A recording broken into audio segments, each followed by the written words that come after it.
Your true wealth is your time and freedom. Money is just a tool for trading your time. It's a container to store your economic energy until you're ready to deploy it. But the whole world has been turned away from real money and has been fooled into using currency.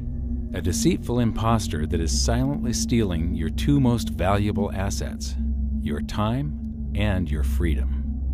Welcome to the rabbit hole. We are entering a period of financial crisis that is the greatest the world has ever known. The wealth transfer that will take place during this decade is the greatest wealth transfer in history. Wealth is never destroyed, it is merely transferred, and that means that on the opposite side of every crisis there is an opportunity. The great news is that all you have to do to turn this crisis into your great opportunity is to educate yourself. I believe that the best investment that you can make in your lifetime is your own education. Education on the history of money, education on finance, education on how the global economy works, education on how all of these guys, the central bankers, the stock market, how they can cheat you, how they can scam you. If you learn what is going on and how the financial world works, you can put yourself on the correct side of this wealth transfer. Winston Churchill once said that the further you look into the past, the further that you can see into the future. This program is all about creating your own crystal ball, being able to gaze into the future, being able to change this crisis, the greatest crisis in the history of mankind, into your great opportunity.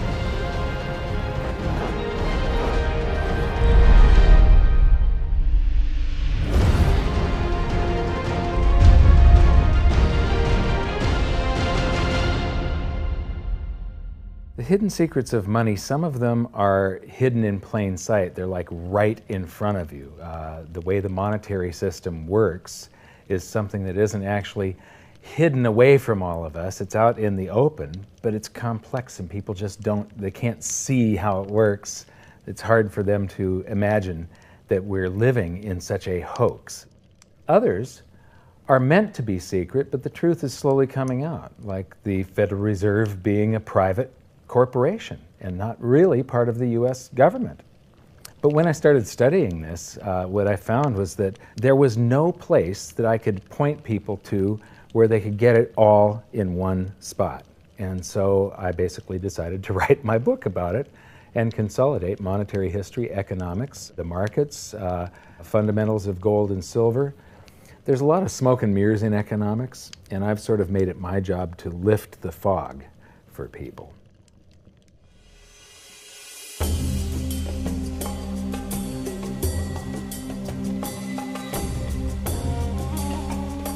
Welcome to Egypt. This is where it all began. Roughly 5,000 years ago, the Egyptians started using gold and silver as their predominant form of currency. But it was not yet money. The pieces of gold and silver that they were using were odd sizes and weights, odd purities, so it still was not interchangeable, where each unit is the same as the next. This meant that nothing really had a price yet. You couldn't put a price of so many coins on something because they didn't have coins yet. Trade was still difficult. It was still a guessing game when it came to the exchange of values. One of the reasons that we are in the financial mess that we are today globally is that people do not understand the difference between currency and money. Currency is a medium of exchange, a unit of account. It is portable, durable, divisible, and something called fungible. Fungible means that each unit is the same as the next unit. A dollar in my pocket buys the same amount as a dollar in your pocket. Money is all of those things plus a store of value over a long period of time. Even financial planners, bankers, your accountant, they don't understand the difference between currency and money. The currency in your pocket is a medium of exchange. It's a unit of account because it's got numbers on it. It's somewhat durable, it's portable, it's divisible in that you can make change, and it's fungible. A dollar in my pocket buys the same amount as a dollar in your pocket. But because governments can print more and more and more of it, and dilute the currency supply, it's continually transferring wealth out of your pocket, out of your bank account, to the government and to the banking system. The reason that gold and silver are the optimum form of money is because of their properties. It's an easy medium of exchange because gold and silver store a large amount of value in a very small area. It's a unit of account. Pure gold has the same value all over the planet. So an ounce of gold buys the same amount here in Egypt as it would in China or in the United States. It's durable. The same gold that Egyptians were using in trade 5,000 years ago is still here with us today. It does not corrode. It's divisible. You can make change with it. It's very portable. You could use something like oil as money. It's just that you can't carry around a barrel of oil on your back. It's fungible. Pure gold is the same wherever it is on Earth. Pure silver is the same wherever it is on Earth. It's limited in quantity. That's the reason that it maintains its purchasing power. Governments cannot print it.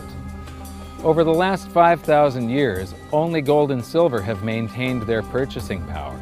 There have been thousands upon thousands of fiat currencies, currencies that are unbacked by gold or silver, and they have all gone to zero. It's a 100% failure rate. Well, fiat currency, of course, is a currency that exists at the dictate or by fiat from a government. You say they have their printing presses, and the paper money rolls off the printing presses. And then they give it the fiat designation, which makes the currency official. It's just worthless paper.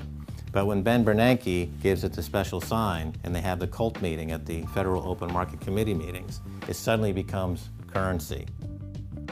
If you look at what's really going on, it's a con game. And so there's confidence. Well, the Federal Reserve is very forthright about what they're doing. If you read their websites, they'll tell you it's a confidence game. They tell you that there's no intrinsic value in their money. They'll tell you that they print it backed by absolutely nothing. They actually display all these facts. But if you tell somebody in the public that this stuff is created out of thin air, there's no backing whatsoever, it's absolutely worthless, it's about as valuable as monopoly money, they'll look at you like you're nuts. Is there an example throughout history of a fiat currency, a piece of paper that's unbacked by anything, surviving? Short answer, no. Long answer, no. And here's why. When Addison Wiggin took over at the Daily Record, when they got cranked up, Bill Warner asked him to catalog all of the fiat currencies throughout history and what happened to each of them. Addison dutifully went to work. Within a short period of time, he had gone through the alphabet. All the fiat currencies that started with the letter A were done. They all went to zero. He was halfway through the letter B, and all the fiat currencies that started with the letter B, and there were 600 of them in just the first letter and a half of the alphabet, and every single one of them went to zero. Every one. 600 fiat currencies that start with the letter A, and half of the ones that start with the letter B are 600 of these things. Not one ever came close. Do you think this one, the United States dollar, is going to be the first one after all that? I don't think so. No. No currency, fiat currency has ever survived. None. The thing about money is there actually is a fairly well accepted definition of what money is. The question is, as you apply that definition to particular things that people claim to be money, do they fit the definition? We'll just take the paper dollar, for example. How well does it perform those functions? Well, store of value. The dollar has lost 95% of its purchasing power since the creation of the Federal Reserve in 1913. So not very good as a store of value. One of the things I do is just a way to get the audience's attention is I have a slide, and there are 3 pictures on the slide. One is a pile of monopoly money. The other one is a pile of Federal Reserve notes, what Americans would call paper money. And the other one is a solid gold American Eagle 1-ounce coin. And the title of the slide is, which of these is not like the other? And if you know the show Sesame Street, or you have children who watch it, it's one of the favorite vignettes in Sesame Street. And what it really is a kind of IQ test for 5-year-olds. They're supposed to look at the 3 things and look at characteristics and find the one that's not like the other. Well, I've shown this slide to groups of Ivy League University professors, and I've also shown it to children, kind of 5 years old, my nieces and nephews and so forth. And when the professors look at it, they say, well, clearly the dollars are not like the others, because gold has no role as money, and monopoly money is junk, and the American dollar is a store of value, so that's not like the other.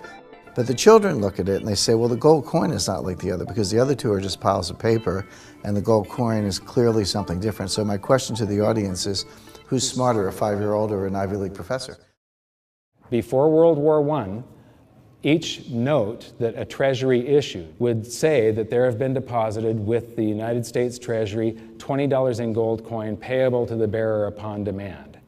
The money was in the vault.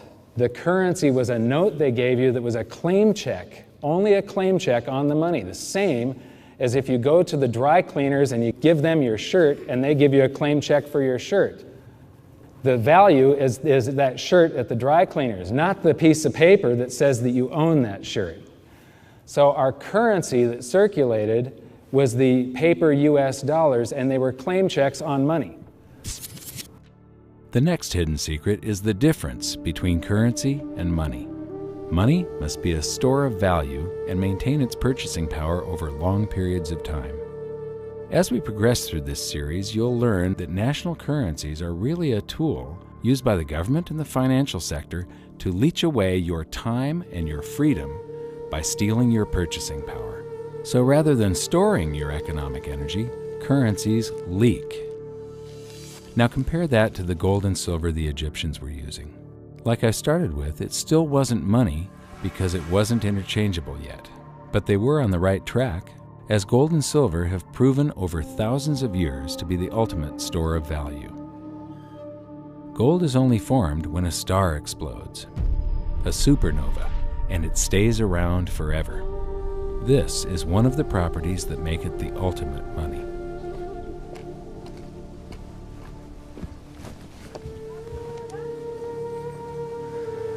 People are amazed that after 5,000 years, the pyramids are still here. But what I'm more amazed at is that the currency that the people that built this were using, that currency, that gold and silver that they were using in trade on a daily basis, is still around today. It may have been melted down and re-refined, and it's in a coin or a bar or in some piece of jewelry, but it's still with us today, and it still purchases something. Yes, it is the ultimate money because there is nothing else even in the same league. It's divisible, it's permanent, it's a store of value, it's a unit of account. It's got everything you want out of money, but it doesn't go away, and it can't be increased. That is what makes gold the most beautiful money of all. What more could you ask out of a money? It keeps governments under control. You can maintain a solvent system. Governments don't like gold at present because they're getting away with the fiat currencies, and they'll do everything they can to discredit it as an asset class. I mean, my goodness, gold has outperformed the Dow Jones Industrial Average in each of the last 7 years, yet it's not considered a legitimate asset class. Why? Again, it's the fear that maybe gold will be imposed on the system, that it will constrain government ability to spend beyond its means.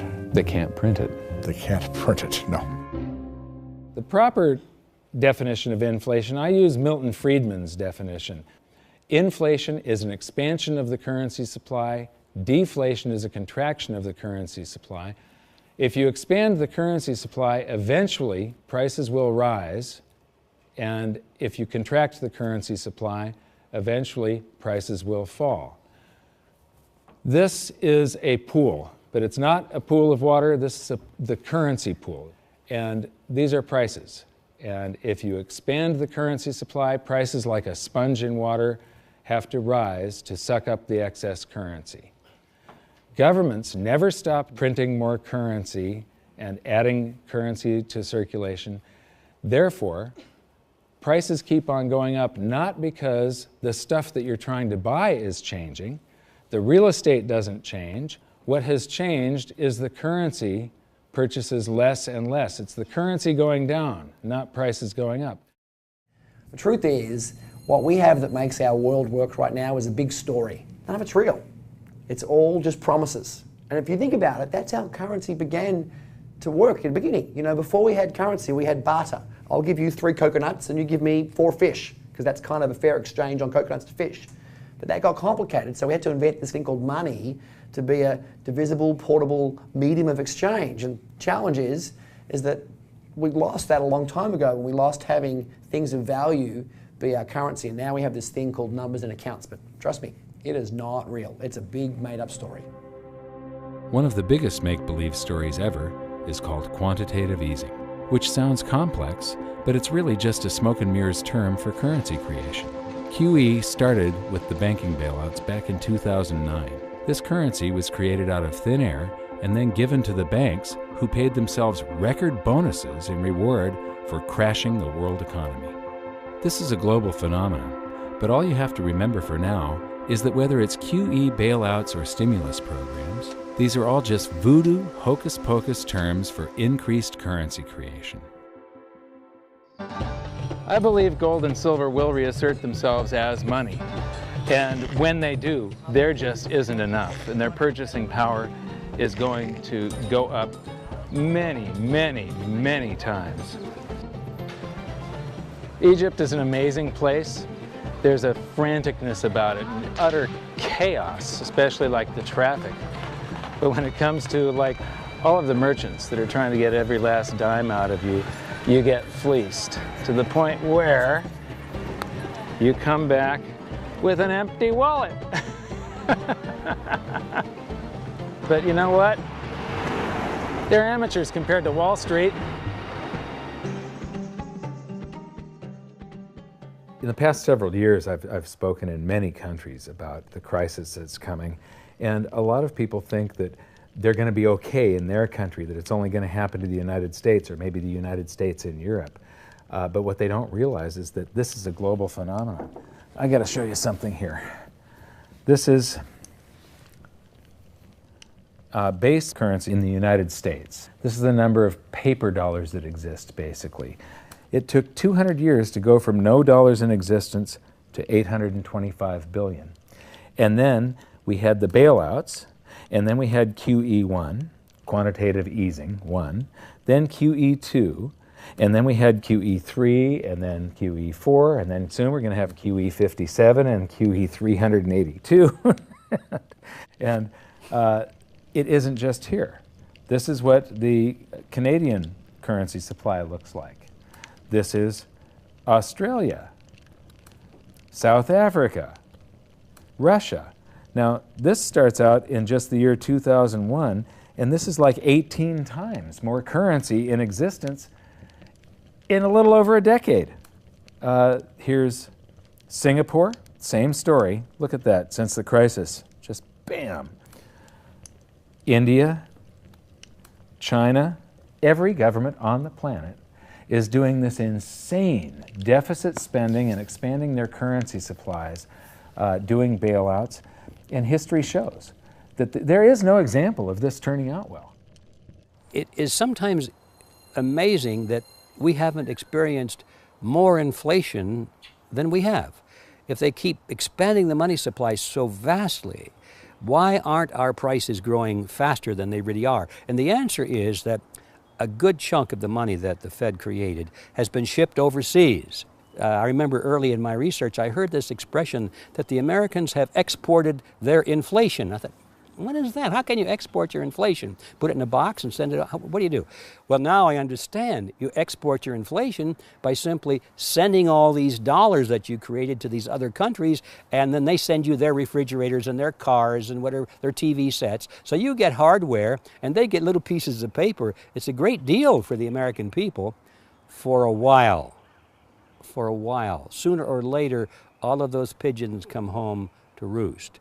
When the time comes, as it looks like it's now coming, when the rest of the world is saying, we don't want to play this game anymore, Uncle Sam's dollars are just becoming worthless, there are too many of them, we've got to find something else other than American dollars, then those dollars start to come back to America. People say, we don't want them anymore, what do we do with them? Once this revs up and we've got this this little trickle of money coming back that we previously exported, once it becomes a flood and it starts to rush back, now we are getting our former exported inflation brought back to us, and then we'll see the quantity of money inside the United States grow much more rapidly even than the Federal Reserve can create it, because we're getting a previous money back.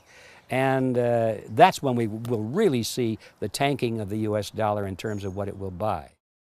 During the second round of quantitative easing, global food prices went up 60%. And this created a humanitarian disaster for the 2 billion people on Earth who live on less than $2 a day.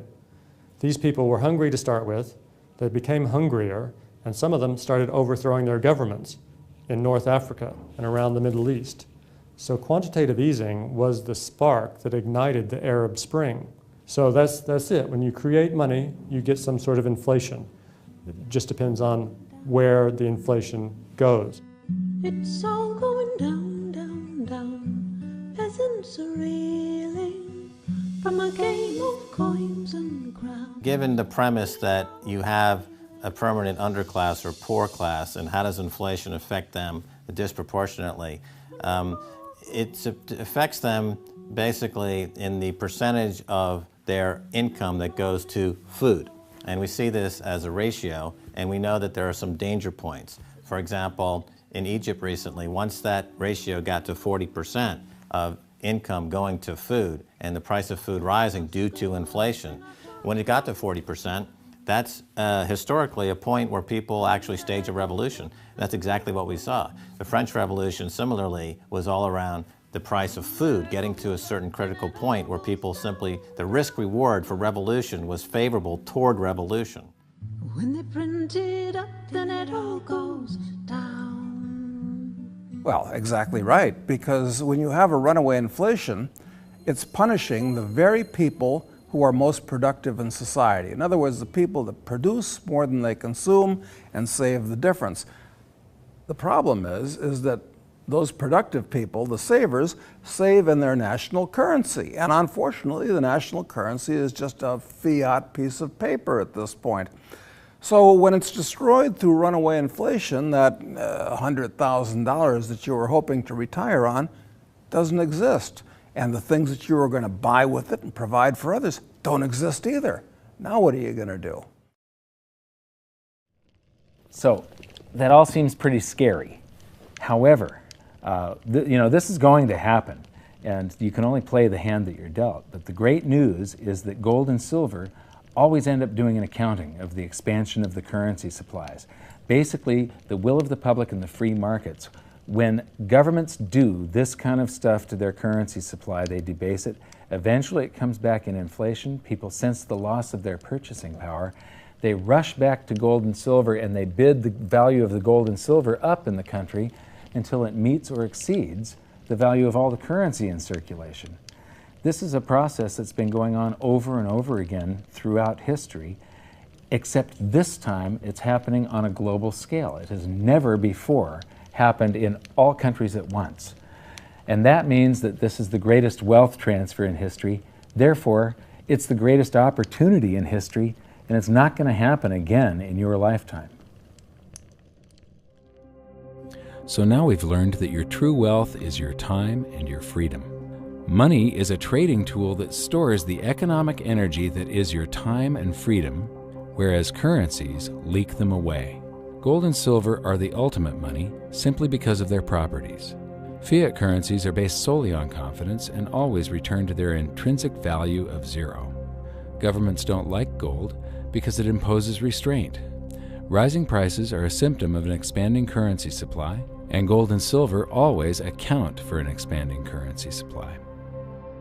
So that's it for this episode. Join me next time as we begin to investigate how monetary history just repeats and repeats, and how gold and silver always win the battle between currency and money. Until then, my challenge to you is to stop calling currency money. It's a crucial first step towards setting your mind free of all this economic voodoo and changing your context. You can learn more by watching the bonus features on our website, and if you have any questions, you can post them there, and we'll answer some of your questions in future bonus features. So good luck, thanks for watching, and we'll see you next time.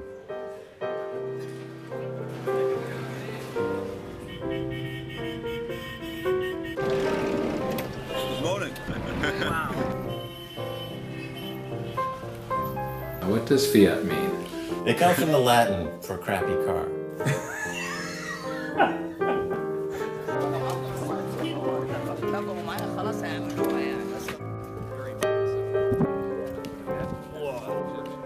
In the desert in a suit. My camel died. You're not too sure about that, are you? Huh?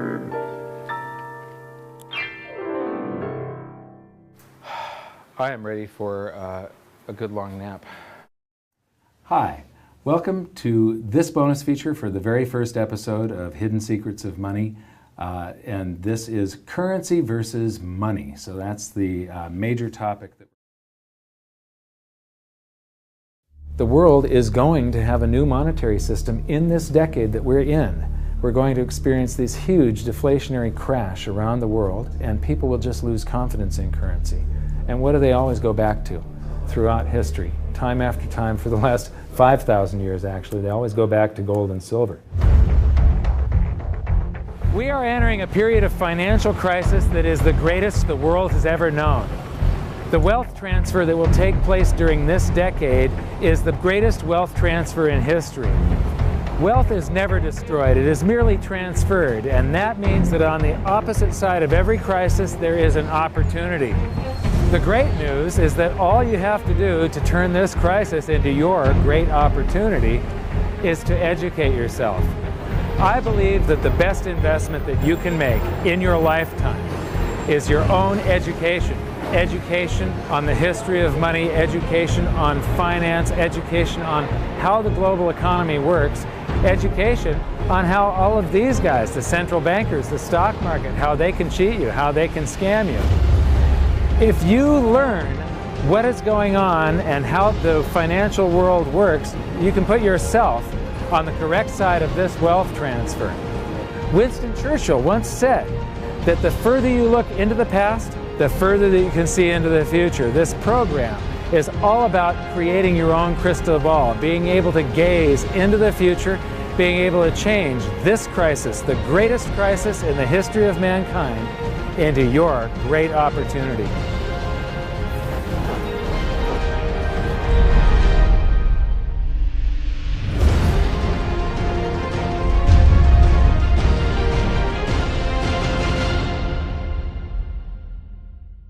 So it all started back in 1999 when my sister and I hired a financial planner to help my mother with her assets, and we gave him control of the family's assets, and in the next year and a half he lost 50% of what she had.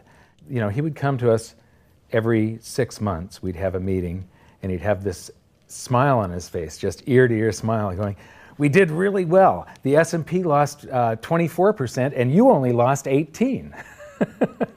And so I fired him and I moved all of her assets to cash, and I dove into studying the financial markets, which led me into studying the economy.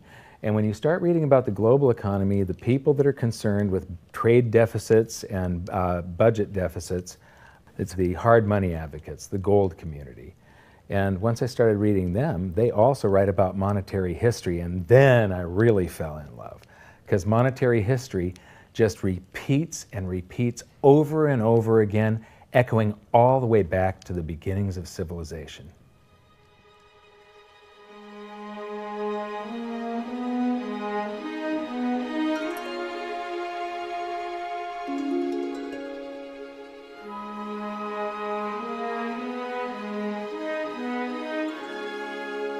Gold and silver have been the predominant currencies for about 5,000 years, but it wasn't until somewhere between 680 BC and 630 BC that they became money.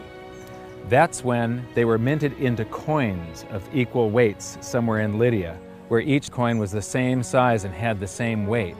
This made them interchangeable. It's called fungible. At that point, they became useful as a unit of account, a measurement. You could price a good or a service in those gold or silver coins in a certain number of them. And it was always the same for anybody whenever they were buying that good or service. But it wasn't until they made their way to the world's first free market society, the prototype of democracy, the cradle of civilization, Athens, that they exploded in use. Suddenly, money found its natural home, the free markets. Athens was the first society to have a working tax system and free markets. This enabled them to rise to the pinnacle of civilization. Their prosperity allowed them to create great works of art and achieve a level of architecture and engineering that the world had not yet seen. Here we are 2,500 years later, and people are still in awe of their achievements. It was truly a fantastic period in human history, and the Athens star shone brightly for many years. So this begs the question, what went wrong? How did such a great and powerful civilization fall? The answer lies in the same pattern that we see throughout history: too much greed and too much war. It was when the Athenians got involved in the Peloponnesian Wars, a war with Sparta, that their monetary problems began. First, they lost access to their gold and silver mines.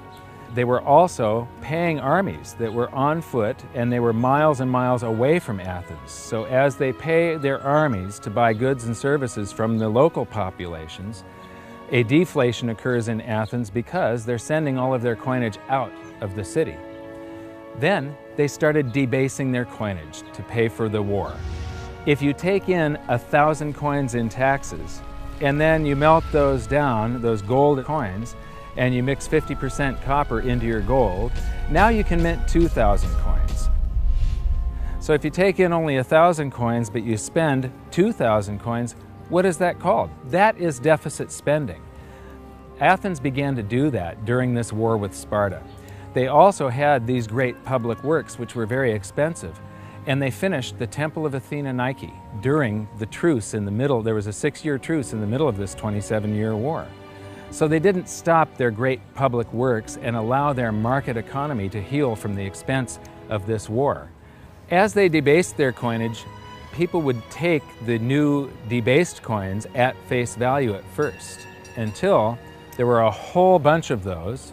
And there's something called Gresham's Law, where people tend to save to keep the thing that's rare, and they spend the thing that's common into circulation first.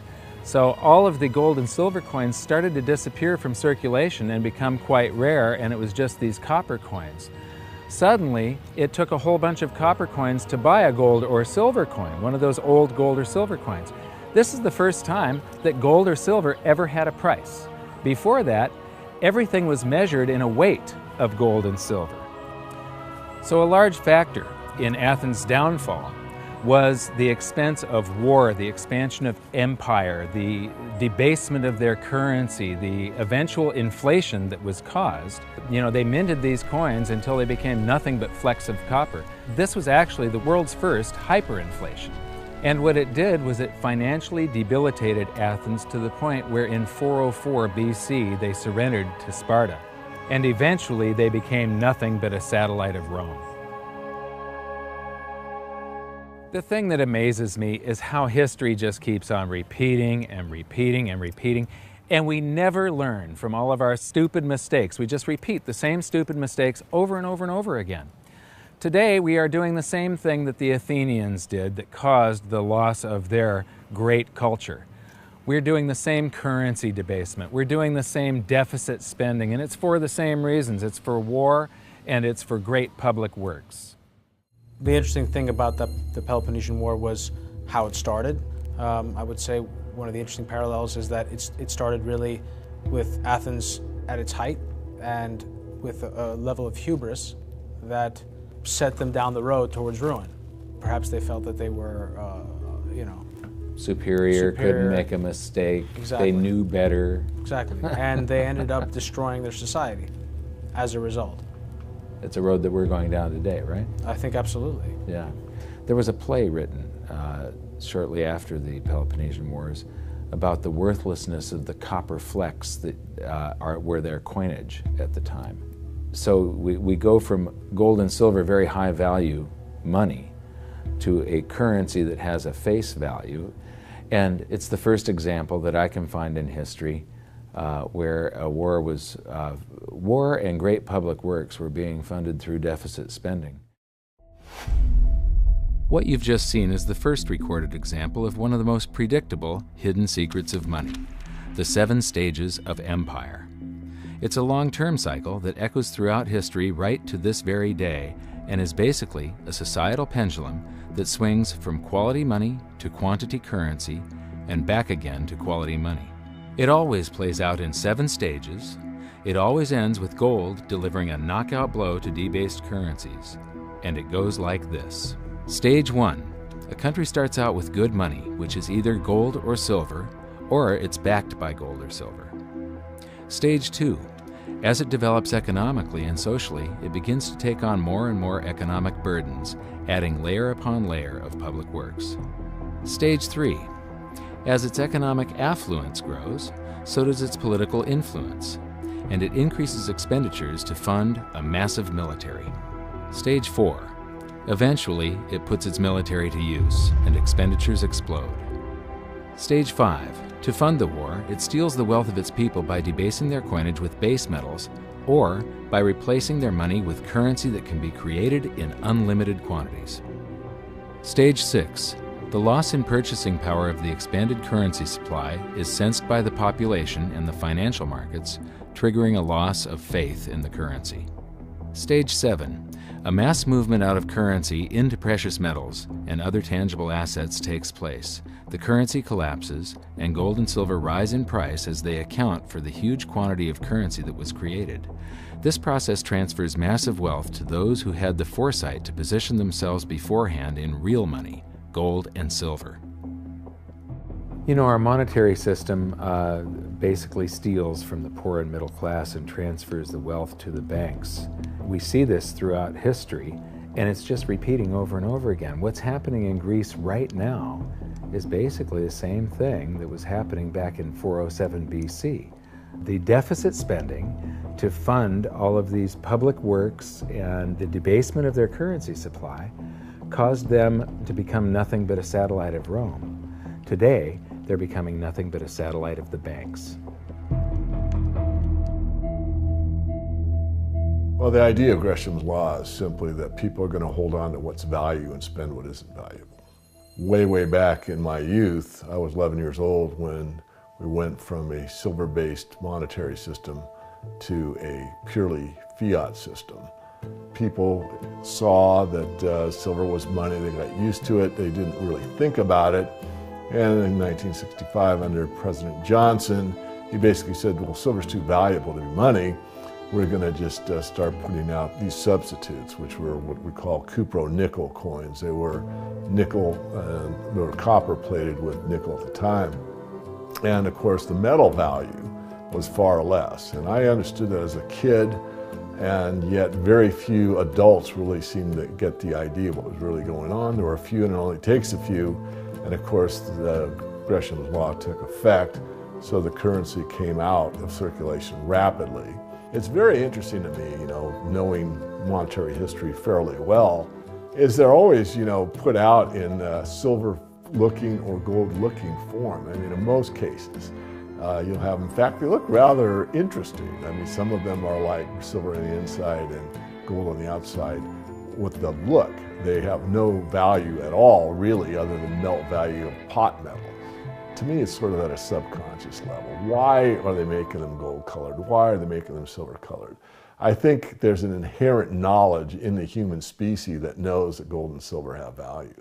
So if they look in their pocket and they see something gold-colored or silver-colored, it gives them kind of a warm, fuzzy feeling. And it's like, oh yeah, you know, but there's no value in these coins, really.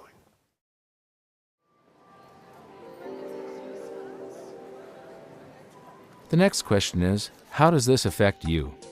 My next stop was in London, where I'd been asked to give a presentation to a group of businessmen.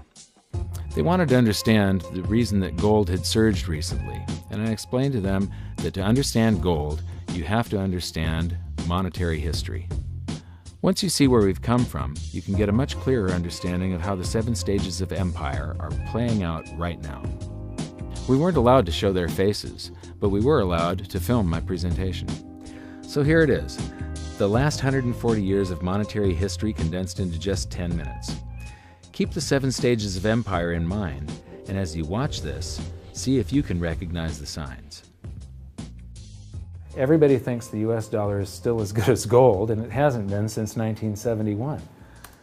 This is the world monetary systems. From 1873, when Germany went on the classical gold standard, where each unit of currency is backed up by an equivalent amount of gold in the treasury. In the United States, $20 bill, $20 gold piece in the vaults. Go into any bank, slap down your currency, which was a receipt for money, a claim check on money, ask for your money, gold and silver, and they would give it to you. So this shows, this is currency, this is money. Otherwise, there was no reason for any government to store gold in their vaults and then print this currency that was backed by gold. This is what gives confidence in that, and it gives governments the ability to start this scam in the first place, where they print these receipts for gold, and then they can print more of them than gold that exists. And that happened when we got to World War I, and all the combatants stopped redemption rights. You could no longer go in the bank and trade your pounds, lira, marks, francs, no longer redeemable in gold, and they lit up the printing presses and started printing like crazy. Then between the wars, they went on something called the gold exchange standard, where currencies would be backed partially by gold. So in the United States, under the Federal Reserve Act of 1913, the Federal Reserve was allowed to put $50 worth of claim checks on gold, currency in circulation, backed up by only $20 worth of gold. So it was a 40% reserve ratio. For every $20 gold piece in the vault, they could put $50 in circulation. We're the dollars of the nation on parade. We're the biggest batch of dollars ever made. Oh, we used to march by millions, but now we march by billions, and maybe we'll be trillions for your dead. We're the dollars. Then we get to 1944. Now, during both wars, Europe paid the U.S. with gold. During World War I, the U.S. didn't get into the war until the very end of it. We didn't really have troops on the ground here in any quantity until the last 6 months of the war. So for the first 4 years or so, we're selling you all of, you take all of your young men off of the farms and turn them into soldiers. You take your factories that make toasters and they start making machine guns. Your factories that made cars are now building tanks. And so you turn your economy toward war, and all of your consumer goods and your grains had to be imported from the United States, and you paid us with gold. Then in World War II, Hitler starts saber rattling in 1936, annexes Austria in 1938, invades Poland in 1939. Pearl Harbor wasn't until the end of 1941. We didn't have troops on the ground until, I believe, August of 1942. So again, there's like 6 years where you're paying us with your gold and we're selling you stuff. This is where Americans have this myth that war is good for the economy. War is good for the economy if you're not in it and you're selling them the tools of the trade. Yes, America's national income gets bigger and bigger. In 1943, it was $142 billion. That was double the 1939 figure, triple the figure for 1933. But by the end of World War II, the U.S. had 2/3 of all the world's monetary gold, the central bank gold, and the rest of the world had to share the other third, and Europe had none. So the world monetary system was no longer going to work. It would collapse. But we had made all these loans of dollars to Europe, so Europe was flooded with dollars. And so representatives from around the world met at Bretton Woods, New Hampshire in 1944. They came up with a new world monetary system called the Bretton Woods system, where every currency on the planet, with the exception of just a few, they would be backed by the US dollar, and the US dollar would then be backed by gold at $35 per ounce. This gave confidence to all currencies. So this gave the world stability, and it pegged all the world's currencies to each other through the dollar to gold. So there was no such thing as the Forex. Currencies didn't float. The exchange rates were fixed year after year, and this helped to make world trade boom. Then the dollar standard starts because we kept on printing dollars. Under the Bretton Woods system, there was no reserve ratio established where the US actually had to have a certain amount of gold for how many dollars we created. So we had done a bunch of deficit spending for Korea, for Vietnam, for Johnson's Great Society, and expanded the currency supply, the amount of paper dollars in circulation, and exported them all over the world. And then in the 60s, Charles de Gaulle, president of France, realizes that we don't have the gold to back up the dollars. Le fait que beaucoup d'États acceptent par principe des dollars au même titre que de l'or entraîne les Américains à s'endetter et à s'endetter gratuitement vis-à-vis de l'étranger, car ce qu'ils lui doivent, ils le lui payent avec des dollars qu'il ne tient qu'à eux d'émettre. Nous estimons nécessaire que les échanges internationaux soient établis comme c'était le cas avant les grands malheurs du monde, sur une base monétaire indiscutable et qui ne porte la marque d'aucun pays en particulier. Quelle base? En vérité, on ne voit pas qu'il puisse y avoir réellement de critères, d'étalons autres que l'or. And he starts asking, France asks for their gold and trades in the dollars. And at that point, other countries saw this and start jumping on board. And the US lost 50% of its gold from 1959 to 1971. But we still had, in 71, about 12 times more dollars that we had created than there was gold. And this run on the bank, basically, the US now being the bank, this is a giant worldwide bank run, because the US, for the second time, had committed a fraud and created more receipts for gold than there was gold. It's that simple. And then finally, the markets sort of sensed this. And Nixon was forced to take us off the gold standard, because if he had paid out gold until it got to zero, once we couldn't pay on some of those dollars, the entire worldwide monetary system would have collapsed. I have directed Secretary Connally to suspend temporarily the convertibility of the dollar into gold or other reserve assets, except in amounts and conditions determined to be in the interest of monetary stability and in the best interest of the United States. In full cooperation with the International Monetary Fund and those who trade with us, we will press for the necessary reforms to set up an urgently needed new international monetary system. And on August 15th, 1971, all the world's currencies became fiat currency. I don't know why the rest of the world didn't rush out and hang him, but they didn't. They just all went along with this. To our friends abroad, I give this assurance. The United States has always been and will continue to be a forward-looking and trustworthy trading partner. There have been thousands upon thousands upon thousands of fiat currencies throughout history, and there isn't one that survived. It is a 100% failure rate. And we started this experiment where all the world's currencies would be fiat currencies simultaneously in 1971. But what we have here, 30 to 40 years, different monetary system, 30 years, 28 years, 39 years plus, what's next? The world is going to have a new monetary system in this decade that we're in. We're going to experience this huge deflationary crash around the world. The world will probably end up on some sort of new monetary system, probably after governments try and print their way out of this and cause hyperinflations of all the currencies, and people will just lose confidence in currency. And what do they always go back to throughout history? Time after time, for the last 5,000 years actually, they always go back to gold and silver.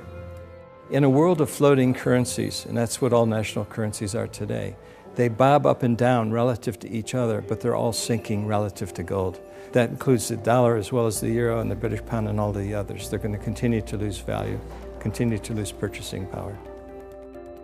Personally, I don't think there's any way of avoiding what is coming. There's no way to fix it right now. There's only a way to either let it wipe you out or to benefit from it.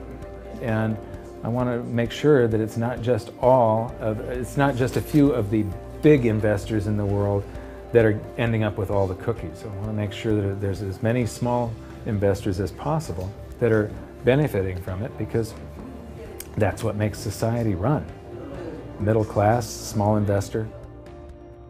One of the biggest challenges for human beings is that physiologically we are designed to operate in recency. You know, the fight or flight response is literally in my cells, literally. And so that when I'm in the wild, it's about I need to look for something to eat or make sure I don't get eaten. And how that translates into the modern world is that we think only about what's happening immediately in front of us. And so we think a long time is last week. In the world of YouTube and Facebook and instant messaging, we think 3 seconds is a long time. Like, did you get the post already? I already posted it. And the reality is, that if you look at history, and I don't mean a week, I don't mean a month, I mean decades, I mean 100 years, I mean a couple of 100 years, I mean more than a couple of 100 years, you can start to see some patterns. You can see some things that are going on because history repeats itself. There are some trends and there are some movements that you can learn from. And you literally have to go outside of your human instincts to look at history because we just want to focus on right now because as I said, that's about either eating or being eaten. So we've got to go beyond that, and that means not just focusing on the here and now, but learning some real powerful stuff from what's happened, because there just might be some indicators there as what's going to happen in the future. Now, the 7 stages of empire, just as a reminder, started with sound money, and then a country adds layers of public works and social programs, and then develops a massive military, and then puts that military to use, and to pay for the war, it debases its currency supply, which causes a loss of faith in the currency, which then leads to a currency crisis, and gold does an accounting of the expansion of that fiat currency supply that happened over all those years of the first 5 stages. We are in the 6th and beginning the 7th stage. Gold started the accounting in the year 2001. It was $250 then, but we're still in the very early stages of this. Well, that's right. I think one of the problems with gold is people just don't understand it. I mean, for one thing, it's sort of been banished from the curriculum for 35 years. We have going on 2 generations of academics and scholars who have never studied gold. Unless you're a specialist in economic history, you can go back and look at it. Now, when I was in university and even when I was in graduate school in economics, we were still on the gold standard in some form. It was fairly attenuated, but when you studied the IMF and you looked at how they present the finances of a country and the breakdown of the reserves and you know, the capital accounts, gold was a line item in the capital account, and you had to understand how it, what role it played and how it you know, could equilibrate in terms of balance of trade. Well, that's gone. The IMF, you know, Nixon went off the gold standard in 1971, and bright young economic students just don't understand gold. They think it's a joke, or they think it's maybe a commodity trade or a momentum trade. They don't understand that it really is money par excellence. So now we've learned that money was born in roughly 630 BC when it became fungible. It was free markets and sound money that led to Athens' great prosperity. But debasement of their money for deficit spending on war and public works played a large role in their demise. Over the past 140 years, we've debased our own currencies to the point where 2 generations of scholars don't even understand gold. We learned about Gresham's law and that bad money drives out good. In recent history, there has been a new monetary system roughly every 40 years. And we've learned that we are in the 6th stage of the 7 stages of empire. So that's it for this episode. Join us next time when we learn more about the chaotic state of the US dollar standard and how it's going to affect you no matter where you live on the planet. When I wrote my book, I said that we're coming into an era that is going to be the greatest wealth transfer in the history of mankind. Therefore, it's the greatest opportunity in the history of mankind. I've made it my mission to help as many people as possible get through this crisis and to come out on the best side of the wealth transfer. I've just finished filming an exclusive presentation titled How the 7th Stage Will Unfold, where I detail what I'm doing personally to prepare for a range of scenarios. It's available at hiddensecretsofmoney.com as part of your free information toolkit. So my challenge to you for this episode is to try and find a single example in all of monetary history of a crisis that was brought on by too much deficit spending, too much debt, and too much currency debasement being solved by more deficit spending, more debt, and more currency debasement. Until then, good luck, and I'll see you at the bonus presentation at hiddensecretsofmoney.com. Thanks. You bet. There is no other side. You either silver and gold or you're doomed. That's exactly the way the world is always working. That's the way it's working right now. Turn on the television, watch the price of gold. Look at the dollar going down. Gold's going up, silver's going up. That's exactly the way it's always worked, and it's always worked that way, and it's working that way now. And why is anyone surprised?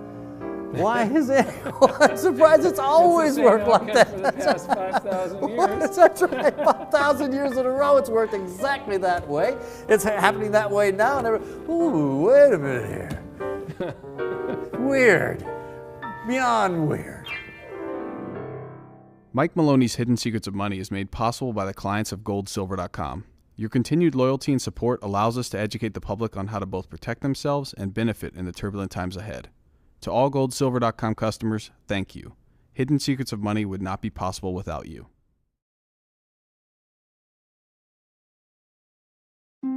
I'm in Singapore, and I'm about to go on stage in just a few minutes. I have not given a presentation for over a year now. I was in a little fender bender a while back, and so I took a little bit of time off. There's this sense of urgency now. The global dollar standard was put in place by a series of accidental events that were very fortunate for the United States because it gave us an advantage over the rest of the world. But our politicians over the past decade or so have abused this privilege as though it was their birthright. And now the rest of the world are turning their backs on the US dollar standard. This is going to cause a financial calamity the likes of which we've never seen before, and it's going to be devastating for most people. I don't want this to happen, but the damage has already been done. So I'm going around trying to alert people and show them how they can protect themselves and turn this into a great opportunity for themselves. So there's always one result from what we are doing right now, expanding the currency supplies all over the planet. There's one result, and that is higher gold and silver prices. I love America, at least the America that the Founding Fathers created, and I'm hoping that people get interested in this so that they'll see that what made America great is the answer to our problems, to get back to free markets, free people, and sound money. Our own history proves that this is the road to maximum prosperity. We are entering a period of financial crisis that is the greatest the world has ever known. The wealth transfer that will take place during this decade is the greatest wealth transfer in history. Wealth is never destroyed, it is merely transferred, and that means that on the opposite side of every crisis there is an opportunity. The great news is that all you have to do to turn this crisis into your great opportunity is to educate yourself. I believe that the best investment that you can make in your lifetime is your own education. Education on the history of money, education on finance, education on how the global economy works, education on how all of these guys, the central bankers, the stock market, how they can cheat you, how they can scam you. If you learn what is going on and how the financial world works, you can put yourself on the correct side of this wealth transfer. Winston Churchill once said that the further you look into the past, the further that you can see into the future. This program is all about creating your own crystal ball, being able to gaze into the future, being able to change this crisis, the greatest crisis in the history of mankind, into your great opportunity.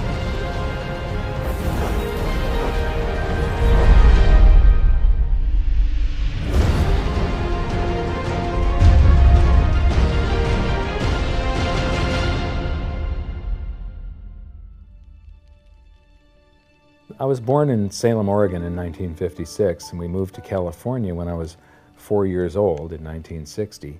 But when I went to school, it was obvious after just the fourth grade that there was something different with me, and by fifth grade I was in remedial classes, And it turned out that I was dyslexic, and teachers were not taught to recognize that back then.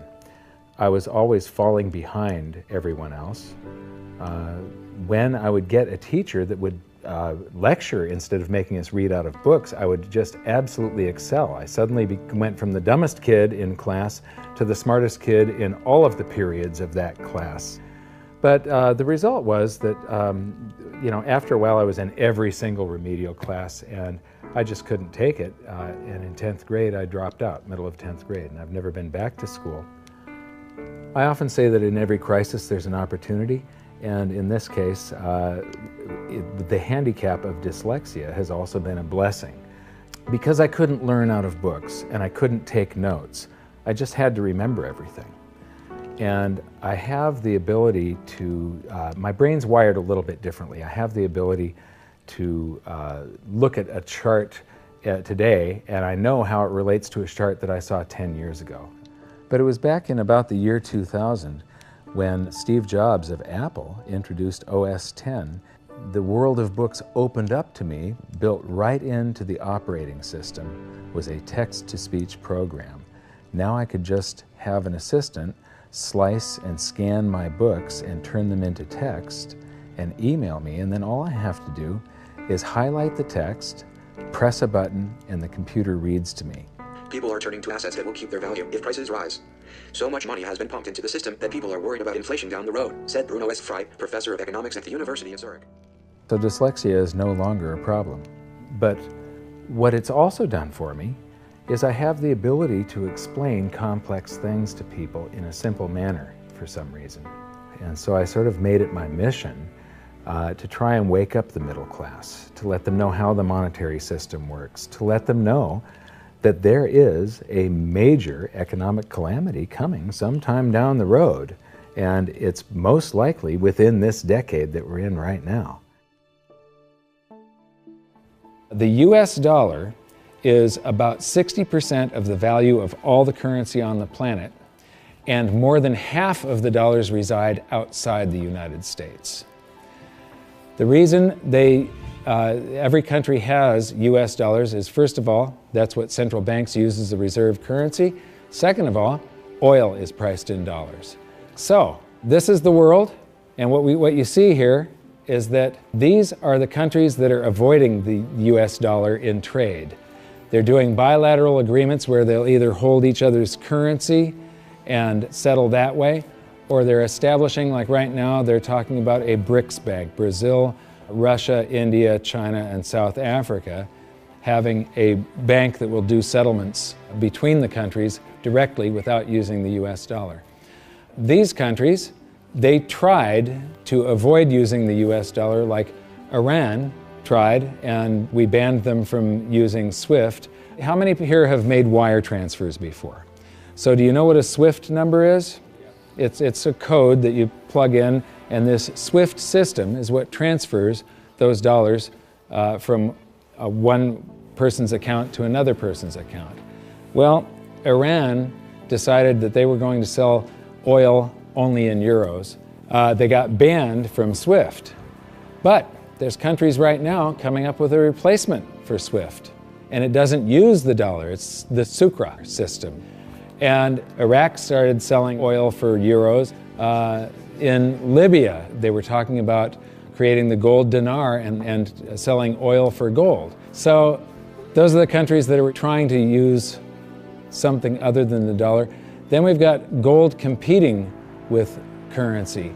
And there's a lot of talk around here about the gold dinar, and there's people that are actually using gold in some of the countries over here. And then in Utah has recognized gold and silver as money again. It's legal tender currency in the state of Utah in the United States. And then you've got physical gold accumulation. I'll show you later that China is accumulating an immense amount of gold, but all the countries with an up arrow, that's gold accumulation. Then we have gold repatriation. Germany has been asking for their gold back, and they're getting it. Venezuela has repatriated their gold from the Bank of England. And then if we put this on a timeline, here's the nails in the coffin for the dollar standard, and you will see that there's not a lot of time left.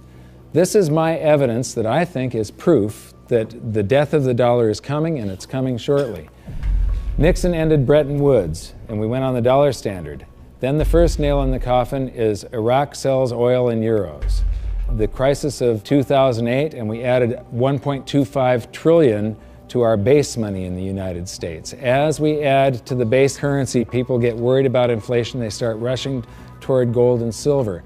Iran ends oil sales in dollars, and they're taking commodities in trade for oil. They're taking, in Turkey, they take the local currency and then buy gold in Turkey and export the gold to Iran. So they're basically selling oil for gold. They do the same thing with India. QE2, quantitative easing, that's more currency printing in the United States. Libya, China and Russia bypassed the dollar. They did a bilateral trade agreement where they hold each other's currency and they do direct debt settlement without having to wire transfer US dollars. Chinese president just recently said that the dollar as the world's reserve currency is a product of the past. Utah recognized silver and gold as money. China and Iran bypassed the US dollar with a bilateral trade agreement. Venezuela repatriates its gold. China and Japan trade directly. India and Japan bypass the US dollar. Russia and Iran trade directly. Iran sells India oil for rupees and commodities. China and Brazil trade directly. Swiss citizens demand gold repatriation. African countries ban the dollar. In Zambia, you can go to jail if you use US dollars. Quantitative easing number 3. They have announced at the Federal Reserve that they're starting with $40 billion of currency that they're creating each month, and now it jumps to $85 billion. That's more than $1 trillion a year. And remember, it took 200 years to go from no dollars to 825 billion, and now they're going to create $1 trillion every year. Iran trading energy for gold. Singapore removes tax on money. Germany repatriates 150 tons of gold from the New York Fed. The citizens of Netherlands demand gold repatriation. Ecuador repatriates part of its gold reserves. Austrian citizens demanding gold repatriation. China acknowledges fundamental market shortage of gold. And now, the Fed is increasing the rate of printing. I said from 40 to 85 billion every month, just over $1 trillion per year. So those are the nails in the coffin for the dollar standard. And if you noticed, they're all speeding up and they're all happening right now. You don't have a whole lot of time. And if you wait too long, then the opportunity is gone. It's going to fail. Why is the dollar sacrosanct? Why is it not going to happen to the US dollar? Well, it will. People think, oh no, it's high technology, or we have computers now, or the internet. And these are ridiculous arguments. The truth is, all fiat currencies have failed, and there's no reason why this one won't. What worries me again so much is that it's a global situation. And so it's going to cause problems on a global basis. And it's a trust breaking down. And you're already seeing the trust breaking down, as I said earlier, because you're seeing different countries exchange directly with each other's currencies, circumventing the dollar. You're seeing that in oil. You're going to see it more and more, and people are just going to opt out of the dollar. And you'll probably get to a point before the whole thing collapses entirely where the dollar is more or less used internally in the United States and externally is not used as much, because there'll be a lot of agreements made between nation states outside of the United States that will want to use each other's currency and not the dollar. This isn't going to be pretty when it happens. I am not an end-of-worlder or a doomsday guy. All you can do is play the hand that you are dealt. If we go to a new monetary system, and I think it's absolutely inevitable, there's just too much energy built up in this one that has to release. It has to come crashing down somehow. When that happens, there's an enormous wealth transfer for people that are on one side of the bet or another. And people don't realize that whether they think they are making a bet or not, they are making the bet. They are involved. This wealth transfer affects everybody, whether you want to participate or not. If you're holding paper assets and paper currencies, you have bet one direction. If you're holding gold and physical assets, you've bet the opposite direction. So these are changes in Chinese holdings. They are accumulating gold, they are getting rid of US Treasury bonds. This is gold held in China. The green line is the cumulative gold, that's on this side, this scale. So it's gone from about 700 tons to almost 6,000 tons just since the year 2000. So this is their central bank holdings, this is their mine supply, but this is, and my researcher put all of this data together. You're the first people to see this. This is the amount of gold flowing through the Hong Kong exchange that goes into China. And the past couple of years here, they have ramped up their buying. They know that the dollar standard is coming to an end, and they are protecting themselves, and you're probably going to see gold-backed renminbi someday, the yuan. So this is an interesting chart.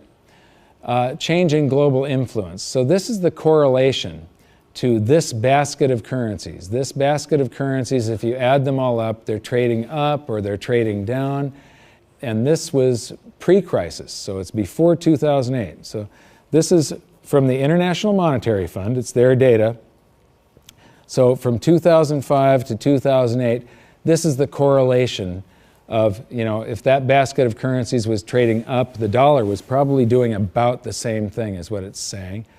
The Chinese renminbi, a little less so. And then this is today.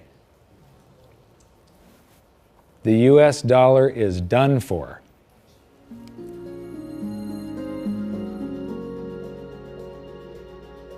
I don't think there's any question we're heading for a new monetary system. The question is, what will it consist of? You know, the four choices are sort of a world of multiple reserve currencies. And Barry Eichengreen, Berkeley, is the leading proponent of this, or leading scholar on this topic. The problem with that, and where I disagree with Eichengreen, is there's no anchor in that system. We did have multiple reserve currencies before in the 1920s. He's right about that, and it was sterling and the dollar, but they were both anchored to gold. And in the post-Bretton Woods world, since 1944, it's been one reserve currency, which is the anchor, and it was anchored to gold until 1971. Since then, the dollar has been detached from gold, but all the other currencies are still linked to the dollar. So at the end of the day, we've had an anchor of some kind. We've never had a world of multiple reserve currencies with no anchor. I'm not sure that's that stable. The SDR is the second choice. The SDR is a basket currency sponsored by the IMF.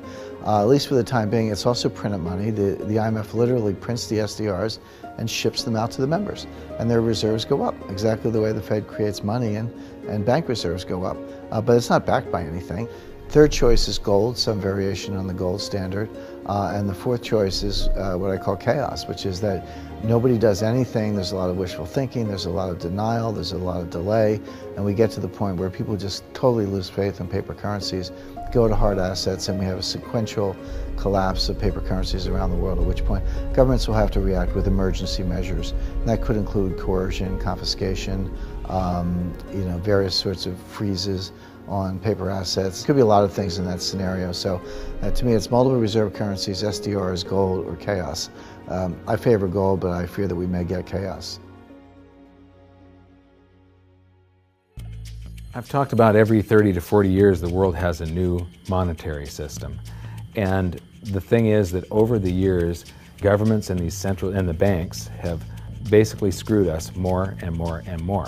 And these new currency systems are always created by the same idiots that created the last one that fell apart. It's the big banks, it's the central banks, and it's governments that are creating these new systems each time. And each time, the system they come up with is a system that cheats the population more and enriches the government and the banks more. It's a system that transfers wealth at greater and greater speeds. You know, this one is going to fall apart just like all of the others. There's a difference this time, though. There's the internet. People are connected all over the world. Information is spreading, and people are getting educated. So I'm hoping that we go back to gold. Not a gold standard. Gold standards suck. I did a video on that. With a gold standard, there's supposed to be a certain amount of gold in the vaults for each unit of currency. In other words, it's a 1-to-1 ratio is the way it started. And then they print more receipts than gold that exists. So if we have gold standards, we're going to get scammed again. If we used gold and silver, if the public gets educated enough before all of this happens, if we went back to gold and silver, then governments can't scam us. It limits their ability to transfer wealth from the population to the government and to the banks. A lot of people say that you can't use gold and silver today because they're too heavy and bulky, and it's completely wrong. You could put gold and silver in a vault and you could make payments to somebody by transferring ownership of nanograms, grams, or ounces of gold and silver from one person's account to another by means of a check, a credit card, or even your cell phone.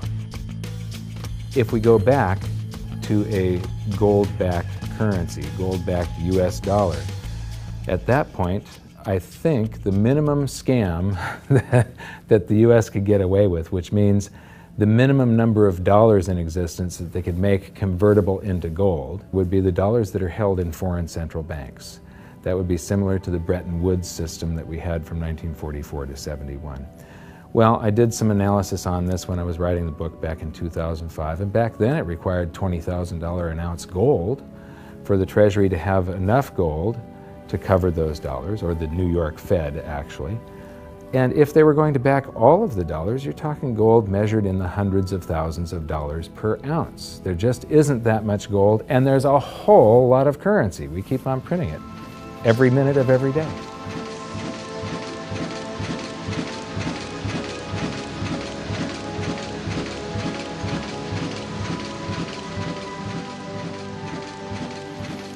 This is gold and how it accounts for a currency supply.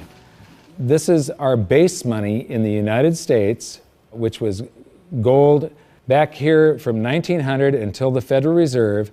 The amount of currency in circulation in gold were the same.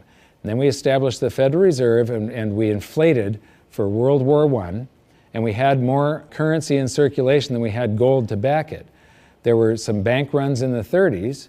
Then Roosevelt unpegged the dollar from gold, and gold's value rose from $20 an ounce to $35 an ounce, and when it did, the value of the gold held at the US Treasury rose to meet the value of all the currency that was printed in the meantime. Here's the same chart again, but now I'm taking it out to 1971, and what you see is these gold inflows during World War I. During World War II, it's another 117% gold increase. This is what made the United States a superpower. It's all financial. It isn't our war machine necessarily. It's all the gold inflows that we got because everybody else was at war and we were isolated from it. And they had to pay us for all their consumer goods and so on.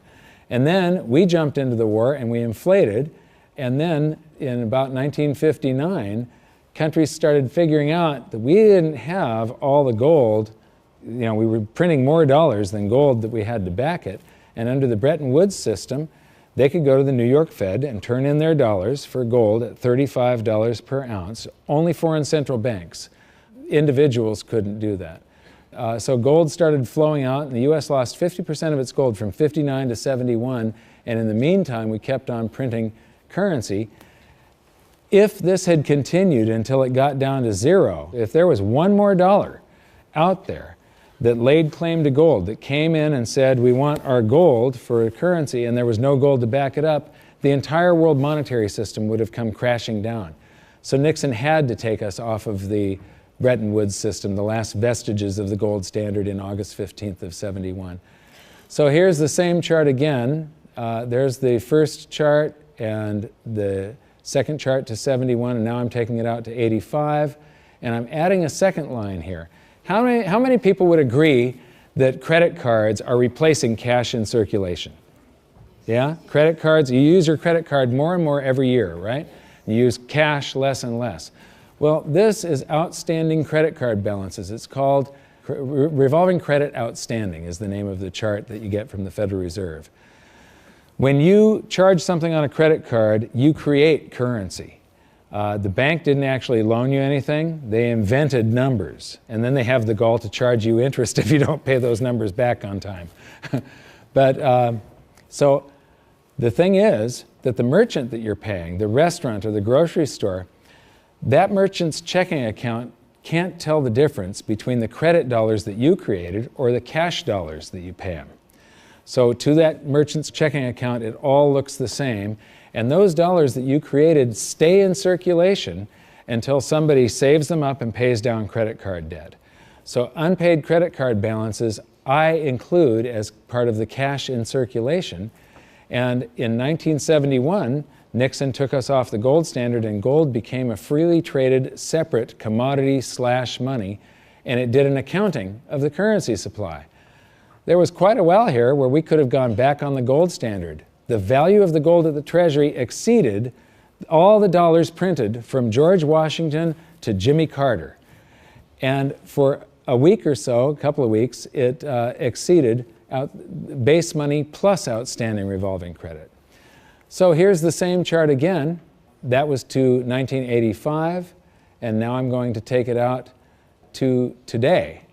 And so there's that 1980 peak where it shot past base money and base money plus outstanding revolving credit. And then we get to the crisis of '08. And Ben Bernanke, oh, by the way, instead of billions, we're now measuring in trillions. So we started in millions, and then it went to billions, and now it's trillions. So we did the bailouts and all the quantitative easings, and that's what the currency supply looks like today. And then they announced quantitative easing 3, which is that $85 billion a month that they're creating, and they think they're going to have to do it until about 2015. So here's the projection for gold covering the currency supply today would be $13,400 per ounce gold, for history to repeat and for gold to do the same thing that it did in 1934 and in 1980. And believe me, it shocked people in the 1970s. When gold was $35 an ounce and Nixon took us off the Bretton Woods system, all the economists were predicting that gold was going to go down because now there was going to be no more monetary demand for it. Anybody that said gold was going to go to $100 was considered an absolute lunatic. And it went to $850. It rose 24 times its price. Well, when I wrote my book, we were right here with base money. So base money plus outstanding revolving credit. It took about $6,000 an ounce for history to repeat. Today it takes $13,400, and if you include the same overshoot, remember in 1980 it didn't just cover base money, but it shot past it. $24,000 an ounce gold is what it would require to meet that. Except the Fed has announced that they're going to keep on printing currency until there's lower unemployment and the economy gets back on track. And they think till 2015. So the projected price, according to the Fed and history repeating, if the Fed does this and then history repeats and gold, the public gets afraid of what the Federal Reserve is doing, and they rush toward gold and silver to protect their purchasing power, gold would have to rise from there to way up here, and that is $26,000 per ounce gold to cover.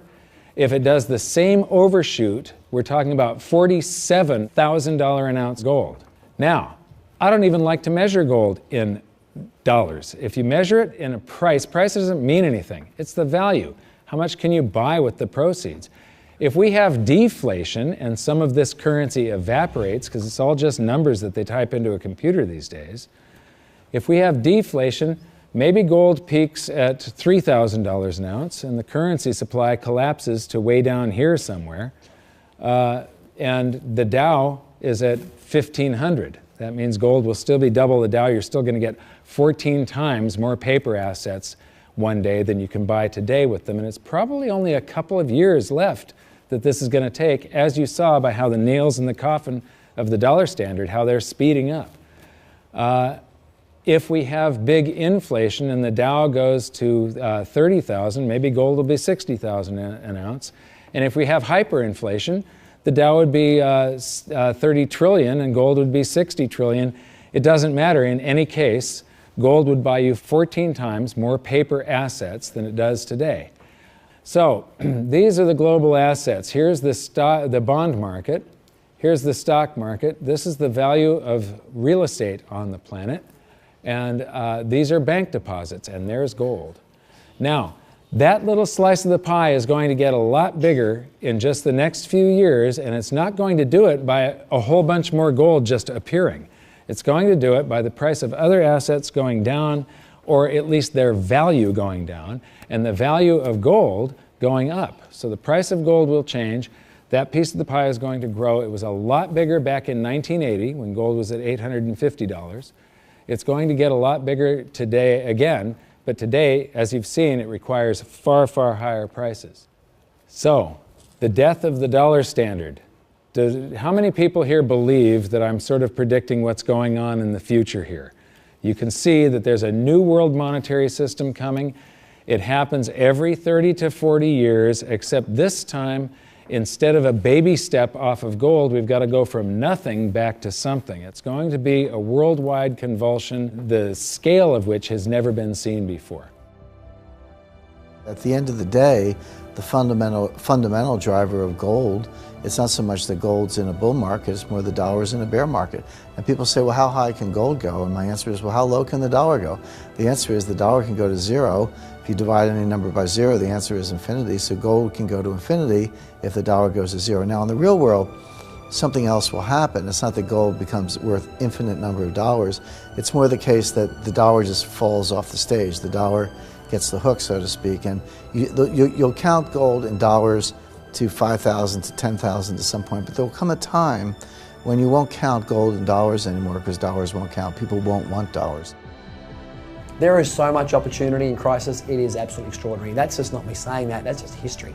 You read any amount of history, and I don't mean last week, I mean real history.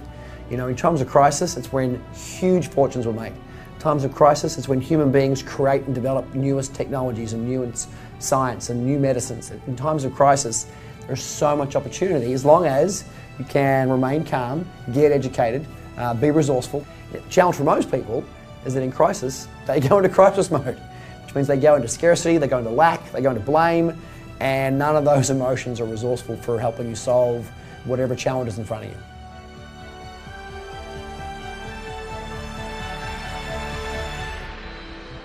I believe that this is probably the greatest opportunity of anyone's lifetime. There has never been a situation where everything came together just like this. This is the first time in history where all the world's currencies are just fiat currencies backed by nothing.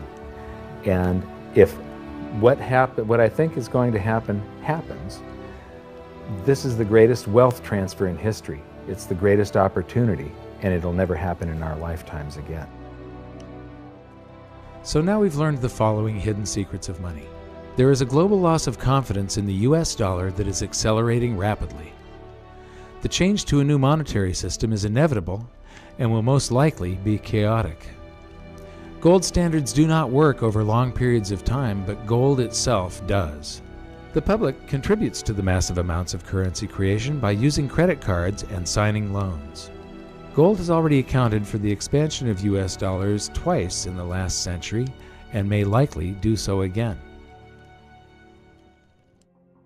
So that's it for this episode. I thank you for watching and I hope you enjoyed it. I know I threw around a bunch of astronomical prices for gold someday in the future, but it isn't the price measured in dollars, it's how much is its value, what is it worth, how much stuff can it purchase. The price measured in dollars, or any currency for that matter, is just a bunch of numbers, and it really doesn't mean anything. There are numbers that are created by the world's central banks, by the commercial bank system, and we're forced to transact in these currencies. But in our next episode, we're going to clear away the smoke screen of national currencies and show you how the world monetary system really works and how all national currencies have to continue losing value. It is not possible for them to maintain purchasing power over any reasonable period of time. As for the golden nails in the dollar's coffin, it's only been a short while since we filmed the presentation in Singapore, and already there are more of them. So for an update, visit hiddensecretsofmoney.com, and in your free information toolkit, there's an exclusive presentation on the latest developments of the golden nails in the dollar's coffin. Now, I know this episode was kind of serious and it might have you upset right now, but believe me, it's not all doom and gloom.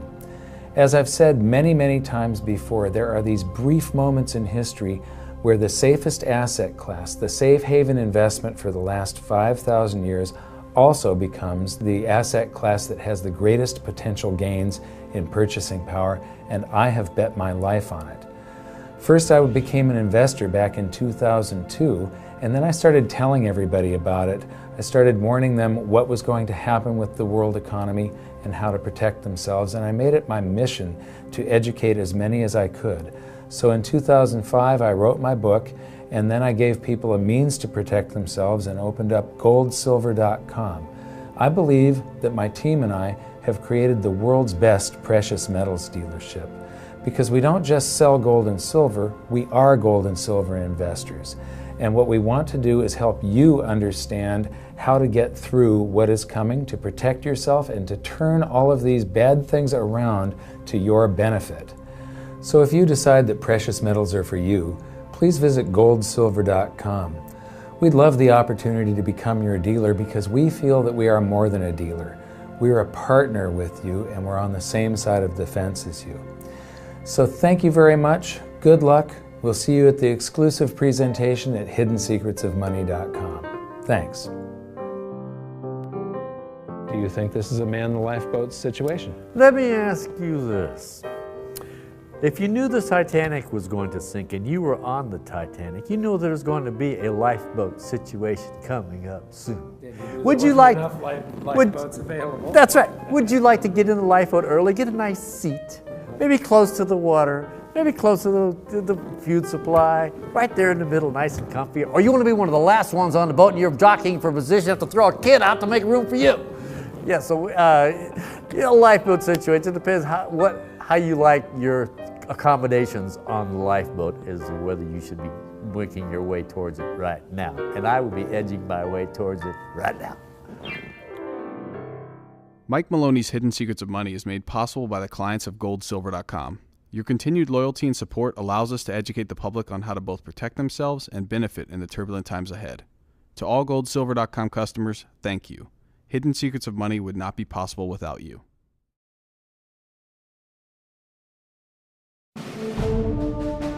You are about to learn one of the biggest secrets in the history of the world.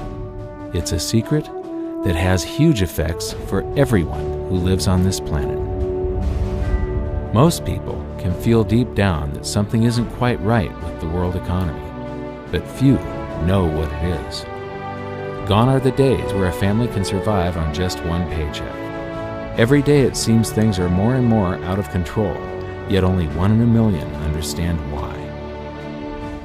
You are about to discover the system that is ultimately responsible for most of the inequality in our world today. The powers that be do not want you to know about this, as this system is what has kept them at the top of the financial food chain for the last 100 years. Learning this will change your life because it'll change the choices that you make. If enough people learn it, it'll change the world because it'll change the system. For this is the biggest hidden secret of money. Never in human history have so many been plundered by so few, and it's all accomplished through this, the biggest scam in the history of mankind.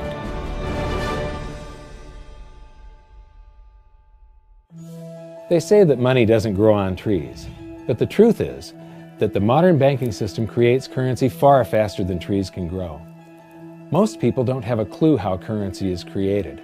Economists and bankers make it sound so complex that people think they can't understand it. But I'm going to strip our monetary system down to its essence so that you can see the scam behind the curtain and just how it affects you.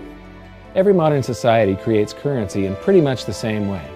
But since the US dollar is the majority of the world's currency, I'm going to use the United States as our example. It all starts when some politician says, "Vote for me and I'll make sure the government provides you more free stuff than my opponent will." But there's no such thing as a free lunch. So to provide that supposedly free stuff, the politicians vote for the country to spend more than its income. This is called deficit spending. To pay for that deficit spending, the Treasury borrows currency by issuing a bond. So what's a bond? If you think about it, a bond is really nothing but a glorified IOU. It's a pretty piece of paper with numbers printed on it that says, loan me $1 trillion today, and I promise over a 10-year period I'm going to pay you back that $1 trillion plus interest. But what you need to understand is that Treasury bonds are our national debt. These glorified IOUs are to be paid back by you and I and our descendants through future taxation. Therefore, when the government issues a bond, it steals prosperity out of the future so that it can spend it today. The Treasury then holds a bond auction, and the world's largest banks show up and compete to buy part of our national debt and make a profit on it by earning interest. You'll notice that as we move through this process, the big banks are there, taking a cut every step of the way. This isn't by chance, as you'll see shortly. Then, through a shell game called open market operations, the banks get to sell some of those bonds to the Federal Reserve at a profit. To pay for the bonds, the Federal Reserve opens up its big old checkbook and writes bad, bogus, counterfeit checks that should bounce because they're drawn on an account that always has a zero balance. There isn't one penny in there. To quote from the Boston Federal Reserve, when you or I write a check, there must be sufficient funds in our account to cover that check. But when the Federal Reserve writes a check, there is no bank deposit on which that check is drawn. When the Federal Reserve writes a check, it is creating money. The Fed then hands those checks to the banks, and at this point, currency springs into existence. The banks then take that currency and buy more bonds at the next Treasury auction. But what is a check? A check is also an IOU. When you write a check, you're making a note that says, here's my IOU for cash. All you have to do is go to the bank and pick it up. Now, it's very, very important that you understand this process because we're going to come back later and show you the devastating effect this has on you. The Treasury issues IOUs, bonds. The banks then buy those IOUs with currency. The Federal Reserve then writes IOUs, checks, and hands them to the banks in exchange for the Treasury's IOUs, the bonds. And currency is created. So what's really happening is the Federal Reserve and the Treasury are just swapping IOUs, using the banks as middlemen, and abracadabra, presto, currency magically springs into existence. This process repeats and repeats over and over again, enriching the banks and indebting the public by raising the national debt. The end result is that there's a buildup of bonds at the Federal Reserve and currency at the Treasury. This process is also where all paper currency comes from. The Federal Reserve and the government mistakenly call it base money because they didn't watch episode 1 of this series and they don't know the difference between money and currency. But I will correctly refer to it as base currency because it is not money. It is currency, and as we've learned, there is a big difference. Money has to be a store of value and maintain its purchasing power over long periods of time. We learned in episode 1 that earlier in our history, our paper currency was just a claim check. It was a representation for real money of intrinsic value, the gold and silver that was held on deposit at the Treasury. You could walk into any bank and slap your currency, like say a $20 bill, on the counter and redeem it for real money, a $20 gold piece. But now, this base currency that's piling up back here is really nothing but a receipt or a claim check on an IOU, that bond. So it's really nothing but a supply of numbers. The Treasury then deposits the newly created currency into the various branches of the government, and the politicians say, hey, thanks for that. And the government does some deficit spending on public works, social programs, and war. The government employees, contractors, and soldiers then deposit their pay in the banks. Now, this may come as a shock to you, but when you deposit your currency with the bank, you're not actually depositing it into an account to be safely held in trust for you. Instead, you're actually loaning the bank your currency, and within certain legal limits, they can do with it pretty much anything they please. This includes gambling in the stock market and loaning it out, at a profit, of course. Now this is where the machine of currency creation really gets cranking, because this is where something called fractional reserve lending comes into play. Fractional reserve lending is exactly what it says. The banks are allowed to reserve only a fraction of your deposit and loan the rest out. Although reserve ratios may vary, I'm going to use a 10% reserve ratio as our example. If you deposit $100 in your account, the bank can legally take $90 of it and loan it out without telling you. The bank must hold $10 of your deposit in reserve just in case you want some of it. These reserves are called vault cash. But why does your bank account still say you have $100 if the bank has stolen $90 of it? Because the bank left IOUs it created called bank credit in its place. Now I know this sounds crazy, but here it is in black and white from the Fed. Commercial banks create checkbook money when they grant a loan simply by adding new deposit dollars in accounts on their books in exchange for a borrower's IOU. These are nothing but numbers that the banks type into their computers. And even though these bank credit IOU numbers are very different from base currency numbers, because they only exist in computers, they are still currency. So now there is $190 in existence. Now the reason people take out loans from the banks is to buy something. They're going to buy a house or a car or something like that. So the borrower takes the $90 that the bank loaned to him from your account and he pays the seller of the item. But then the seller deposits that currency into his account and his bank loans out 90% of that and leaves bank credit numbers in its place. So now there's $271 in existence. This process repeats and repeats until under a 10% reserve ratio, an initial deposit of just $100 can create up to $1,000 of bank credit, all backed by $100 of vault cash, just 10%. But as I said, reserve ratios vary wildly. On some deposits, it's 10%, on others, it's 3%, and on some forms of deposits, reserve requirements are 0. The result is that the expansion of the currency supply by the banks is far greater than even this example would lead you to believe. So once again, when currency is deposited in the banks get to lend it out, and then it gets redeposited and relent, redeposited and relent, redeposited and relent over and over again, creating bank credit all the way. This is where the vast majority of our currency supply comes from. In fact, 92 to 96% of all currency in existence is created not by the government, but here in the banking system. Now, massive amounts of currency spewing into society may at first sound like a fun idea. That is, until you remember one of the most important hidden secrets of money from episode 1, that the prices of everyday goods and services act as a sponge on an expanding currency supply. The more currency we have, the more prices rise. This is where inflation comes from. The true definition of inflation is an expansion of the currency supply. Rising prices are merely the symptom. So our entire currency supply is nothing but a couple of bucks whipped up in this hocus-pocus scam where the Treasury and the Federal Reserve swap glorified IOUs, and a bunch of numbers that the banks just type into their computers. That's it. That's our entire currency supply. It's nothing but a supply of numbers. Some of them printed, most of them typed, and there is nothing else.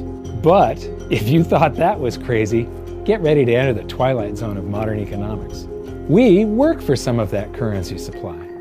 True wealth is your time, but we trade away moments of our lives, hour by hour, day by day, and year by year, for numbers that somebody printed on pieces of paper or just typed into a computer. Now those numbers represent our blood, sweat, tears, labor, ideas, and talent. We are what gives the currency its value. But here comes the really cruel joke. We work hard so that we can save some of that currency, so that we can pay the tax collector. In the United States, it's known as the IRS. They then turn it over to the Treasury so that the Treasury can pay the principal plus interest on that bond that the Federal Reserve bought with a check drawn on an account that has nothing in it. Now let's do a recap on this section, because this is where the system begins to rob you and I on a massive scale. Much of our taxes are not used for schools, roads, and public services, but to pay interest on bonds that the Federal Reserve bought with a check drawn on an account that has nothing in it. The Federal Reserve is committing fraud. But here's one of the biggest secrets of them all. Before the establishment of the Federal Reserve, there was no need for personal income tax. The Federal Reserve was created in 1913, and that very same year, the Constitution was amended to allow income tax. Do you really think this was just a coincidence? Ask yourself how much income tax you've paid over your lifetime. Much of it has been silently siphoned away into the hands of those who own the system. Yes, this system has owners. Who they are is an even bigger secret that we'll get to shortly. But first, we need to understand the mumbo-jumbo of the so-called debt ceiling. It's all based on a huge paradox.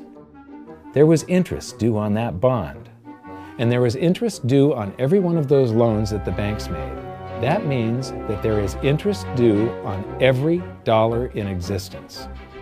Let me ask you something. If you borrow the very first dollar into existence, and that's the only dollar that exists on the planet, but you promise to pay it back plus another dollar's worth of interest, where do you get the second dollar to pay the interest? The answer is that you have to borrow that one into existence and promise to pay it back with interest as well. So now there are $2 in existence, but you owe $4, and so on and so on. The result is there's never enough currency to pay the debt. There is always more debt in the system than there is currency in existence to pay the debt. Therefore, the whole system is impossible. It is finite. It will come to an end one day. What would happen if the government stopped borrowing to do deficit spending? Are the payments on those treasury bonds going to stop? What would happen if the public stopped borrowing and going deeper into debt? Are your house and car payments going to stop? No. There is a payment due every month on the principal plus the interest on every dollar in existence, and those payments do not stop. If we stop borrowing, then no new currency is created to replace the currency that we used to make those payments. Whether you're making a payment on a loan or paying tax to make a payment on a bond, the portion of the payment that goes to pay off the principal extinguishes that portion of the debt. But the debt also extinguishes the currency. Currency and debt are like matter and antimatter. When they meet, they annihilate each other. If we just pay off the principal only on all the loans and bonds that exist, the entire currency supply just vanishes. So if we don't go deeper into debt every year, look what happens. The whole thing goes into a deflationary collapse under the weight of those payments. Politicians and pundits alike talk about balancing the budget, paying down the debt, and living within our means. They don't understand that that is deflationary. It is impossible to do under our current monetary system without collapsing the whole economy. This is why any talk of a debt ceiling is not only ridiculous, it's delusional. The system is designed to require ever-increasing levels of debt just to continue. And that's why politicians will always kick the can down the road and raise this so-called debt ceiling over and over again until the whole system finally collapses under its own weight. In other words, they don't want it to collapse on their watch. The Founding Fathers of the United States knew the dangers of central banking and fought to free themselves from this very thing. The Revolutionary War started out as a tax revolt, but now we must pay tax just to have a monetary system. Having just suffered through the hyperinflation of the continental dollar, which was printed into oblivion to finance the Revolutionary War, they understood the dangers of fiat currency and debt-based monetary systems. So to protect future generations from institutional theft and out-of-control government, they wrote into the Constitution that only gold and silver can be money for the simple fact that you can't print them. Our current system is not only unconstitutional, but it robs us of the liberty and prosperity our forefathers fought and died for. We are all feeling the effects of ignoring the Constitution right now. By forcing more currency into circulation, our purchasing power is diluted. Inflation is a slow and insidious stealth tax that is simply the result of this debt-based monetary system. This system empowers and benefits those who create the currency and receive it first, as they get to spend it into circulation before it has an effect on the economy. They're stealing purchasing power from you and transferring it to the banks and the government every hour of every day because of this false monetary system. And it's not like the people at the top don't know this. To quote the Federal Reserve, the decrease in purchasing power incurred by the holders of money due to inflation imparts gains to the issuers of money. This is a fraud. It is a pyramid scheme, it is a Ponzi scheme, it's a scam, and it's a lie. Our entire monetary system is nothing but a form of legalized theft. But here's the biggest con job of them all. The Federal Reserve is not federal, it has stockholders. There is no federal agency that has stockholders. What's a stockholder? A share of stock represents a percentage of ownership in a corporation. So the stockholders are the owners of that corporation. Therefore, the Federal Reserve is a private corporation with owners. And you can see it for yourself if you go to the Federal Reserve's website, and it will say, the stockholders receive an annual dividend of 6%. Now we know that the stock in the Federal Reserve was originally issued to the largest banks in the United States. But because of mergers and acquisitions through the years, you can't actually trace who owns the stock in the Federal Reserve. That's a very closely guarded secret. My guess would be that the owners are those primary dealers, the banks that get to make a profit by selling part of our national debt, those bonds, to the Federal Reserve, who buys them with a check from nothing. Then we pay tax to pay the principal and the interest on those bonds so that the Federal Reserve can pay the banks a 6% dividend. Don't be alarmed if you don't quite comprehend the deception of this system at first glance. Very few people do. It is purposely complex. The economist John Maynard Keynes once wrote, "By this means, government may secretly and unobserved confiscate the wealth of the people, and not one man in a million will detect the theft." I believe that presented correctly, anyone can understand this system, regardless of how complex it is. So let's do a recap and break it down even more. The way the system works is that, step 1, the government creates glorified IOUs.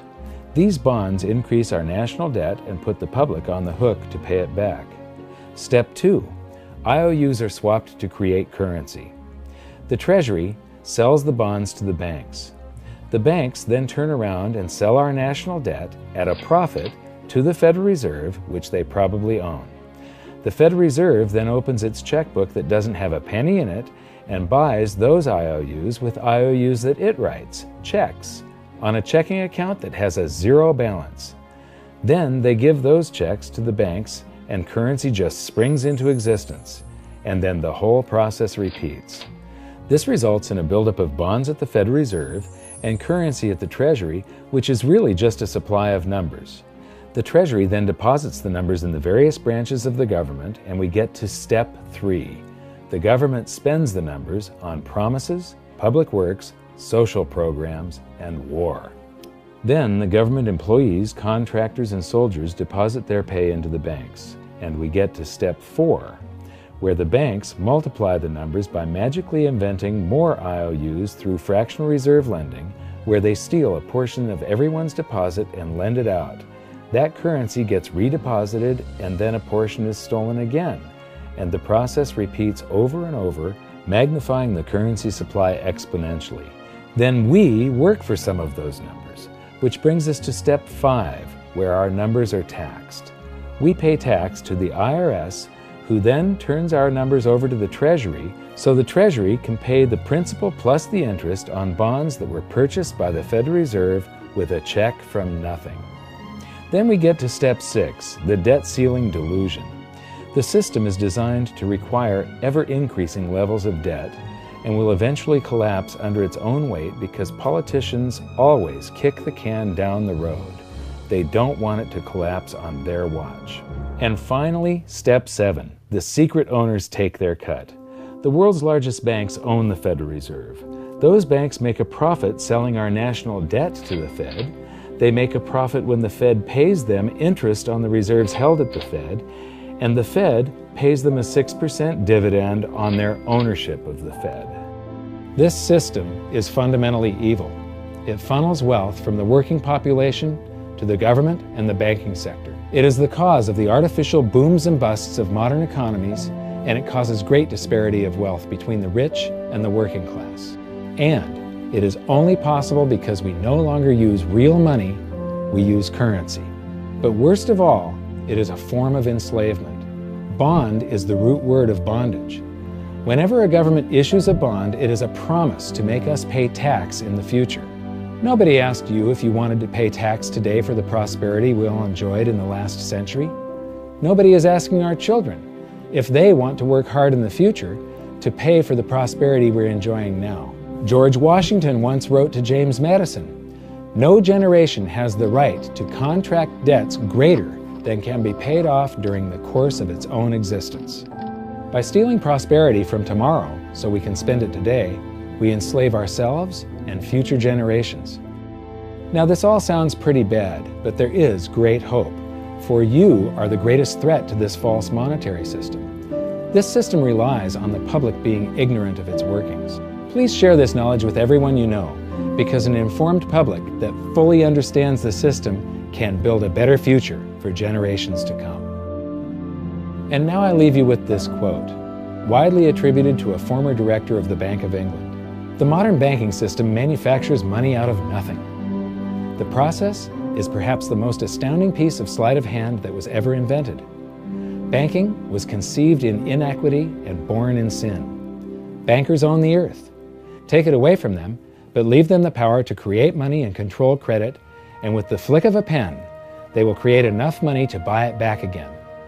But if you want to continue as the slaves of bankers and pay the cost of your own slavery, let them continue to create money and to control credit. This is the Federal Reserve in Washington, D.C. It's located on Constitution Street, and that is just as much of a joke as the New York Fed being located on Liberty Street. Both of them are unconstitutional, both of them limit our liberty, and they transfer wealth away from us every second of every day to the Federal Reserve, to the government, and to the banking sector. You are now among the 1 in a million who can detect the theft of your prosperity. So the big question is, what can you do about it? 1. Watch this video until you can describe and teach it to others. Those who understand this system can make preparations for its unavoidable collapse and protect themselves. History shows that those who don't will probably be wiped out. 2. Share this video with everyone, especially those you care about. All it takes is a mouse click or two to get this message in front of millions. Post this video on Facebook, tweet it, email it to loved ones. Please share it wherever you can. 3. Join the conversation. The current world monetary system is based on a 300-year-old design meant to enrich a few at the expense of the many. There must be a better way. At hiddensecretsofmoney.com, we've created an open-source platform for the design and development of a new world monetary system. We're calling on every economist, every student, every college, every bright mind, and anyone who cares to join the discussion. In educating ourselves and each other, we can prevent the further loss of our freedoms and maybe, just maybe, win some of them back.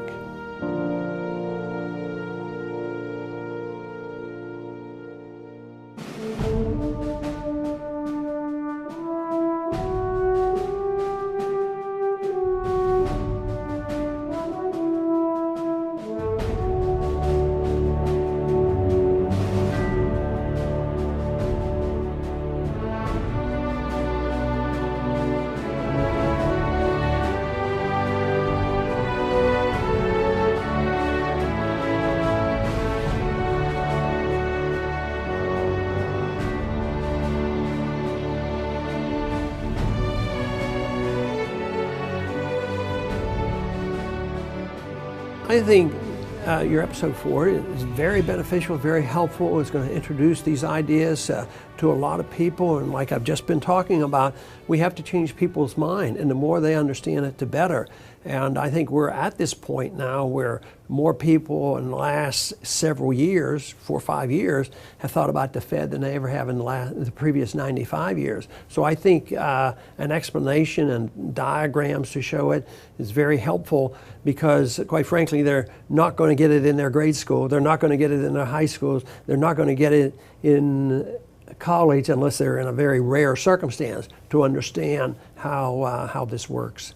You know, for years before I got involved in really studying gold and some of the things I write and talk about today, I was a monetary economist for decades. You know, in your video, you talk about the primary dealers.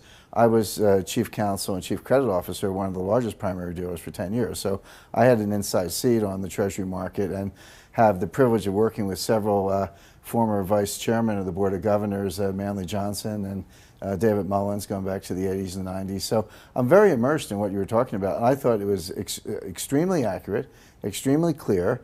I didn't think you were stretching on any points. It was really like something out of a PhD course, except that it was very easy to understand. I think it's accessible.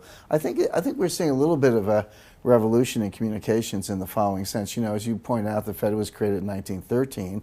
Well, in 1913, there was no web, there was no YouTube, no Twitter.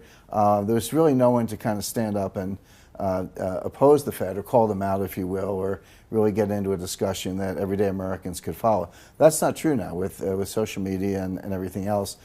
You can reach out to millions and tens of millions of people and tell them what's going on. I think you've done that. You've done it successfully. I applaud it. I think this is a great video. I look forward to seeing it again. I know millions of people will enjoy it. Well, as we know, the Federal Reserve believes it can create money out of thin air, not realize money is supposed to represent real products and services. And what people don't realize is when the Fed does that, in effect, as Keynes pointed out, it's a form of taxation. It's a form of confiscation.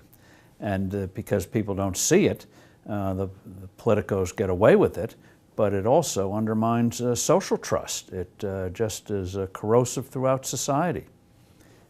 We're going to have a lot of turmoil in the coming years, but it's going to be the kind of turmoil that leads to positive things. So don't despair. Get out there and fight, because the tide is going to turn. This is going to be the status last stand. Thank you. This episode of Mike Maloney's Hidden Secrets of Money was brought to you by GoldSilver.com and the new Silver Pegasus Round. To learn how to protect your family and turn the coming economic storms into opportunity, visit GoldSilver.com.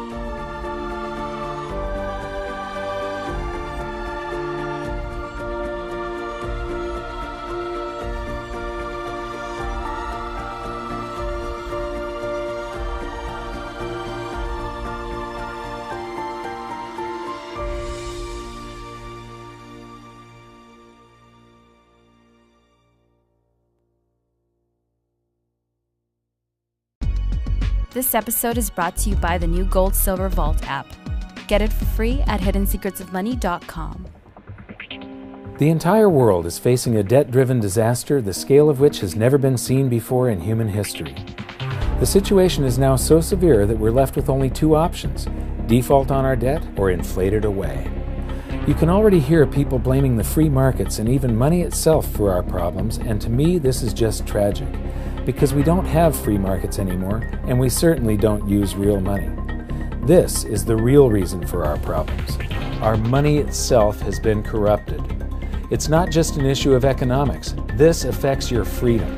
When this crisis hits, people will be screaming for the government to do something when it was the government that caused the problems in the first place. Many societies have faced this dilemma in the past, and we can learn what the outcomes might be simply by studying what they did and comparing it to what we're doing today. So while I was in Germany, I decided to stop by one of my favorite museums and take you on a kind of crash course of the history of real money, how it evolved, and the twin dangers that arise when money is corrupted. I'm here at the Bundesbank Money Museum in Germany, and this is one of the best museums I have ever seen. Right at the very beginning of the museum, you walk in and it starts with barter. You know, originally the first form of currency was livestock. The problem with livestock, though, like for instance this cow, if I traded this cow to you for something and somebody else wants to trade you something else that's of much lower value, you can't make change. A system that relies on barter is very inefficient because you not only suffer from the problems of divisibility, you also rely on the hope that you will find someone who has a good or service that you need, who wants something that you have at the same place and at the same time. In economics, this is called the coincidence of wants. Now add the fact that most goods have a shelf life before they perish, and you can see why barter systems held mankind back for so long. So what was it that solved the coincidence of wants and propelled us out of the Stone Age and into space? It was the invention of money. Money is not evil. It is a magnificent tool that allows us to trade our specialized skills and to store our economic energy. Without it, we'd be struggling to feed ourselves each day, and our average lifespan would still be 30. In episode 1, we learned that real money has to fulfill certain properties in order to function. But 2,600 years after its emergence, people still confuse money with currency, even the so-called experts. So they've got here some of the things about what money is. The first example here is money is whatever goes. So, in earlier cultures, commodities such as cattle, stones, or metals were used as money. Buyers took the value of the goods on trust when making their purchase. Today, too, money is a question of confidence.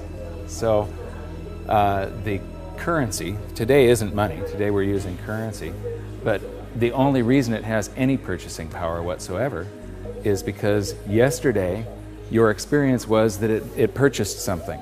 So you have faith that it's going to purchase something tomorrow. Otherwise, it has no value. Whatever form it takes, reliable money has two characteristics. It is genuine and it is stable. People can rely on its value. Well, you know, what fiat currency around the planet has maintained its value? They all fall in value. So right away you can see the difference. They're talking about currency here. And when they say it's genuine, I mean, what is genuine? A counterfeiter, somebody that's running their own printing press in their basement, is making genuine notes as far as he's concerned. I mean, they're genuine counterfeits. These things that just come off of a printing press, well, yeah, it's a genuine lie from a central bank or a government that you've got something that's going to store value for you, because it doesn't over long periods of time. It loses value.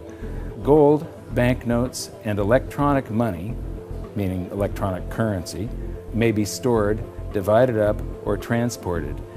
As its material value has declined over time, its genuineness has had to be beyond question. Well, this one says that it's got to maintain its value, and right here they're contradicting the next one. The one thing here, gold, is the only thing that they're talking about that has not lost its value. In the past, rare goods were used as money. Today, central banks must ensure that the supply of money is restricted. Well, what are they doing all over the planet today? They're lifting all the restrictions on how much currency they're creating. They're flooding the planet with currency. The next display shows the usual museum pieces that are described as commodity money: cowrie shells, representative axes, cocoa beans, and the like. While these work better than barter, none of them were actually money because they all had a weakness: one or more properties of money that they couldn't fulfill. Therefore, they are commodity currencies, not money. Some of these were widely used right up until the beginning of the 20th century, and there's some stuff here that I haven't seen before. Here's something very interesting. This brick of tea, its value is in the intrinsic, it's in the commodity that you're using, it's the tea. But this one has a certain fungibility to it. Each unit would have the same value, and you can make change. You can snap these things apart into units of 6. It's portable. It's not that heavy. This fulfills quite a few of the functions of money. I would not imagine that it's that durable. It probably doesn't wear that well. And now we come to the emergence of real money. Here we have little pieces of metal, just little pieces that have been broken off of bars or something that was cast, other little blobs of metal that were traded as a currency. You know, they had purchasing power, they had an intrinsic value, but they still weren't fungible, which means interchangeable. Every one of them had a different value. You can see that some of them have a higher silver content, some of them have a higher gold content. These are called electrum. It's a mixture of gold and silver, naturally occurring. What you notice is that this is from the 7th century BC, and then between the 7th and the 6th century, we're talking about somewhere between 680 and 630 BC, the emergence of true money. Here we've got 4 coins.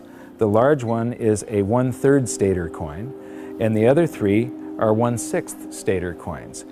Each unit is interchangeable. It's now a unit of account. You can take so many of these in trade for so many of loaves of bread, and you don't have to break out your little scale and weigh them any longer. With the little chunks of metal, you had to weigh every transaction that was going on. You had to weigh whatever your payment was and then take a guess as to what the purity was.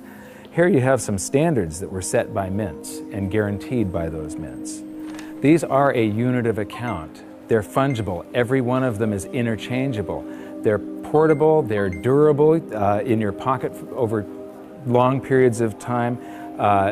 They're divisible, you can make change. You can see there's a 1/3 stater and 1/6 staters.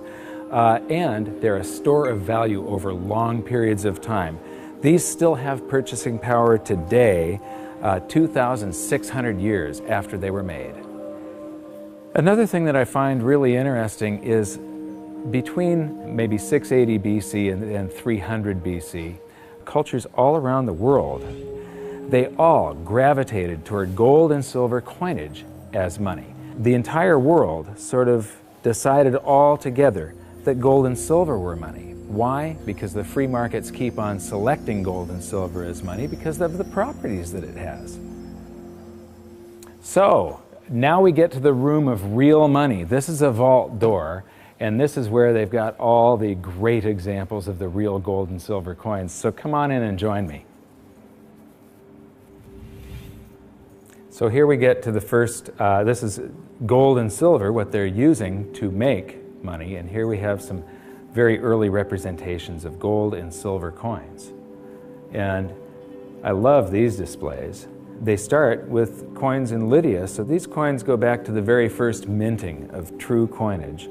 So here we have the starting of the 6th century BC, and then it goes up to the 3rd century, and then from the 5th to the 11th century, and the 13th to the 15th century. And these displays just go on and on with the history of real money, gold and silver. Here is 17th and 18th century. Here we come to the 19th century, and now we're all the way up to the 20th century here. And here we come to our first example of government-issued fiat currency.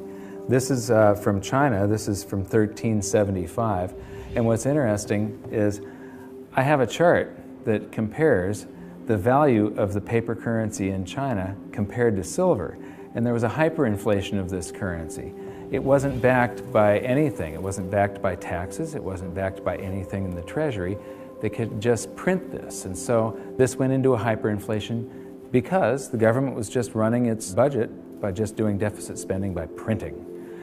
And then I'm going to skip to some of the colonial currency. This is the United States, and each one of these currencies is printed by a different state. We've got Maryland, South Carolina, North Carolina, Connecticut, New York. This one here is particularly interesting. It's printed in the 14th year of the reign of King George III. It's dated March 25th, 1776. So this is just a few months before the Declaration of Independence. It says, "'Tis death to counterfeit." But this was printed just before we started coming out with the continental dollar, which went into a hyperinflation because of pure deficit spending on the Revolutionary War. And so this is the wall where real money gets corrupted. This is where it all turns to paper, which sometimes is backed by something, but it can be a lie. They can print more than they have of the stuff to back it. As we learned in episode 2, one of the first things a country does at the outbreak of war is to suspend redemption rights so that their currency is no longer redeemable in gold. This is exactly what Germany did before World War I.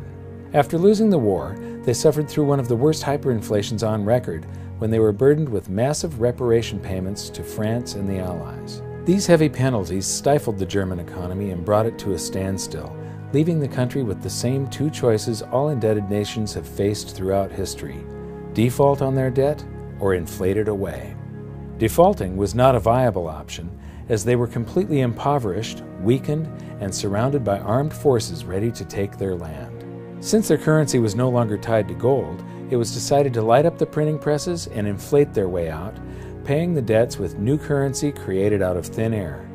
This had drastic consequences. Check out some of this Weimar currency. The display starts with one mark that actually purchased something, but soon the notes rise to the thousands, then the millions, then the billions, and finally the trillions. It's mind-blowing. You'll notice that I'm laughing a little bit as we move through the museum, but I'm not laughing at the people. I'm laughing at the stupidity of central banks and of governments and how we never seem to learn from history.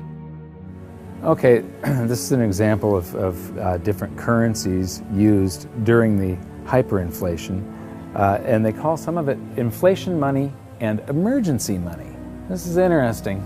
They figured the way out of hyperinflation was to print more. So in 1923, the value of money fell by 50% or more per day. So that means prices are doubling every day if it's falling by 50%. Nearly everyone spent their money as quickly as possible on bread, shares, and other safe assets. Well, I don't consider shares safe assets. Actually, the stock market did not keep up with the inflation. However, this rapid circulation only served to stoke inflation even further. That's the function of velocity of money. It's just when velocity picks up, it's just like expanding the quantity. It's got the same effect. At the end, even 144 printing companies working for the Reichsbank could not keep up with the demand for banknotes. Emergency money issued by cities, local authorities, as well as banks and other enterprises started being circulated. So everybody was issuing currency to add to the currency that the government was printing like crazy. Although banknotes with face values of trillions of marks were issued, the vast demand for money, that's not correct, the vast demand for currency led to a paper shortage. Printers used anything that could be found, including wool, wood, and silk. So here's some example of wood, wool, and silk currencies over here. So this is a great example of how even here, in a museum of what they call money, this is the Bundesbank, one of the world's great central banks, if you can call any central bank great. They don't understand the difference between money and currency. They're calling all of this money, and it has nothing to do with money. This is just a promise. It was a promise to pay money at one point, and then it was a broken promise. People will have faith in these government-created currencies, and it allows governments to basically rob their own people. The government erased the debts that they had left over from World War I by just hyperinflating the currency, and basically that transfers all the wealth of the middle class to the government. The government inflated away the debts, but they also inflated away the prosperity of their entire population. When we were in Germany, we got a chance to shoot in front of the Bundestag, which used to be called the Reichstag, and it's very, very significant in that out of monetary crisis, you very often see the political landscape change dramatically. It's the middle class of a country that defines the country with their vote. They're the largest sector of any country, about 70%. And a currency crisis like a hyperinflation wipes out and impoverishes the middle class. And they become filled with fear. And it's very easy for somebody to come in and prey on that fear. And dictators arise out of hyperinflation. And this is one of my greatest fears as far as the United States goes. I think that we all have to be very, very careful and very watchful for what happens in the future. A few years ago, I was interviewing Congressman Ron Paul, and he said, I think that there's going to be a financial collapse before they come around to thinking seriously about monetary policy. But the real thing we have to worry about is not the loss of our wealth. It's the rise of a dictator. It's the loss of our freedom. And what's interesting is the rise of Hitler. There were 2 times where he played on the public sphere. He could never have come to power had there not been a hyperinflation back in 1923. Just 1 week before the end of that hyperinflation, that's when Hitler made his first big public appearance. Playing to the public fear, Hitler and his stormtroopers took over a beer hall called the Bürgerbraukeller that seats around 3,000 people. And he took the stage by gunpoint, and to this literally captive audience, he gave the speech that would change the world. Because of the hyperinflation, the audience had been recently impoverished. Their wealth had been stolen by the government running the printing presses. And so they're all scared. He offers them a scapegoat and tells them he's got the way out. He became very popular after that, and the very next day, the people that were listening to him followed him in an attempt to overthrow the government. He was arrested, tried, and convicted of high treason and served time. While he was in jail, he was provided with a private secretary, Rudolf Hess, and he actually wrote about half of Mein Kampf while he was serving time. But once the economy started to recover, Hitler lost that leverage, that power. He could no longer play on the fear of the public once the economic situation had changed. By the middle of the Roaring '20s, he had become a joke. The Nazi Party had gone to less than 2% of the vote. Then along came the Great Depression, and Hitler seized this opportunity again. He was the first politician to actually campaign by aircraft, hitting multiple cities in a single day. And the Nazi Party went from 2% of the vote to the second largest party in Germany. So playing on the public's fear, Hitler was able to take away the rights of Germans. He was able to, all these guaranteed rights in the Weimar Constitution, private property rights, the right to assemble, public assembly, the right to privacy in the mail, the telephone system. He just took away all of their rights and seized power. So these are some of the things that we have to be concerned about and be very mindful of. Economic crisis very often leads to the rise of a dictator. Yeah, the fact that this was just 70 to 80 years ago, basically there are still people alive today that experienced this, but enough of them have died off to where the warnings fall on deaf ears. Berlin is a great example of another massive danger to individual freedom that economic crisis can bring, the swing from capitalism to collectivism. After World War II, the city was basically divided in half, the West being capitalist and the East communist. Germany was reunified in 1990, but even this short period of separation showed the vastly different levels of prosperity that the two systems achieved. So this is the famous Checkpoint Charlie, and what's interesting is how quickly an economy can heal.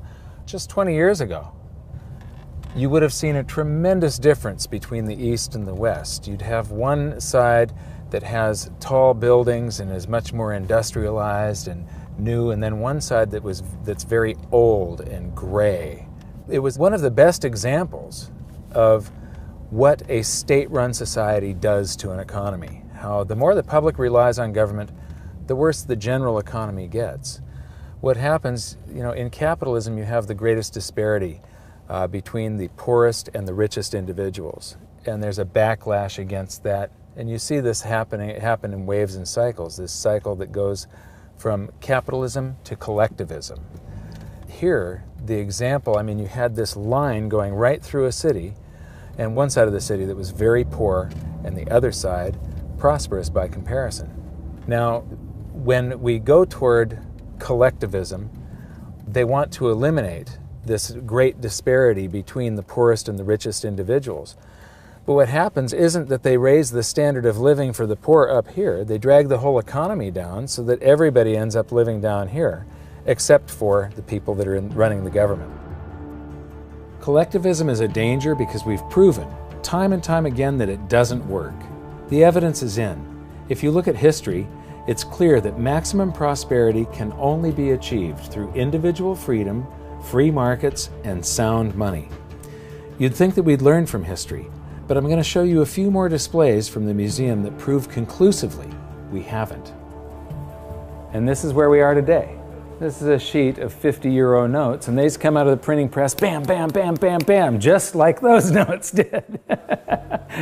And the entire world today is sort of, every central bank across the planet is creating currency like crazy right now. I think we're going into a deflation, so they're trying to stave off deflation right now by printing their way out of it.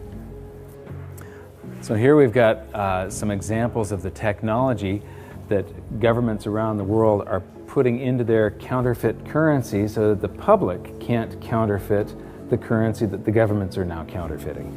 So you've got all these holograms and watermarks and different threads and different types of paper. And then here's this big old printing plate where they pop these things out a mile a minute. And right now, they are hyperinflating the base money around the world, the paper money. We're going into a deflation, though, of the credit money, the voodoo hocus-pocus currency that the banks just type into the computer. That's starting to collapse, where this stuff is expanding.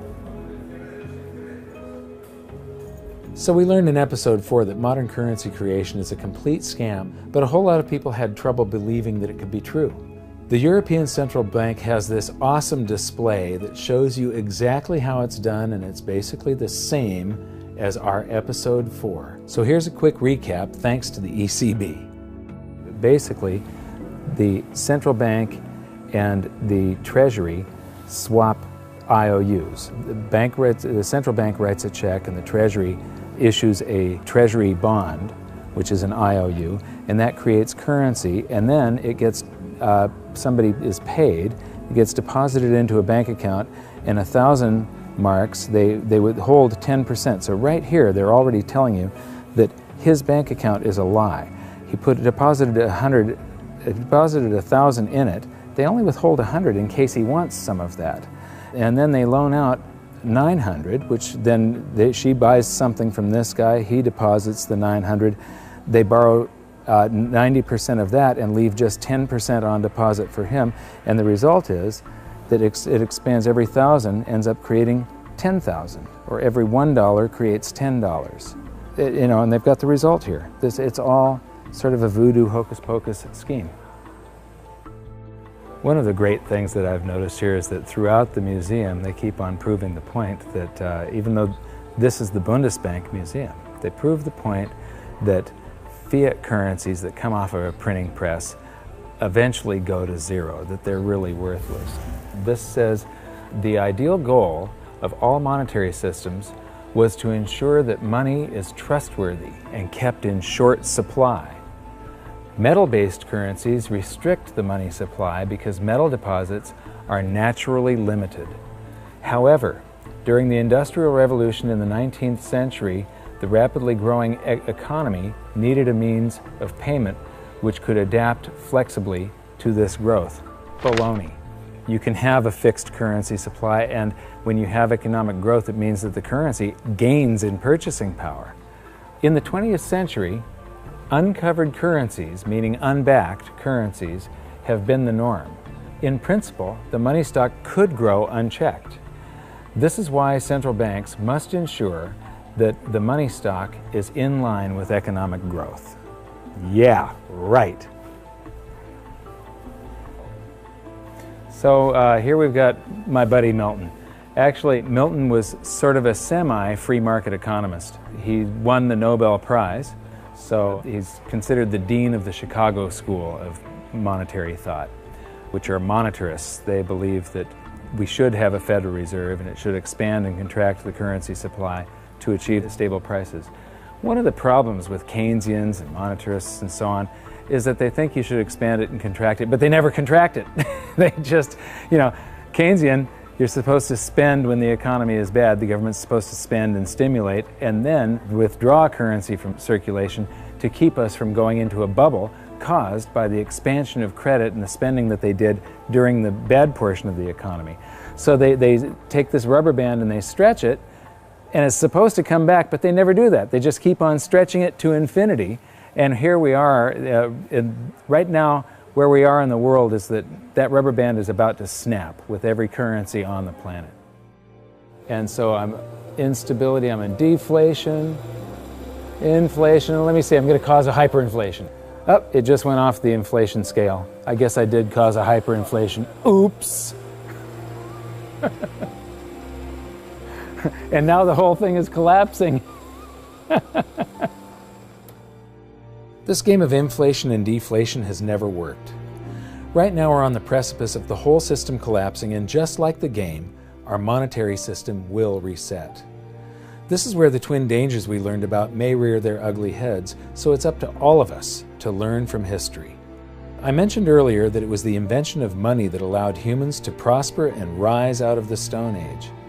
But money is only part of the equation. What use is money if you don't have freedom? So what's going to happen? Will we default or inflate our way out of the mess we're in? Since 2005, I've been stating publicly, and I also wrote in my book, that I believe we're headed toward a series of events involving a short-term deflation followed by a big inflation or hyperinflation. If you really want to learn how this inflation might affect you and your family, join me at hiddensecretsofmoney.com for this episode's exclusive presentation. It's a special video that shows where I believe we are on this economic roller coaster of a ride and how I think it'll play out. So for now, what can you do? 1. Share this video on social media and subscribe to our YouTube channel. 2. Educate yourself by watching the rest of this series. And 3. Take action to protect yourself and your family. Learn what you can do at hiddensecretsofmoney.com. I'll see you there.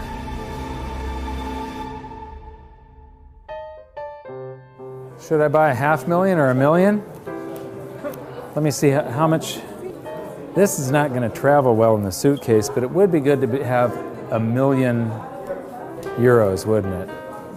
Tough decision. So, okay, I'm going to buy €250,000. So here's €50 for your €250,000. And yeah. And I get change back. This is about €8 to buy €250,000.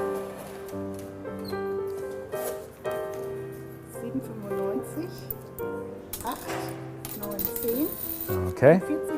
Okay. And what's interesting is these are going to eventually be in here. I mean, it won't be too long before these end up like this. Oh, and we get some chocolate gold coins. Dankeschön.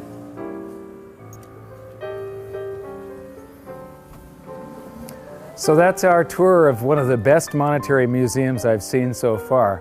But what amazes me is that they still just don't get it.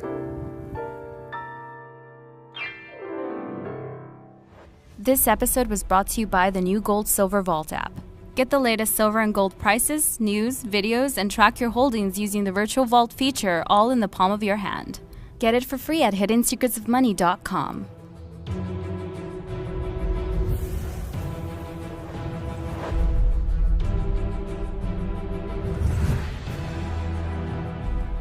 I'm Mike Maloney, author of Guide to Investing in Gold and Silver. It's the world's #1 best-selling book on investing in precious metals. It's available in 11 languages.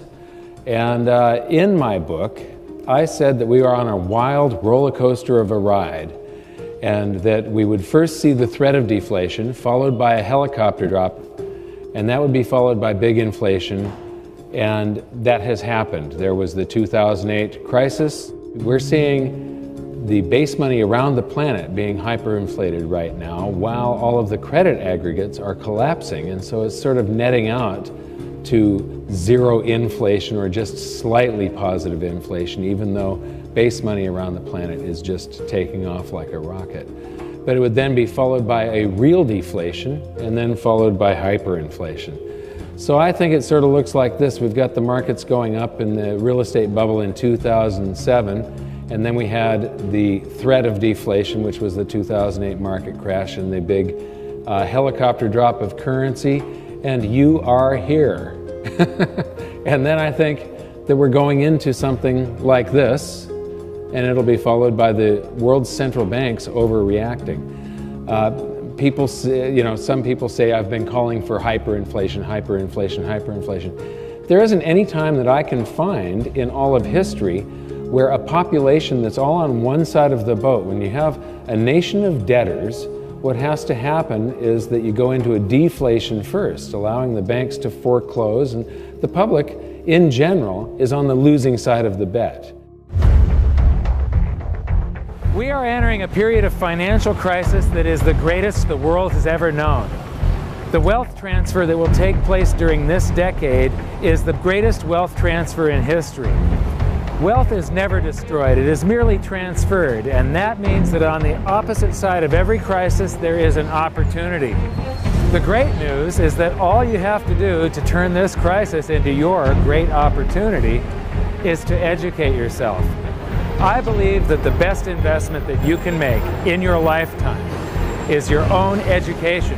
education on the history of money, education on finance, education on how the global economy works, education on how all of these guys, the central bankers, the stock market, how they can cheat you, how they can scam you. If you learn what is going on and how the financial world works, you can put yourself on the correct side of this wealth transfer.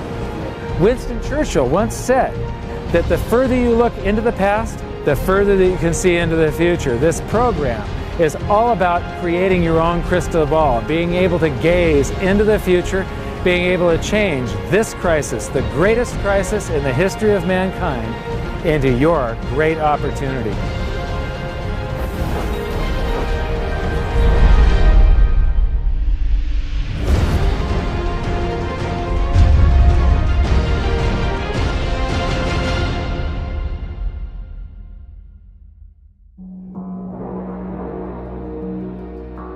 Well, I've been traveling overseas quite a bit, but I'm on my way home now to speak at an event in California finally.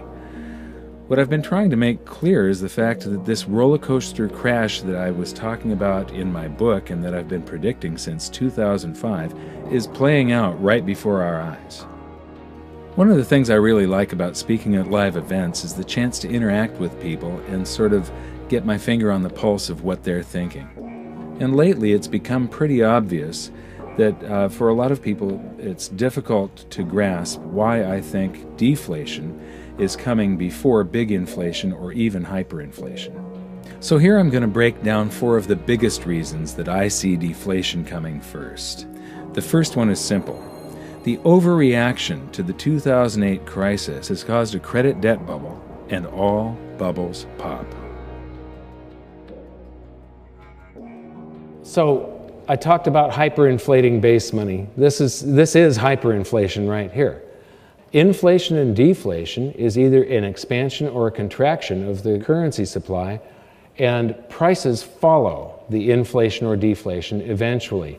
Now, most of this currency does not circulate. It's sitting on banks' balance sheets in what's called excess reserves. You know, if you look at the years leading up to this crisis, this red line is reserve balances. The white line is how much of it is excess. And here we have Alan Greenspan's response to 9/11. Look at the scale of how big this emergency is compared to 9/11. But what is Ben Bernanke afraid of? And now Janet Yellen has inherited this legacy. Well, one of the things that happened in the 2008 crisis is that banks froze up and wouldn't lend to each other. They were all scared to lend to each other. And our system is such a fraud that at the end of each day, they all have to be able to borrow digits from each other that were created from nothing just to keep the whole smoke and mirrors game going. They all have to do this interbank lending to keep things balanced. Well, if one bank won't lend to another and they don't have any reserves, the whole system freezes up. Now, if you've got all these excess reserves that are on their balance sheet and you pay them interest to keep the reserves there and not use this as a basis of fractional reserve lending, they're going to be liquid. This basically prevents bank runs by banks on banks. It's not a public bank run with the public lining up at the doors. It's a bank run where one bank is trying to get their currency out of another or won't lend to another. And so this keeps things liquid. Right now, what this has done, though, the banks get to use this stuff in the middle of the day. And so you see the use of margin in the stock market going to record levels. You see the stock market going to record levels, things like, I follow collector cars, and they've been going astronomical. The number of $10 million cars out there now is just absolutely insane, and there are cars now selling for $30 million. Wine collections, art, it's all going ballistic at this point. And all bubbles pop. This is the average price of a new home divided by the median annual household income. Normally, 3-4 times your income is about what you can afford with a house. When you drop in interest rates, the affordability goes up, so people pay more for a house. But interest rates don't stay in one spot forever. They have to revert sometime or another. And all these people are going to be trapped. Every bubble pops, that's a bubble. We are in for something big again, and this time it's going to be more horrific than the crash of 2008, simply because the response to 2008 created a lot of stored energy. And then when the market crashes, that energy is released in the opposite direction. That previous chart of the hyperinflation of base money, well, we're going to get a reaction from all of this. Whatever bubble you're in, the opposite happens of what is of greatest benefit to the most people. Right now, if we went into big inflation or hyperinflation, the average Joe six-pack would get rewarded for mass stupidity. They're all out on credit. We're in a credit boom. We're in a bond bubble. Those bubbles have to pop, and the popping of a credit bubble is deflationary. It's deflationary. And history's crystal clear on that. A lot of the gold bugs say, the Federal Reserve and central banks, they're creating money, which they are unprecedented. But they're actually inflating to fight the deflation that started to set in the late 2008, early 2009. And if you look back at history, you say every major debt and financial asset bubble in history, the railroad bubble of the early 1870s at peak, followed by deflation. The auto and farm bubble and tractor bubble, that's actually a tractor bubble that caused the Great Depression. It was farms failing, and it was smaller local banks failing that caused the Great Depression and high unemployment. Deflation, because the deflation has to root out the massive debt and the financial assets that get overinflated. And it's good if we bring down the cost of living, if we restructure debt, if we bring financial assets down, it actually improves our standard of living long term, but it is painful when it happens. People think that the Federal Reserve can prevent deflation, that they control the money supply. Most people don't realize that the Federal Reserve controls base money only, and it's an incredibly small portion. It's so tiny. Right. Yeah. And all they do is influence the rest of the economy with interest rates and reserve balances and such. Well, some people say the strategy didn't work. Well, no, it did work. We would have been in a depression, just like the early 30s. We were going that banks were melting down, financial institutions, major Fortune 100 companies were failing like AIG. We would have imploded because once you have that much debt and leverage and things go wrong, it just builds the other way. Like you say, you get a bubble on one end, you get a crash. Bubbles don't correct, they burst. So we were going into that, but government said, no, we will do whatever it takes. Mario Draghi, Ben Bernanke, and they created trillions of dollars to fill the hole. Well, all that does, it's like taking more drugs to keep from coming down. I mean, a drug addict can keep taking more drugs until it kills them, or until they just fall down and get dragged into detox. It's the exact same thing.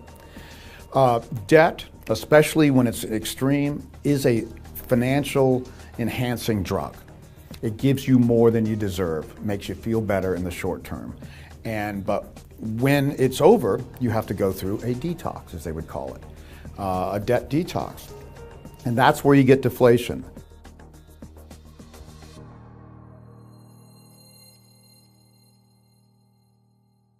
This is the demographics of the United States back in the year 1940. And it's broken into 5-year age groups. And what I'm going to show you here is the baby boom and one of the reasons that we're going into this deflationary scenario. And we're also in this swing from individualism to collectivism. This is a pendulum, a cycle that just goes back and forth throughout time. And this is the greatest threat to your well-being and the well-being of the economy and freedom. We're going through a period where this demographic is going to cause some huge problems. So here we are in 1950, and you can see the beginning of that baby boom taking off. 1960, 1970, and this wave. Now, the reason I've got this broken up into these different colors, children are the ultimate consumers. They consume everything, they produce nothing, except a quality of life for their parents, a big reward as far as seeing them grow up and so on. But economically, children are an economic loss. They consume economic energy. What you're seeing here is this wave coming into working age. The green area is sort of a break-even area. That's when people are getting a job, and it might be a minimum wage job or something like that, and might be sharing an apartment with a few other people. And then as you get into the yellow area, you start to become a net positive for society. You're paying income tax, you're producing more than you consume. And then you get into what's called the maximum spending demographic. The maximum spending demographic is ages 45 to 54. And this group lives in the largest houses of their lifetimes. They're driving the most cars of their lifetimes. They're sending their kids off to college. They're spending a lot. Then they become empty nesters. That's the maximum saving demographic. Once the kids are gone off to college, they go, holy moly, we didn't save anything, and we want to retire in 5 years or 10 years. And so they start saving, and then you get to the point where they retire, and they become a maximum social burden demographic, I call it, simply because they're liquidating assets. They've got their stocks and their savings, and each year they're going to liquidate some of those to live, and the only driver that in the economic driver is the medical industry. They drive the medical industry. So economically, the maximum social burden group is a net loss for the prosperity of society, the prosperity of an economy. And so I'm going to go back again, and you can see that maximum social burden group almost didn't exist in 1940. And there's a lot of people of that working age and maximum spending age supporting the few people that were of the maximum social burden category. And then we get the baby boom sweeping through, and in the 80s and that stock market boom of the 90s and all the way up to 2000, that yellow area that really drives the economy was growing every year. Now, we have an economy where it's supposed to grow at about 3%, or it's going to stall. We inflate the currency supply at about that rate. But now, after the year 2000, we've got 2010, the peak of the maximum spending demographic. And from now on, it's sort of downhill. Maximum savers, they do help drive the stock market, but look at that maximum social burden category and look at what happens next. So we are going into this time period right now. Now, the reason there's no children on there is they haven't been born yet. But if you look at, when I first presented this a couple of years ago, birth rates have been falling for quite a while now, and they've been falling even at an even greater speed since the crash of '08. And if you look at the data from the Great Depression, birth rates just fell off a cliff in the Great Depression. And so you have less people of the younger age coming into this demographic to support the people that are retiring. They didn't have the pill during the Great Depression.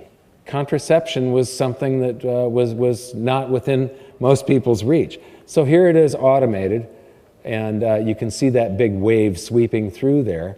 And if you could imagine data for the children, it would be at a much lower rate. And if we do have a big economic pullback, you're going to see that really reduce. So we're in, most likely, some very serious trouble here, because all of our social programs and the way the economy and the society is set up, everybody's expecting to be able to retire at a certain age and live fairly comfortably off of the rest of us, off of the government. Any comments on these different age groups, maximum spending demographic, maximum savings, and maximum you've got the social same burden? model we do. What is unique at this time in history, and it's the main topic of my most recent book. That's why I call it the demographic cliff. This is the first time in most wealthy countries, there's a few exceptions, let's call it Sweden, Switzerland, and Australia, countries like that have a larger millennial or echo boom, but almost every other country has an echo boom that only comes up near the same heights or is much smaller, like Germany and Japan. This echo boom here is what you're talking about. So my question to people is, like you say, it is a pyramid. Each generation has been larger and more wealthy to help pay off the debts or the accumulation from an aging generation before them. What happens when the millennial is having to support a generation that's actually larger than them? And what happens when there's not enough for them to drive house prices back? I've got a model now for housing that says people spend the most on housing at age 41, but then when they die at age 79 or 80 on average, they become sellers. So I have to subtract the dyers from the buyers, and when I do that, baby boomers are going to be dying at higher rates than the millennials are going to be buying at some point, and there's going to be net negative demand for housing. Everybody's thinking, oh, we're going to need more housing forever. No. Not when a smaller generation follows a larger. So for entitlements, that's huge. There is no way this next generation in the US, nevertheless in Japan or Europe where they're much smaller, can even hope to pay the entitlements been promised to the baby boomers. It's a fairy tale. And housing will never be the same. We saw the Bob Hope generation come out of World War II, the first middle-class generation in history where the average person could buy a house on a mortgage. That was not the case in the Roaring 20s even. Only the affluent could do that. So that was a big boon for housing, and housing went out, the depression went away. Then the baby boom comes, unprecedented in numbers. All of our lifetimes, housing's gone up with a few exceptions here and there. Housing is going to do well to go sideways for the coming decades, nevertheless go up much again because of this generational shift. We've never seen this in history.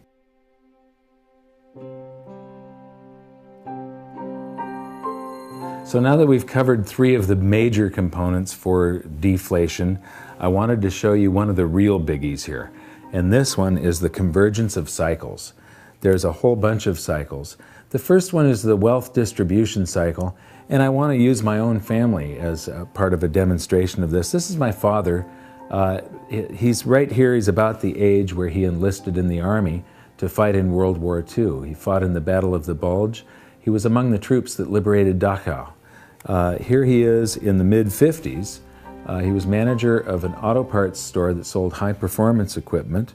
And here's his tax return from 1955. He would have been filing this about a month and a half after I was born. And so what you see here is that he's a store manager in Salem, Oregon, and his income was about $9,600, and he paid about $1,160 in tax for an effective tax rate of about 12%. And you say, well, he only paid 12% because he didn't make very much, so he was in a really low tax bracket. But wait, this is median home values. This is U.S. Census Bureau data. And here we have 1950 and 1960. So we're going to Oregon, 1950. A median price single-family home was $6,800, and in 1960 it was $10,500. So I'm going to say probably $8,500 is a happy medium there. Today, in Los Angeles, where I live, a single-family median price home is $360,000. Now, he was making enough, making $9,600. He was making $1,100 more than the cost of the average home in Salem, Oregon.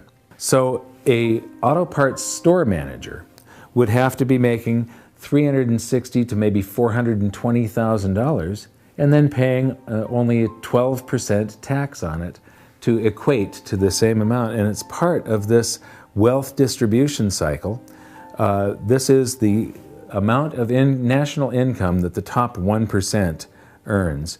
And back in the 20s, the end of the Roaring 20s, it was above 20% of the national income was going to the top 1% of the income earners. There's a trough here in the 70s where it got down to just 9%, but it's back up to 20%. And so, you know, in this area, the middle class was doing better and paying less taxes. But on the trip there was the Great Depression right here. So getting back to that is going to be a very deflationary, painful thing. We've already seen the baby boom demographic, but I just need to show you one thing here. You recall that the maximum spending demographic drives the economy. The maximum social burden puts deflationary pressure on their economy. They sell their stocks, bonds, and real estate to survive, and they don't produce anything. But what I want to point out is that there's about 6 times more people driving the economy here in 1940 than there are putting deflationary pressure on it. And when you watch this wave go through, the drivers are always more until just the last couple of decades here. And now the people putting deflationary pressure on the economy exceed the number of people driving the economy. So if you could chart this out with time on that axis and the energy going into the economy on this axis, the curve would probably look something like this, and I believe that we are right about here, right about now. And now for the next cycle in this big convergence, the stock market cycle. This is the S&P 500 PE ratios. A PE ratio is the price of a stock per share divided by the annual earnings of that company per share. And if you're paying somewhere between 10 to 14 times annual earnings, that's fair value. Anything under 10 is undervalued, 14 to 20 is overvalued, and anything over 20 is bubble territory. And here comes the data. And what is important here is that when the stock market goes into a bubble, without exception, it has to visit undervalued before a new bull market can begin, except for this time, the biggest bubble in history in the year 2000, and when it popped, we went down to fair value and bounced back up into a bubble. Do you really think that a new bull market can begin from here, that we're not going to visit extreme undervaluations? I don't think so. I think that we have to visit extreme undervaluations before a new solid bull market can begin.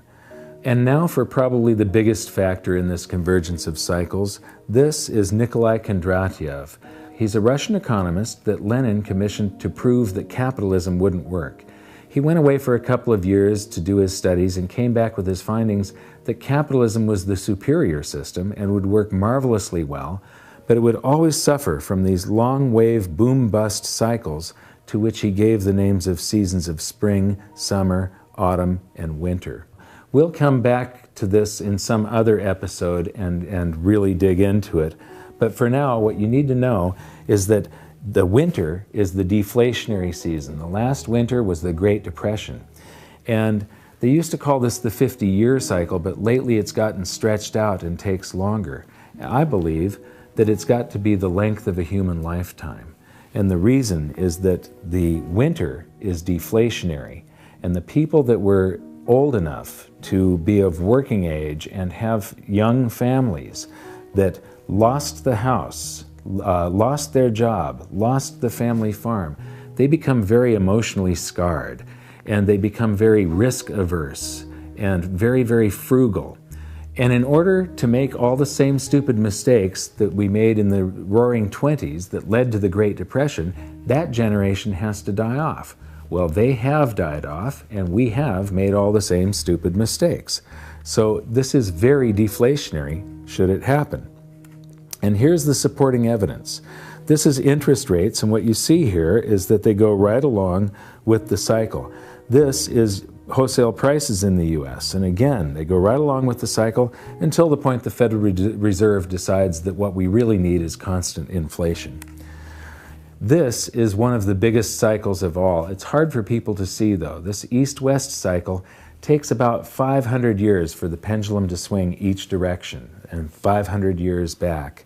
It's innovation and prosperity swinging from Asia to Europe and North America and back. And in the Dark Ages, China was developing gunpowder. Then China stagnated while we had the Renaissance and Industrial Revolution. So ingenuity and prosperity does flow back and forth, and right now you should be able to feel that the Western economies are stagnating and have sort of stalled, while the growth in the Asian economies over the last 20 years has been mind-boggling. And so this is very deflationary for the West. And here is probably one of the most deflationary cycles of all. This is household debt as a percentage of disposable income.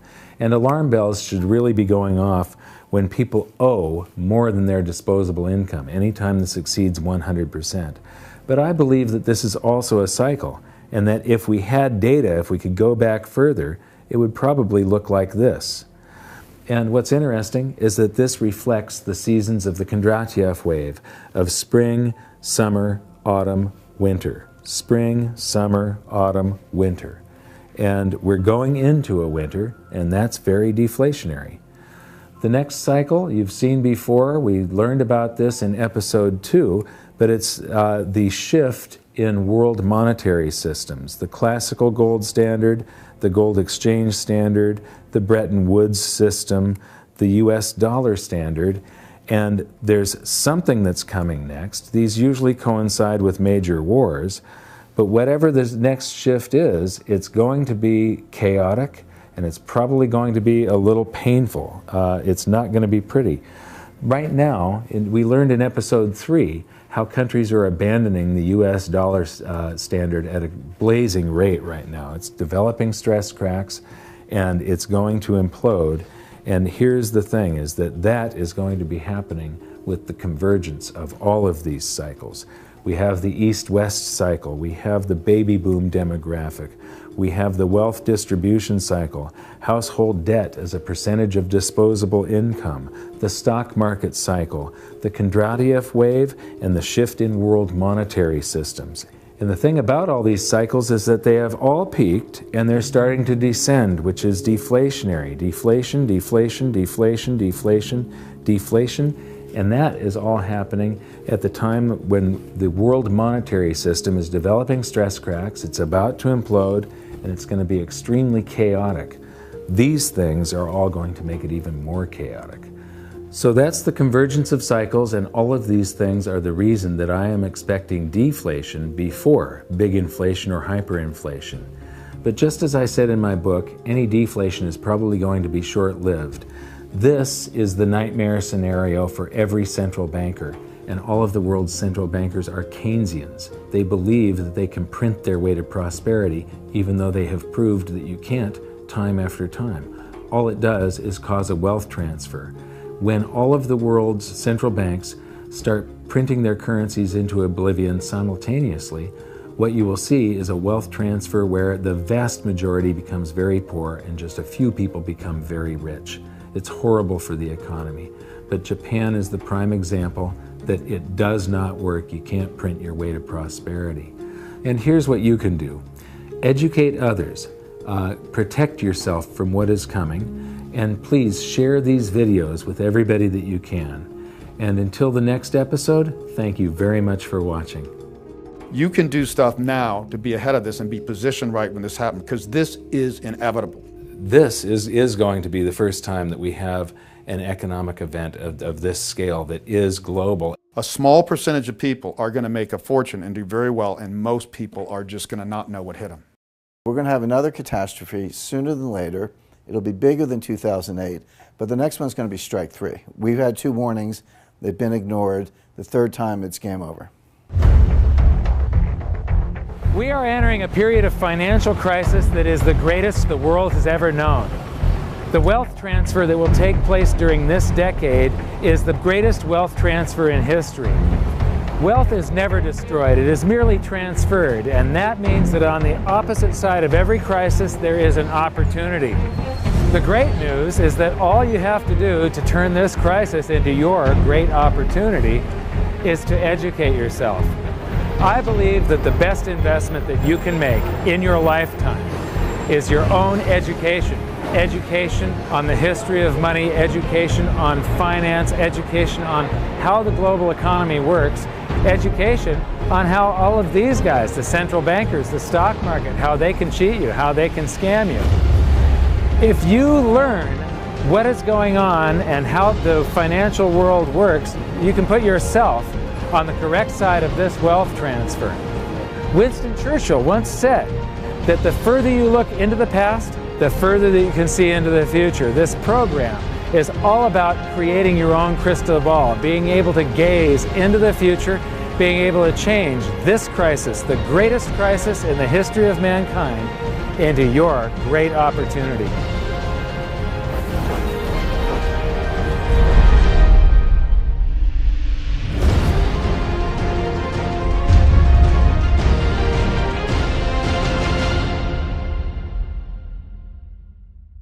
Hi. In the last episode of Hidden Secrets of Money, I spoke with Harry Dent about deflation and the reason that we both feel that it's absolutely inevitable. In the bonus feature, I talk with Harry about some of our differences, and he believes that it's going to be a long, drawn-out deflation. I believe it's going to be a very short-lived deflation, followed by potentially a hyperinflation. And the reason is something we're going to talk about in this episode, and it's velocity of currency. And that is all controlled by psychology. I'm very fond of saying that the economy is both psychological and psychological. It runs in waves and cycles, and those waves and cycles are very logical because of the psychology that's going on behind it, and that psychology controls the velocity of currency. Now, I like to teach through the looking glass of history, so I'm going to read you a little bit of my book because there's a perfect example of this in the Weimar hyperinflation. And after I'm done with the book, we're going to come back and we're going to look at some data so that you get a full understanding of what velocity of currency is and how it affects you. So, on page 16, we have, at the beginning of World War I, Germany went off the gold standard and suspended the right of its citizens to redeem their currency, the mark, for gold and silver. Like all wars, World War I was a war of and by the printing press. The number of marks in circulation in Germany quadrupled during the war. Prices, however, had not kept up with the inflation of the currency supply, so the effects of this inflation were not felt. The reason for this peculiar phenomenon was because in times of uncertainty, people tend to save every penny, and World War I was definitely a time of uncertainty. So even though the German government was pumping tons of currency into the system, no one was spending it, yet. But by war's end, confidence flooded back along with the currency that had been on the sidelines, and the ravaging effects worked their way through the country as prices rose to catch up with the previous monetary inflation. Just before the end of the war, the exchange rate between gold and the mark was about 100 marks per ounce. But by 1920, it was fluctuating between 1,000 and 2,000 marks per ounce. Retail prices shortly followed suit, rising by 10 to 20 times. Anyone who still had the savings they had accumulated during the war was bewildered when they found it could only buy 10% or less of what it could just a year or two earlier.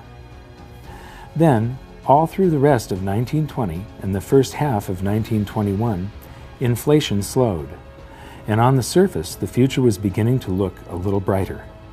The economy was recovering, business and industrial production was up, but now there were war reparations to pay, so the government never stopped printing currency. In the summer of 1921, prices started rising again, and by July of 1922, prices had risen another 700%. This was the breaking point, and what broke was people's confidence in their economy and their currency. Having watched the purchasing power of their savings fall by 90% in 1919, they knew better this time around. They were smarter. They had been here before. All at once, the entire country's attitude toward currency changed. People knew that if they held onto their currency for any period of time, they'd get burned. The rising prices would wipe out their purchasing power. Suddenly, everybody started to spend their currency as soon as they got it.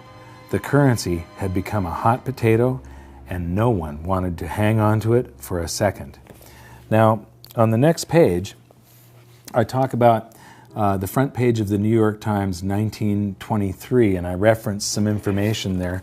And I just happen to have a reprint of the front page of the New York Times from 1923. And there's an article here about the German hyperinflation. But what I find more interesting than that is the entire paper is this wonderful time capsule. And if you replaced the names and dates and names of countries and so on in most of these articles, it would all be pertinent today. You'd think that you were reading today's newspaper. But when it comes to this article on the German hyperinflation, it talks about these paper mills pumping out 45 billion marks per day. Now, this is the February edition of the New York Times. By November, those paper mills were pumping out 500 quadrillion marks per day. So now we're going to take a look at velocity and how it could affect us in the future. So this is me. Now, I developed this keynote presentation to make understanding velocity easy. Most economists make it sound really complex and people don't think they can understand it. But stick with me, I think you'll enjoy this. When you're measuring velocity, you're measuring the number of times each unit of currency changes hands. I'm going to have lunch and I'm going to pay the waiter, I'm going to tip him $1. And then he parked in a red zone that morning, so his car got towed. He's going to have to take a cab home, and he's going to pay that cab driver that same dollar when he gets to his destination. Then later on that day, the cab driver is going to have to fill his cab with gas, and he's going to use that same dollar again as part of the payment to pay for his tank of gas. So that dollar was used in 1, 2, 3 transactions. It had a velocity of 3 that day. In other words, $1 bought $3 worth of goods and services. Now we're going to kick this up a notch, and we're going to call this a country of 10 people, this economy of just 10 people, and their currency supply is $1. That's the only dollar that exists. And it circulates once, and so you've got $1 times a velocity of 1 equals a GDP, the size of the economy, is $1. If it circulates twice, it's 2, 3, 4, 5, 6, 7, 8, 9, 10. So $1 times a velocity of 10, or 10 transactions, equals a $10 GDP, the health of that economy. Now, if you expand the currency supply, we've given each one of these people $1.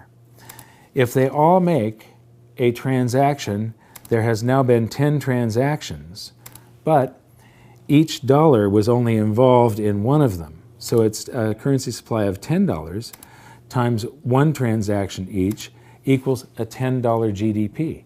So even though you've got 10 times the currency supply, the economy has the same vibrance. There was 10 transactions, it equals $10. Then we have a second transaction, a third, a fourth. This could be a healthy economy. It could also be an economy running into hyperinflation. Keynesians, that's the type of economists that are running the modern day economy, believe that you can create a healthy economy by changing this figure here, the size of the currency supply. So the Federal Reserve thinks that by adding currency to the economy, that they're going to be able to stimulate it and make the economy grow. And the thing is, it isn't the quantity of currency, it's the amount of goods and services that are created in that country that determines the country's level of prosperity. So if you just add a bunch of currency, all it's going to do eventually is drive up prices. Velocity will slow at first, and that's what we're seeing now. Well, the same thing happened in Weimar Germany. This is the entire hyperinflation from the beginning of World War I in 1914 until the end of 1923. And most economists are attracted to this big hyperinflation on the end. But one thing I discovered when I was writing my book is that there's almost always a pre-hyperinflation hyperinflation. And we see one here, where there's this rise of prices and quantity of currency, and then it levels off for a little while, and then rises again. And this has to do with the psychology. This is the time where I said those people had been there before and experienced that. I'm going to zoom up on it. And so here you see the currency supply increasing. So they're doing monetary inflation, but prices stay level, and the price of gold actually dropped toward the end of the war.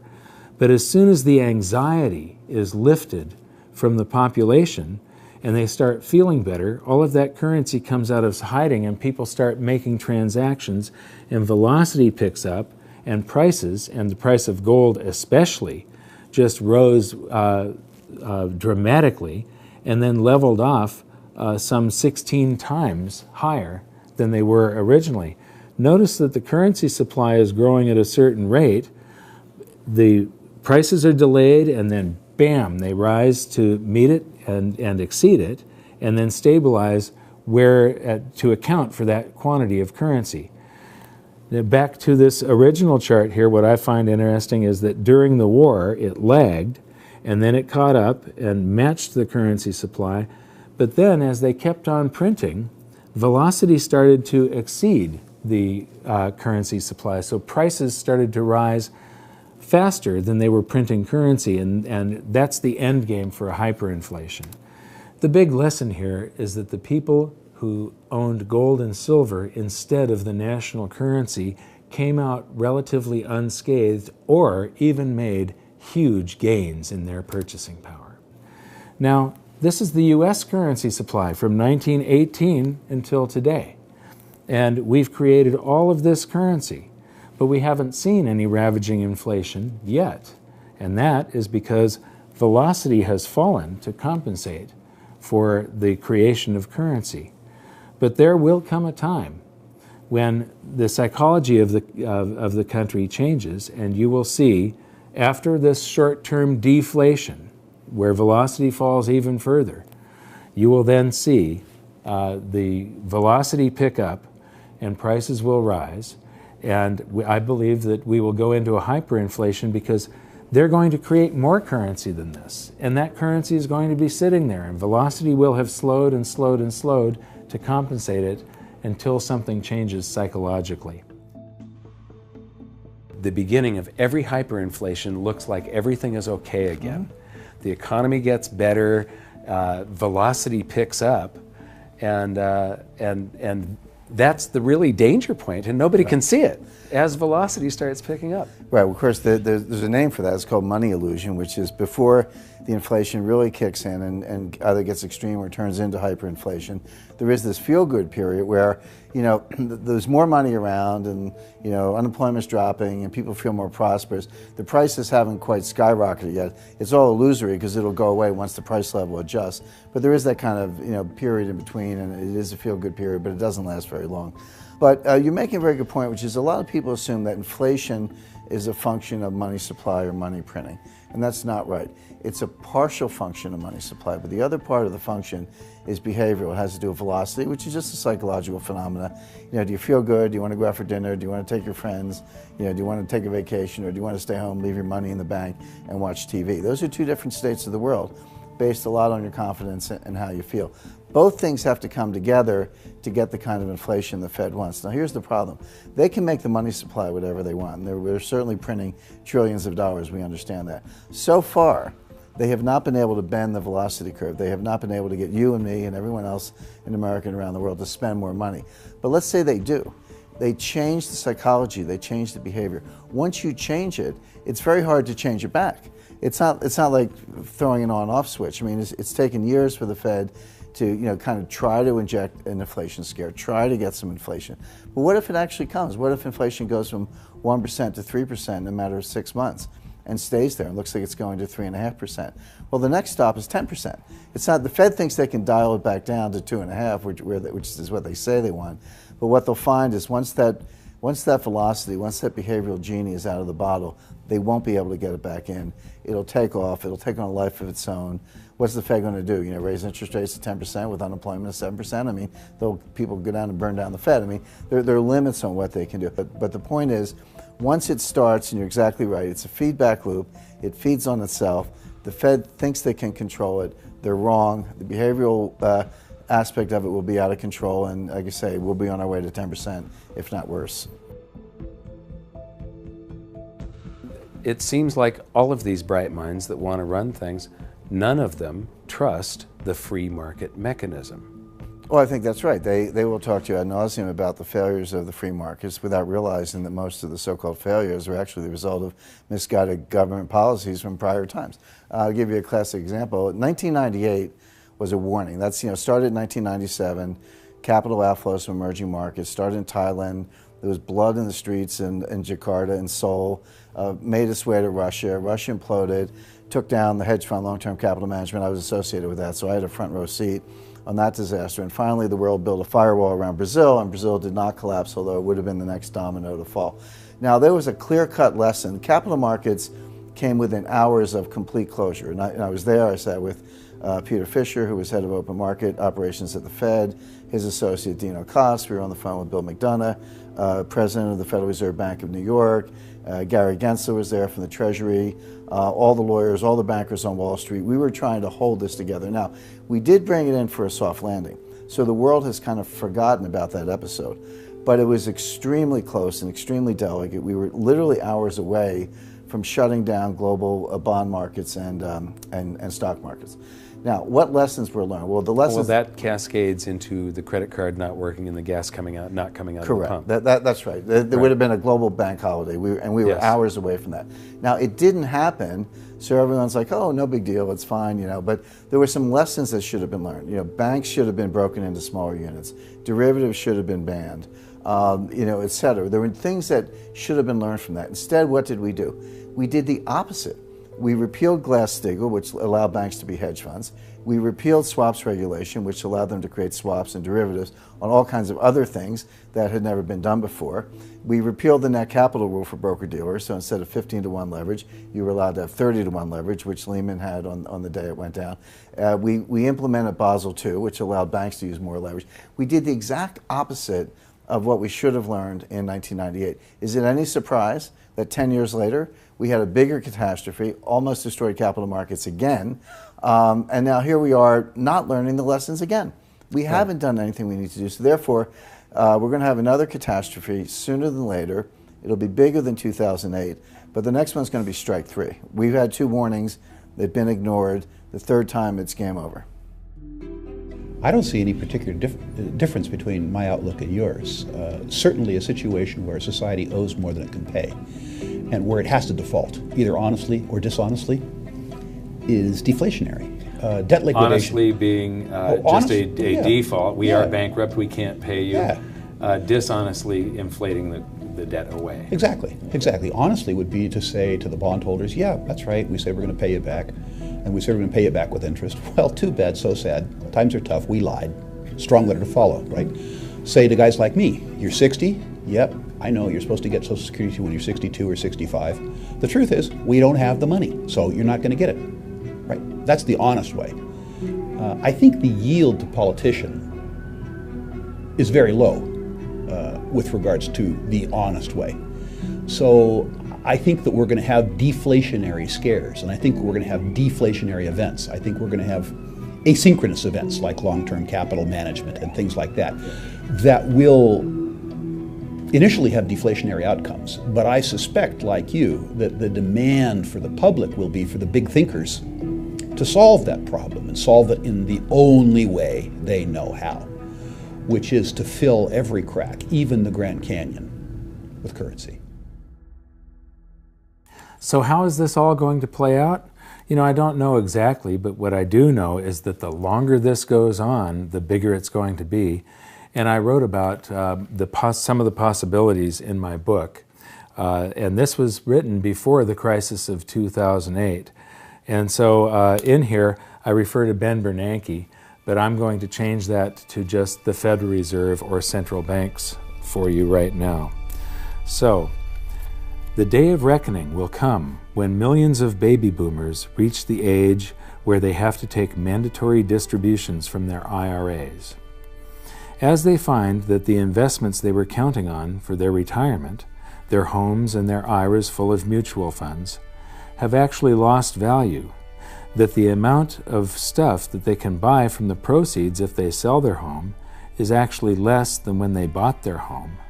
And as they realize that their dream of a comfortable retirement was just that, a dream, all those boomers will get scared and pull in their horns. They will stop spending. They will start selling off their assets, and the greatest stock market crash in history will unfold as more and more boomers panic and sell. I believe this will also be accompanied by the greatest real estate crash the world has ever known. This perfect storm of bankruptcies and foreclosures will cause the currency supply to contract as the giant credit bubble pops, and all those big spenders become big savers. When people save their currency, it stops circulating. The economic engine runs out of oil, and the whole thing locks up. This is every central banker's worst nightmare. This is real deflation, and the world's central bankers are about to discover the true scale of the horrors of a credit bubble implosion. When this happens, the Federal Reserve will once again send out its armada of money bomb dropping helicopters, but this time something will be different. Something will have gone horribly wrong. The bombs will have been defused. The Fed will try pumping the banking sector by buying up every kind of debt they can get their hands on, but to no avail. They will go to the extraordinary measures that they had said they were prepared to go to. They will buy every mortgage, mortgage-backed security, and any other type of debt that panicky investors and banks are trying to sell, but nothing good will come of it. They will start buying stocks to buoy the stock market, but retail sales will continue to plunge. They will try broad-based tax cuts, but it won't jumpstart the economy. They will work with foreign central banks to buy each other's debt, but the global economy will continue to plummet. People will finally see through the veil. They will see what Dorothy, the Scarecrow, the Lion, and the Tin Man saw, that the Wizard of Oz is really just some dopey old guy frantically pulling levers. Remember when we talked about how during World War I, the Germans increased their currency supply by 400%, yet there was no price inflation because of the public's anxiety over the war and the uncertainty of their future? Imagine the anxiety 75 million baby boomers will feel as they approach retirement, only to find their homes and their mutual funds are now worth next to nothing. The nest egg, ladies and gentlemen, has just cracked. When they get their tax rebates, are they going to buy that new big screen TV and the latest cell phone? I think not. I think they're going to save every dime they can get their hands on, just like in Germany during the war. But there will be a point at which a threshold is reached. For each income class it will be different. It will be the point where they feel that they've finally got enough saved for retirement.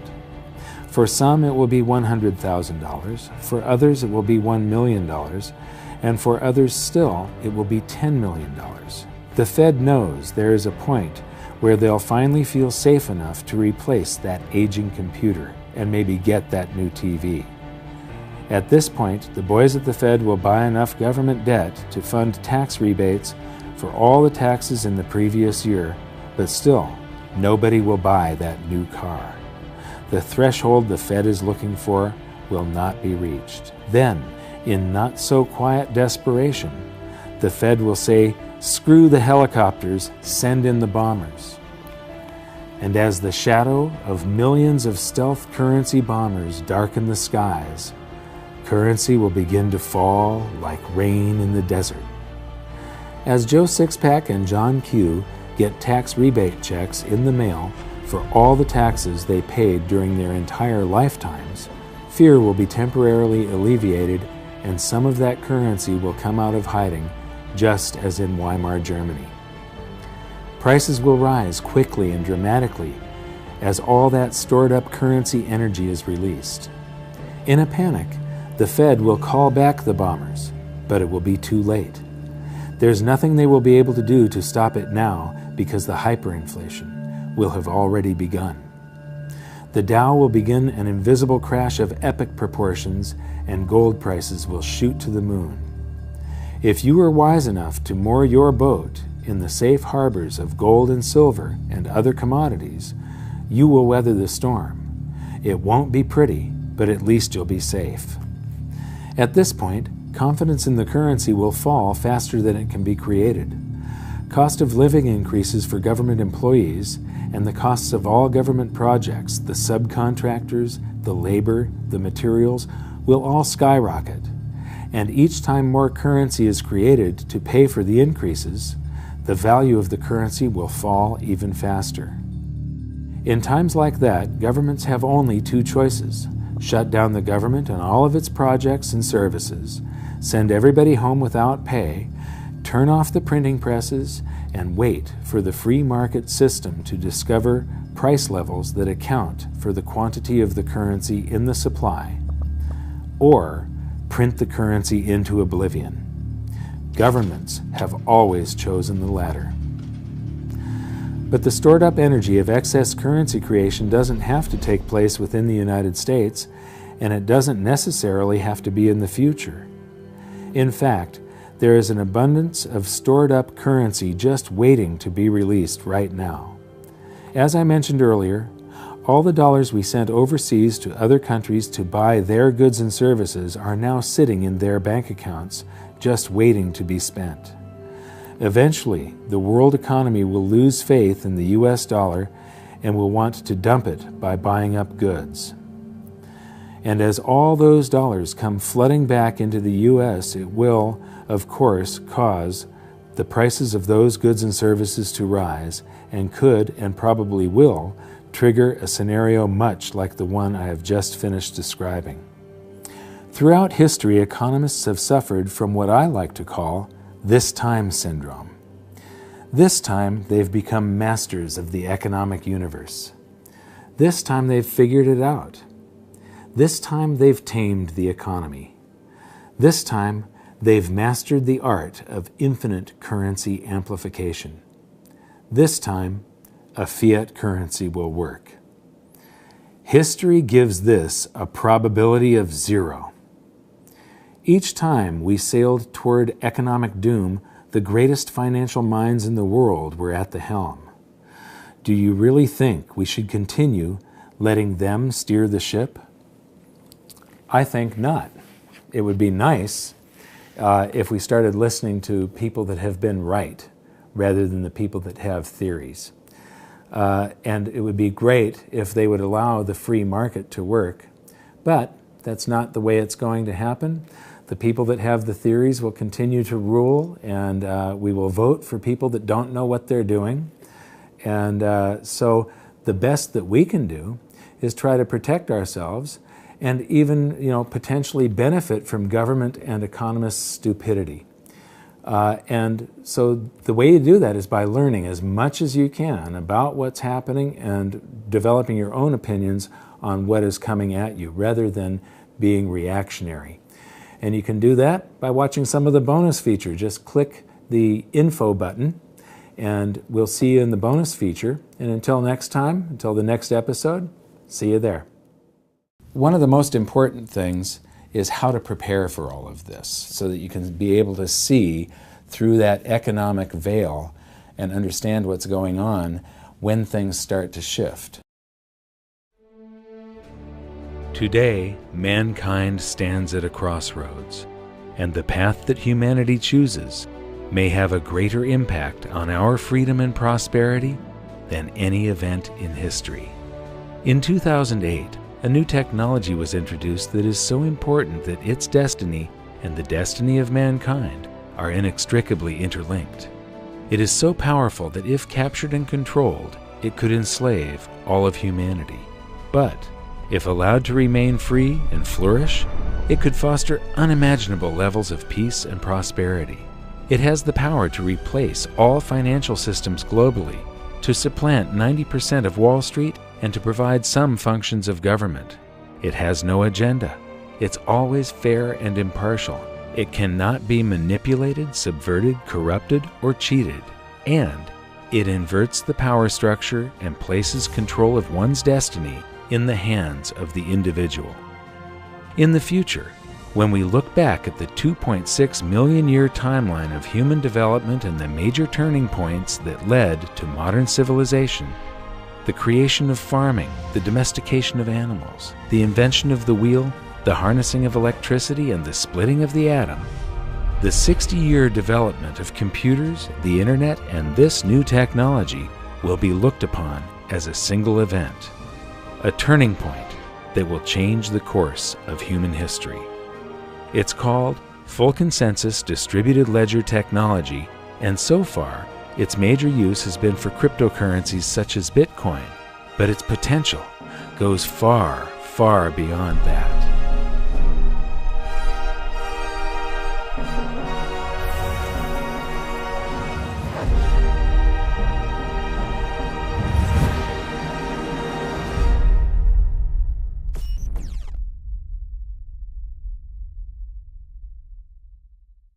Hi, I'm here in Washington, D.C. across the street from the Federal Reserve because I'm really excited about something.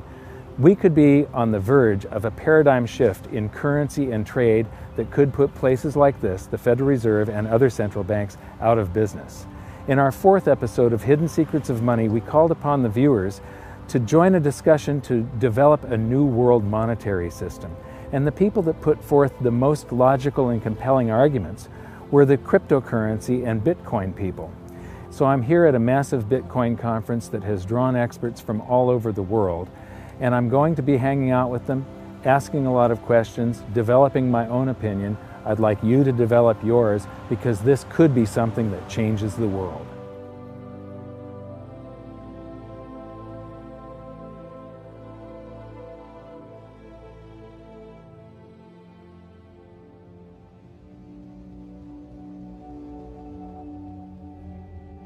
The most common question I get lately is, when are you going to make an episode of Hidden Secrets of Money about cryptocurrencies? The reason this has taken so long is that I wasn't happy releasing this video until I was comfortable explaining how it works, and now I finally can. As I said in the intro, we're going to start this journey at my first ever Bitcoin conference. This was the first time I had done a deep dive into researching Bitcoin, and after it finished, I kept on learning and learning some more. And it actually became difficult to finish this episode because of the speed at which this space is evolving. But just a few weeks ago, I learned about something new that could change everything, and I knew we had to get this video out quickly. This really is big. We'll learn more about this latest breakthrough later in the video because in order to explain it, we need to go right back to the beginning and learn how Bitcoin works. Like most people, at first I found the whole thing to be very abstract and complicated, but now I've found a way of breaking it down so that you don't have to be a rocket scientist to get it. I'm going to explain it by using an ancient problem that Bitcoin claims to have solved. It's called the Byzantine General's Problem, and until now, it's been unsolvable. The problem goes like this. How do you make absolutely sure that multiple entities which are separated by distance are in absolute full agreement before an action is taken? In other words, how can individual parties find a way to guarantee full consensus? Here's the example. Imagine that you are a general in the Byzantine army and you're planning to attack an enemy city. You have the city surrounded by several battalions, each of them camped several miles from the other, and each of them led by another general.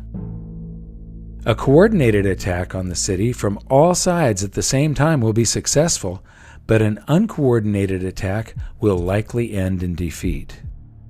You have decided to attack at dawn, but you have no walkie-talkies or cell phones, and signals from flags, torches, or smoke could be seen by the enemy.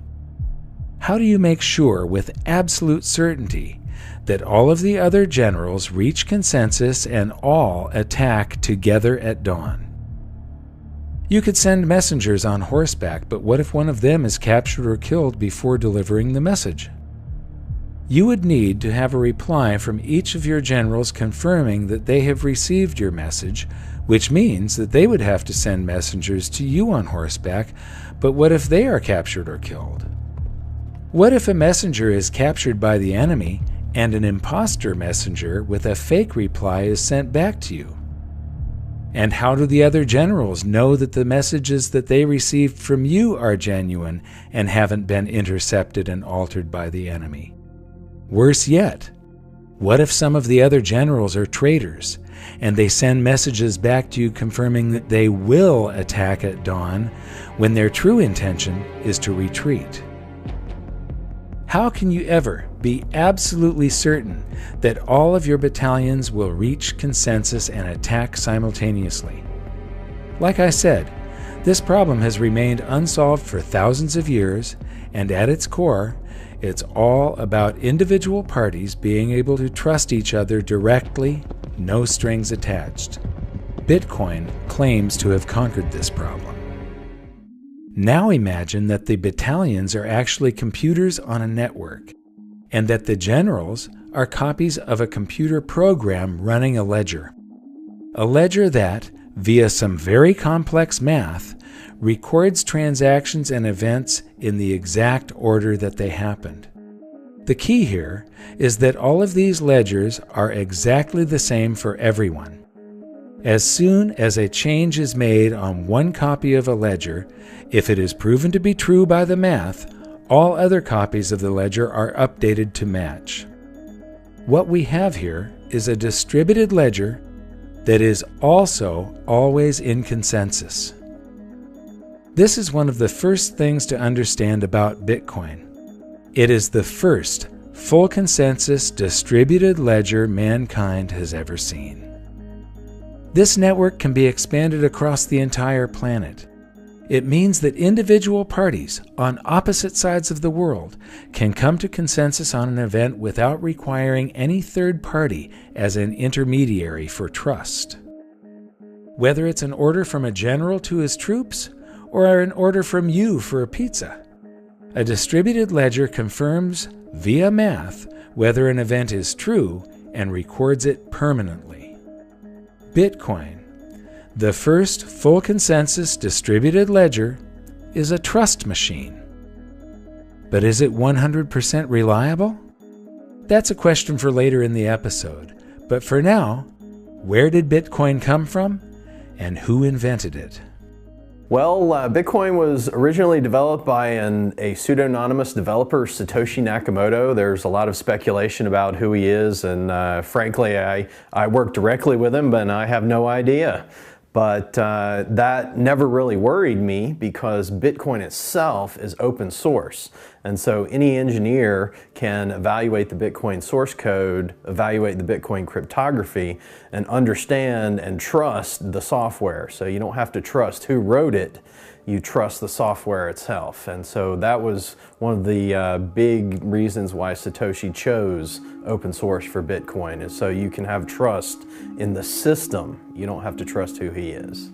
I don't know who Satoshi Nakamoto is. I also don't know who Euclid was. Might have been some dude in Sicily a few years BC, but we don't really know. We have some historical records that tell us that Euclid was someone who invented geometry in the ancient world. But it doesn't matter. Euclidean geometry works whether I know who Euclid is or not. Whether Euclid was a nice guy or an evil person, Euclidean geometry simply works. It's completely independent of its creator. And if we didn't know who invented the electric motor or the radio or any of these core technology developments, electricity, so what? They still work. You don't have to have any appeal to authority. We don't have to worry about the motives. Now, in a centralized system where someone is in control, it matters who is behind the curtains. It really matters who is in control. It matters who invented it because they remain in control, or they might have a secret way of controlling it. Bitcoin is wide open and no one is in control, and everyone can see exactly how it works. So how does it work and what's the point? Cryptocurrencies like Bitcoin allow people to transact with each other using the internet anywhere on Earth. Instead of having an account number like a checking account or a credit card, cryptocurrencies are much more secure because they have a public key and a private key. It's like having two account numbers, one for deposits and another for withdrawals.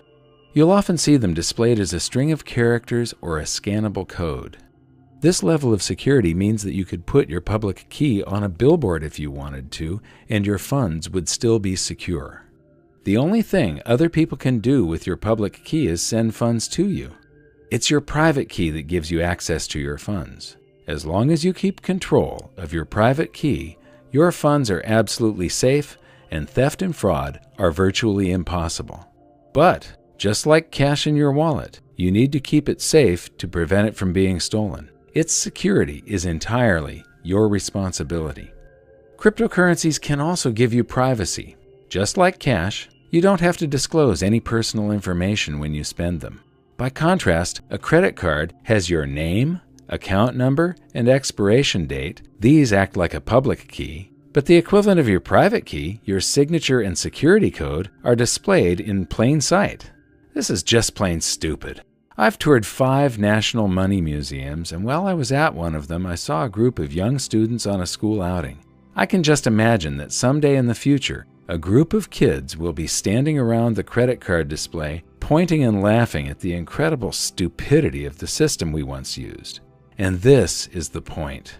Cryptocurrencies are light years ahead of our current technology.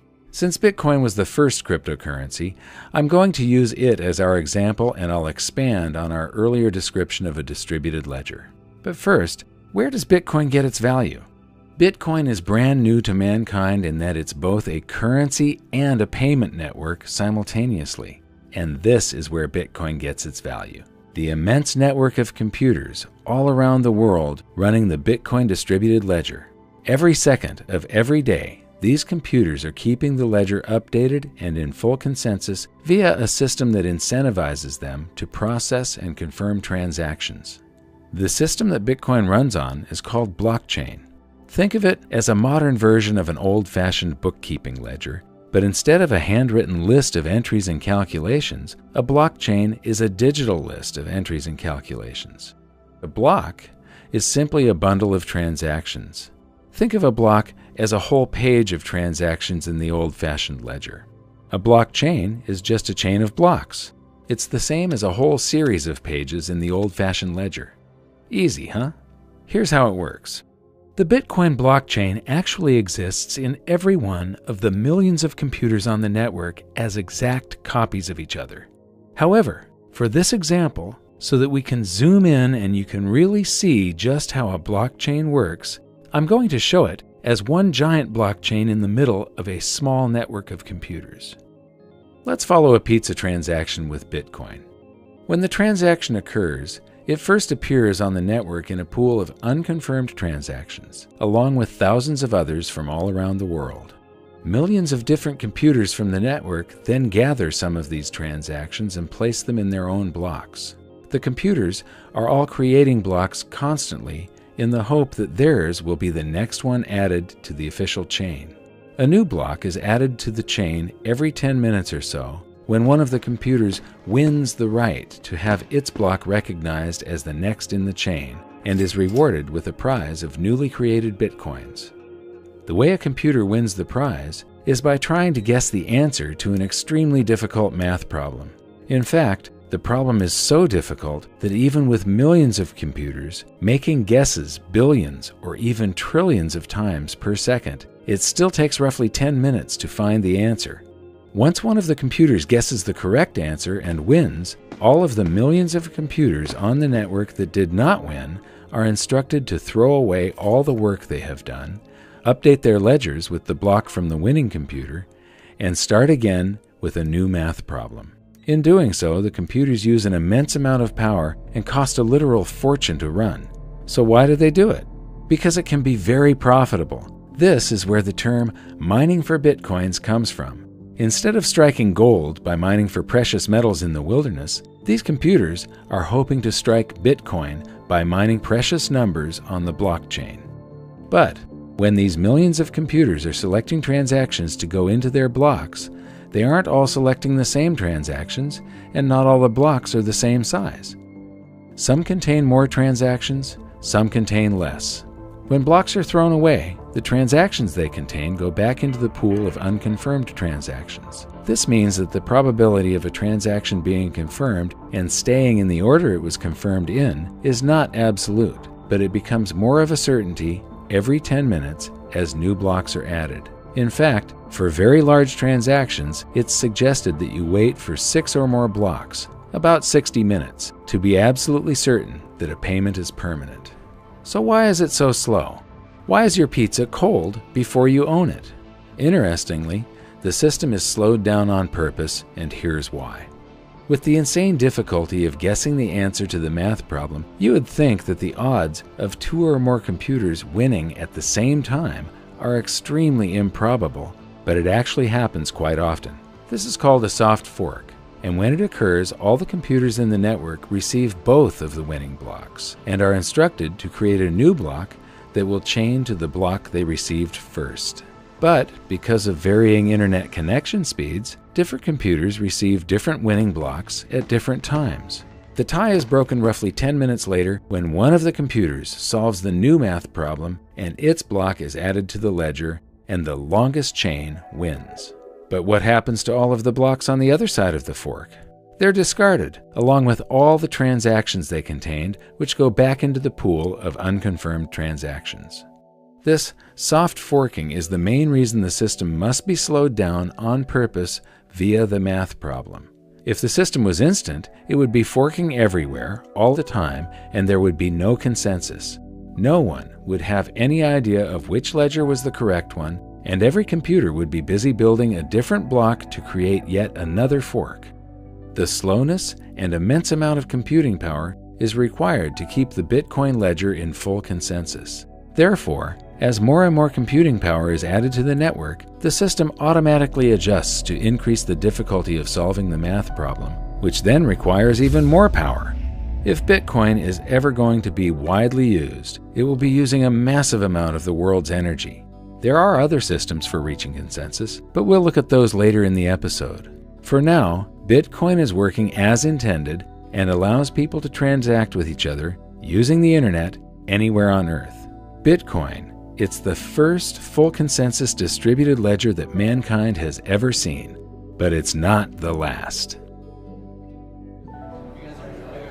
I'm here at the conference with Eric Grill of Coin Outlet, and I'm going to buy some of my very first Bitcoins right now. And so Eric's going to show me how to do this. He's going to tell me this is a paper wallet. That's correct. So I can load this paper currency that's inside this little Ziploc here with Bitcoins. And so I'm going to take a $100 bill and hold that for a second. So what am I supposed to do with this now? You'll scan your public address into the in QR there code, yes. Okay. And pull it out when it beeps. Okay. Okay, it beeped. Awesome. It'll show your balance. And okay. Now you can deposit your money. And okay.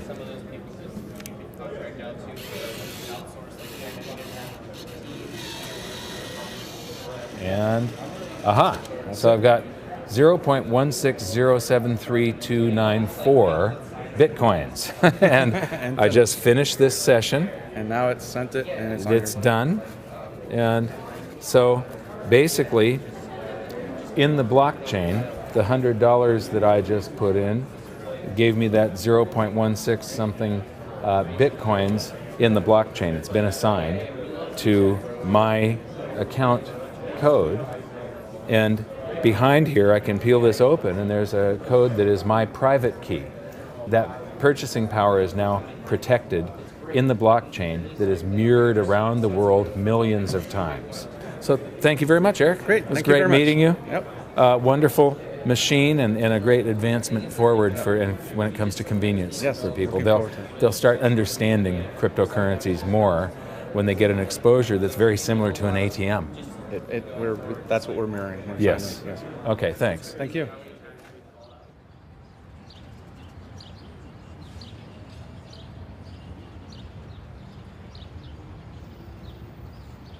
So I've spent a day at the conference now, and I wanted to come and sort of elaborate on some of the things that I've soaked up. And I came here to Washington Circle in Washington, D.C. Behind me is a statue of George Washington. A lot of people don't know this, but you know, the Revolutionary War was a war fought to free themselves from regulation, from government intrusion on their lives, from too much taxation. And the founding fathers were fighting for liberty and freedom. And at the end of the war, George Washington was in control of the armies of this continent and could have crowned himself emperor, but instead chose to resign his commission and retire to private life, giving us this gift of a free republic. One of the things that I'm getting from this conference is that a lot of them are worried about regulation. And so it's this same revolution being fought all over again. They're worried about regulation. They can't actually stop transactions with cryptocurrencies, but they could come and try and punish us afterwards and make it less likely to be used. And this is a tool that could free humanity. It's an amazing leap in technology, an amazing leap in the potential evolution of mankind. And so if this battle is lost and governments do succeed in trying to regulate the cryptocurrencies, it would be like losing the Revolutionary War. This stands for everything that the Founding Fathers stood for: the belief in freedom, liberty, and the individual choice and responsibility for your own actions.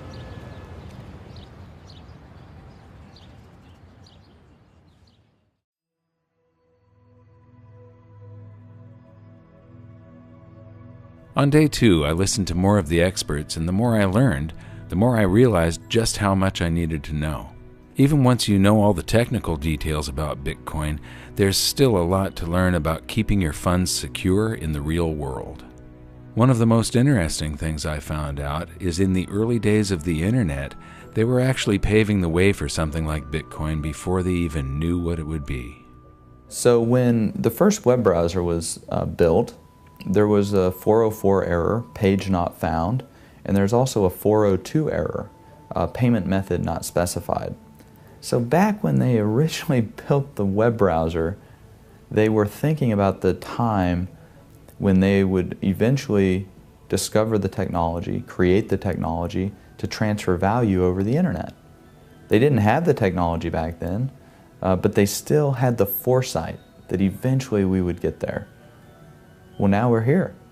Bitcoin is a solution to that. You know, it's hard to isolate what in particular about Bitcoin is so amazing, but if I had to name one thing, I would say it was the distributed network.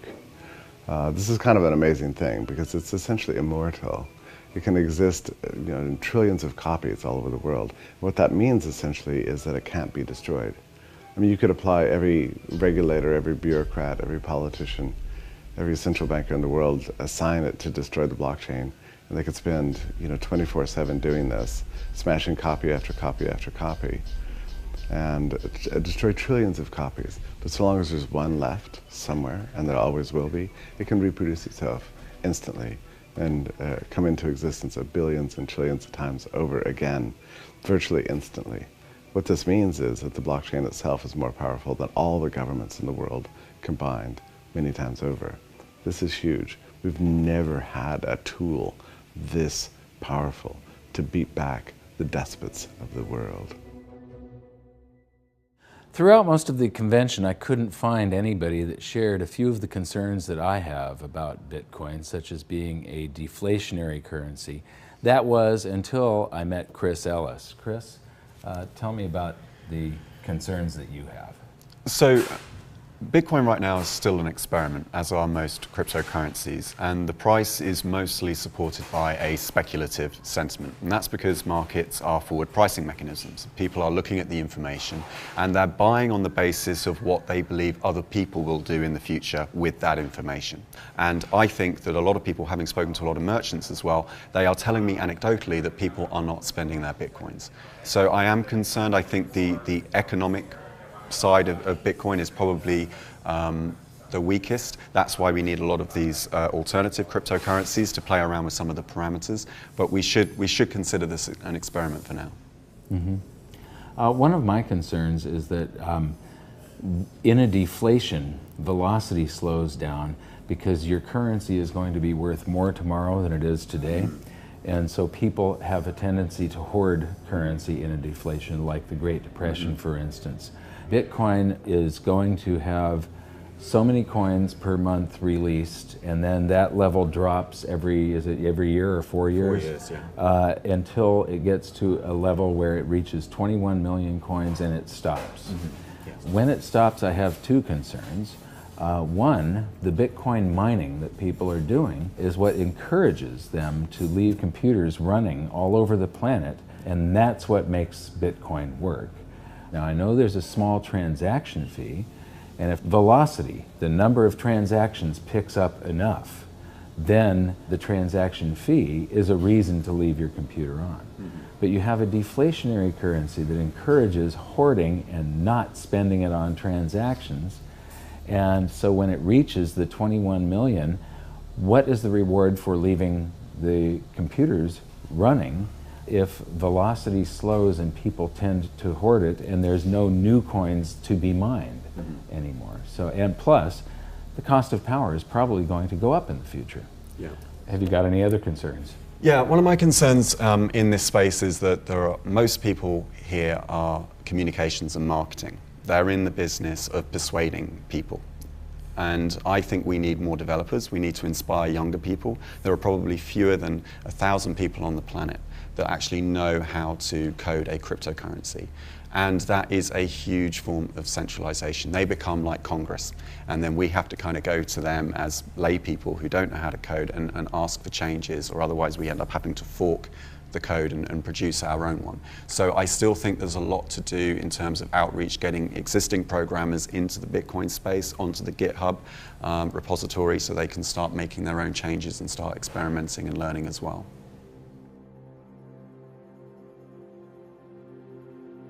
So what have I learned in the past few days about Bitcoin and other cryptocurrencies? I've learned that they're a simple mathematical formula that is fair, honest, and impartial. I've learned that this is more than just a digital currency. I thought that this was just for sending value from one person to another. This is a revolution that will change the world. It will tear down borders. It will connect the globe. It is as important as the internet was. But because it connects people, because it frees people, there will come a day where there is a call to regulate it, to stop it, to shut it down possibly. The people that are calling for those things, their motives need to be questioned, because what they are trying to prevent is freedom. It's that simple.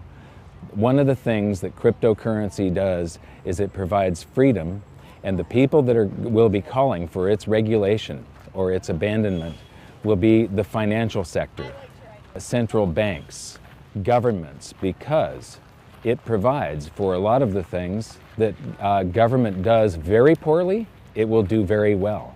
That the financial system currently does very poorly, it will do well. It's fair, honest, impartial, instant, and cannot be subverted. The only caveats are that Bitcoin has first mover advantage. It's the largest one, but it may not be the one that succeeds. It's an experiment at this point. But the important thing is that the genie is out of the bottle. Freedom is on its way to us right now. We can all support it, or we can let it languish. And I think that this cannot be stopped. So am I going to sell my gold and silver and convert it all to Bitcoin? Absolutely not. Bitcoin, as I said, is an experiment. There is a possibility that these things could go to zero before they're fully developed. There's a possibility of some sort of catastrophic failure. Right now, it has proved very robust and unhackable. You don't know what is going to happen in the future. So one thing to keep in mind, the Germans came up with the Enigma machine in World War II, and it was supposedly uncrackable, and then we broke the code. And then they added another dial to it to increase the complexity manyfold. And it was supposed to be uncrackable, and we cracked the code. So, Bitcoin has not been completely proven. It's got 5 years of existence now and robustness. This may be the answer to all of mankind's problems when it comes to a simple medium of exchange, but it's more than that. You can make these smart contracts that settle with a set of rules, so somebody doesn't get paid until all of the rules that you have established are fulfilled. You can create escrow with yourself, where there's a third party that has to sign off that a transaction has been completed before the payment goes through. They're working on things where you can take delivery of something continuously and pay for it as you use it. It would be like paying for the internet for every second that you're using it only, or paying for the gas that's delivered to your house. Instead of monthly, you're being billed per thermal unit, and with no frictional costs involved. So this adds up to efficiency. Therefore, mankind is left over with more prosperity. If there's no third party in between bleeding off economic energy, you end up with more prosperity. This is a very good thing for all of us. And because it is so fair and impartial, there's less of a need for the court system. There's less need for government and rules and regulation and people to enforce all of this stuff. In the future, there will be less need for Wall Street. That Wall Street does not realize it yet, but they are antiquated dinosaurs of the past about to go extinct. You can attach stocks and bonds and things such as that to cryptocurrencies, and companies could now do IPOs just on the internet. They do not need Wall Street anymore. They don't need a third party like Goldman Sachs or some other big brokerage house taking a cut.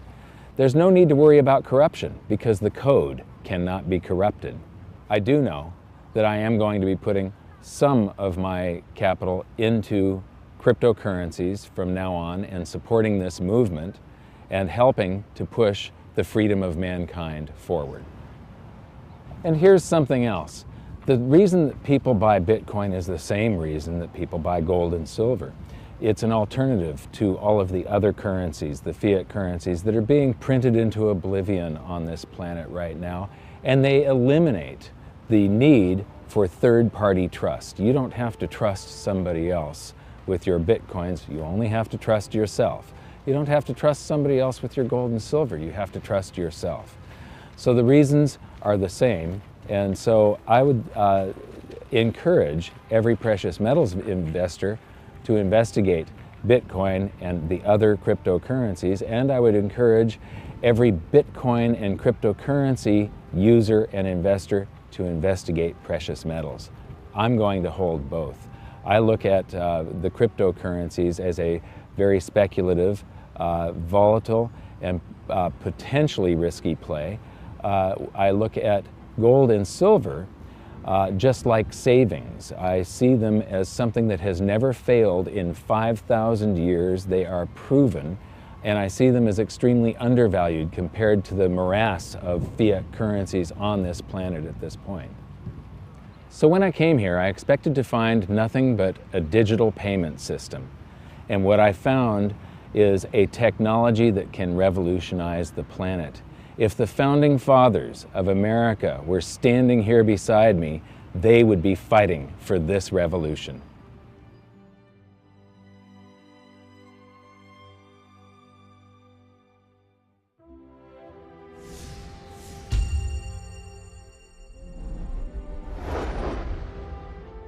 Hi, this is an action alert for July 11th, 2014.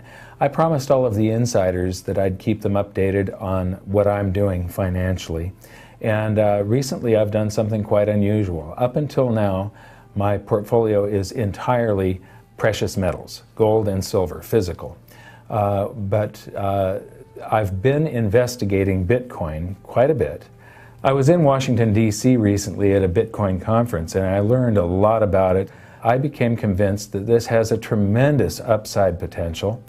The downside potential, it would be short-term, and there is a downside risk that it could entirely fail. So I'm not going to put a lot of my portfolio into it, but someday I will probably be up to around 10% of my portfolio going into Bitcoin, believe it or not. The other thing that I'm doing is I'm buying a bunch of Pegasus 1-ounce rounds because they're a bargain, and I recently cut a video about how silver is a game of ounces. One of the things I didn't get around to during the conference was talking to retailers about their experience of accepting Bitcoin as payment. I'd become interested in accepting Bitcoin at my own business, but I still had some questions, so I made a trip to Salt Lake City to see Patrick Byrne. Now this is a guy I've really got respect for because he understands monetary history, economics, and the frictional nature of our current monetary system and Wall Street. So I know that you're in a fairly low profit margin business, being an online retailer of discount goods. I too am in a very low profit margin business. You've been taking Bitcoin. You're one of the first large businesses to adopt Bitcoin. The first. The first. Large business. Excellent. What is your recommendation for me?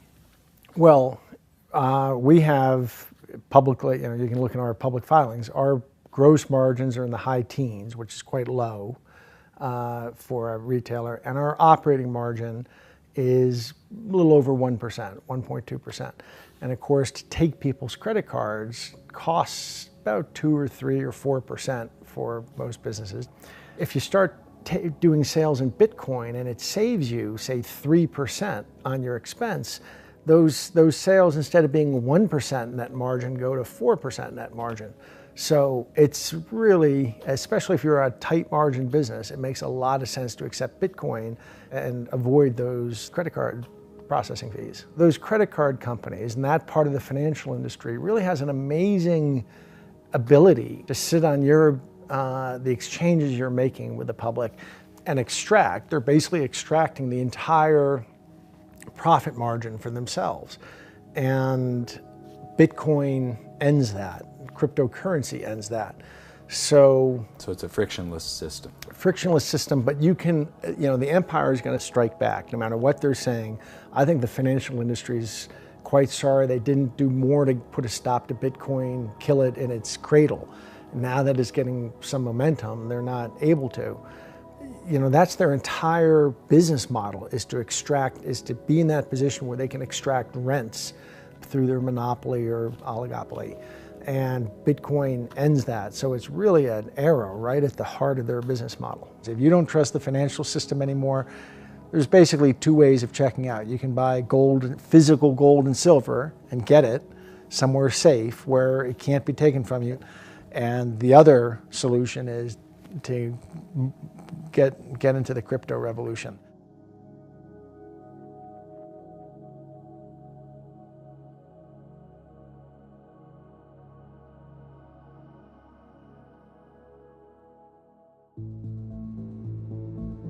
Since starting this episode, we've seen a blockchain boom. The IPOs I mentioned are happening now, but they're actually called ICOs, initial coin offerings. And the early nonchalance of the financial industry has been replaced by a race to develop their own blockchain payment systems. Because of its rate of growth, Bitcoin has been stressed to the limits. Where it was once fast and cheap, it is now slow and expensive. In fact, the issues Bitcoin has suffered from have led to political infighting, Bitcoin forking into multiple versions, and alternative cryptocurrencies gaining market share every day. Distributed ledger technology has caught fire, and there's a speculative mania occurring. While the speculation can't go on forever, one thing is for sure: blockchain is here to stay. Or is it? Last week I was in New York City for a meeting that we had scheduled that I thought was going to take a couple of days, and it ended up only taking a couple of hours. So with all the leftover time, I decided to go visit an old friend, Dimitri Kofinas. He used to have one of the best financial shows on television called Capital Account. You might remember him from episode 2 of Hidden Secrets of Money, where he talked about Greece and the hubris of leaders and empires and how history repeats. Anyway, he has a new podcast called Hidden Forces. And when we visited him, he was all fired up about this new technology. And this podcast, when I listened to it, I got all fired up. And he invited us to attend an event. So we went home to Los Angeles, there for 2 days, and right back to New York again, and to the event that he hosted about hash graph technology, created by Lehman Baird, that is probably going to end up replacing blockchain technology. I mean, this is big. We went to the event, we listened to some of the people that are involved with this, and we were just absolutely blown away. So I'm going back to visit with Dimitri now and get his take on how the event went last night and where the future of this thing is going. Since the advent of Bitcoin, there have been many thousands of blockchain-based cryptocurrencies created, and now there are more of them being created every single day. So what's different about Hashgraph? Well, it isn't blockchain. It's totally different. In fact, the way it works is a real mind-bender and not very easy for me to explain, but I'm going to give it a try.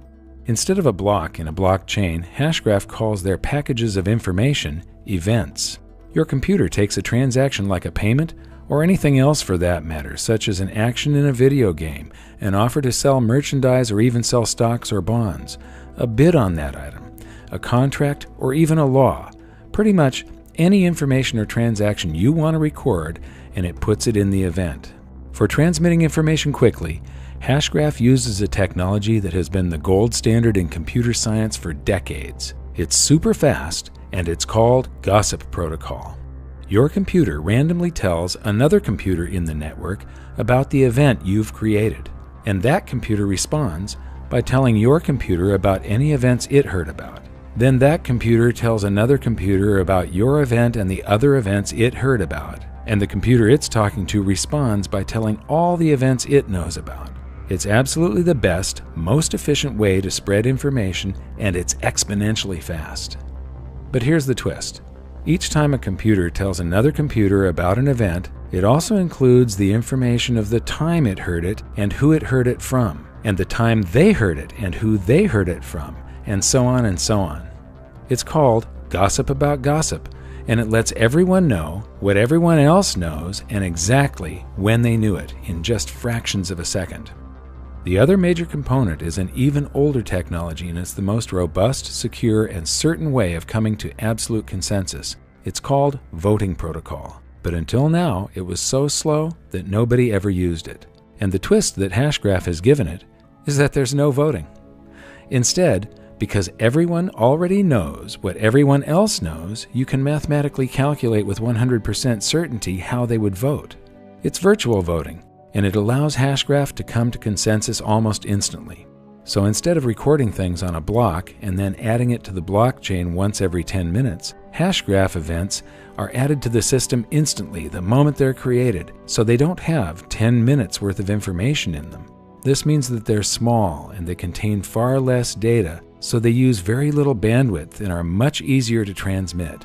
And because it's not trying to guess the answer to an incredibly complex math problem trillions of times per second, Hashgraph uses just a minuscule amount of power. From what I've seen so far, compared to blockchain, Hashgraph is lightning fast, more secure, and provably fair.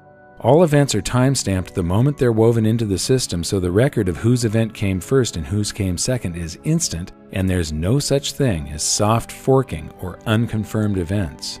It can also replace huge portions of the internet that are currently run by centralized servers, by replacing them with the shared computing power of all of our own computers, iPads, and cell phones. It looks like Hashgraph might just have the potential of fulfilling all the original hopes and dreams I had for blockchain technology. The power to decentralize and remove the middlemen from commerce, banking, stock markets, and much of the legal system and government. With the speed at which this technology is evolving, the future is looking bright, and Hashgraph is the perfect example of just how fast things are moving in this field. Well, I think the really amazing innovation that Leemon has made is in the way in which he has made adjustments to the Gossip Protocol and to the voting system in order to make them compatible at scale, right? Because a voting algorithm can work and you can reach consensus in the exact same way, but in order to deploy that in the real world, the bandwidth constraints on it would be such that you'd never actually be able to practically use it. But by incorporating the Gossip Protocol and creating the hash graph, and then being able to use that in conjunction with the local data that you have in memory, and running a voting algorithm locally on the computer without having to cast any votes or send any votes over the internet, you're actually able to get all those strong guarantees that you get with a voting algorithm, but you're able to do it at scale. And that's what's so remarkable. And to be quite honest, it's hard to imagine how no one thought of it. It's one of those brilliant ideas that you could have only looked in retrospect and said, how did no one think of this? But at the time, no one did. So one of the challenges, I think, with any new technology like this is how do you really explain to people, how do you make a compelling case for what makes a technology so compelling, right? And one of the things that's so compelling about this technology is the throughput, it's the speed. And it's you know, you can tell people that they've tested over 300,000 minimum tested transactions per second versus Bitcoin's 3 to 7 max. But like, how do you kind of get that in your head? And I sort of did a back of the envelope calculation, and that's roughly twice the speed of sound relative to a snail's pace, Bitcoin being a snail's pace, and this network literally being like a supersonic jet traveling at twice the speed of sound. which is, I mean, just wrap your head around that for a second. It's remarkable. It's not even like within, so you can see the difference. It's tremendous. And understanding, of course, that the speed of the network, the reason why Bitcoin is so slow is because they have to make it slow. Because if it's not slow, it would fall apart. It would branch off everywhere. You would never have consensus. Now remember the explanation of the Byzantine general's problem from earlier and how blockchain was built to solve it? Here's something not many people know. Blockchain systems aren't technically Byzantine fault tolerant. They came close, but no cigar. So I, like many people, assumed that blockchain was Byzantine fault tolerant. And in fact, I didn't fully appreciate what that even meant. I sort of just assumed it because I saw it as a sort of part of the larger picture of blockchain being very secure and not having been hacked. But in fact, it isn't Byzantine fault tolerant. And the reason why it's not Byzantine is because in order to be Byzantine, there has to come a point in time when you've reached consensus, you know you've reached consensus, and you know you'll never be wrong, and you're never going to change your mind. And that doesn't happen with blockchain because of the nature of the network. The geometrical qualities of the blockchain network require you to always sort of recognize that you're never entirely sure. You're probabilistically more confident that you're arriving at consensus, but that's also why on the blockchain network you need to keep an entire history of the ledger, because you sort of have to have the capacity to do a forensic analysis in the event that you are mistaken, in the event that the network has forked and you don't know it. And so that's something that you don't have to do with Hashgraph, because with Hashgraph, you're coming to consensus every few seconds, and you can dump the entire history of the network's data and just keep rolling forward because you're absolutely sure that you reached consensus. And that's the difference. I think the major problem, the sort of the big deal in the blockchain community for years, ever since the community figured out that they could take this protocol that Bitcoin was built on and sort of extrapolate it and use it to build these distributed systems, this distributed architecture around storage and computation, etc., and building applications on top of it, is that there was a recognition that it had limitations. It had limitations at scale. And the community has been trying to figure out how to address that, while at the same time building apps on top of it. And something that Lehman said, which really has stuck with me, is that while everyone was really busy building apps, they forgot about what the core of distributed technology is all about, which is reaching consensus. And what Hashgraph has done is it has revolutionized that process. We can agree about the things that we're communicating about at scale. And that's a revolution. It's the biggest revolution since the web. Right. And you were just following your heart to do it. That's the thing. It wasn't. Right.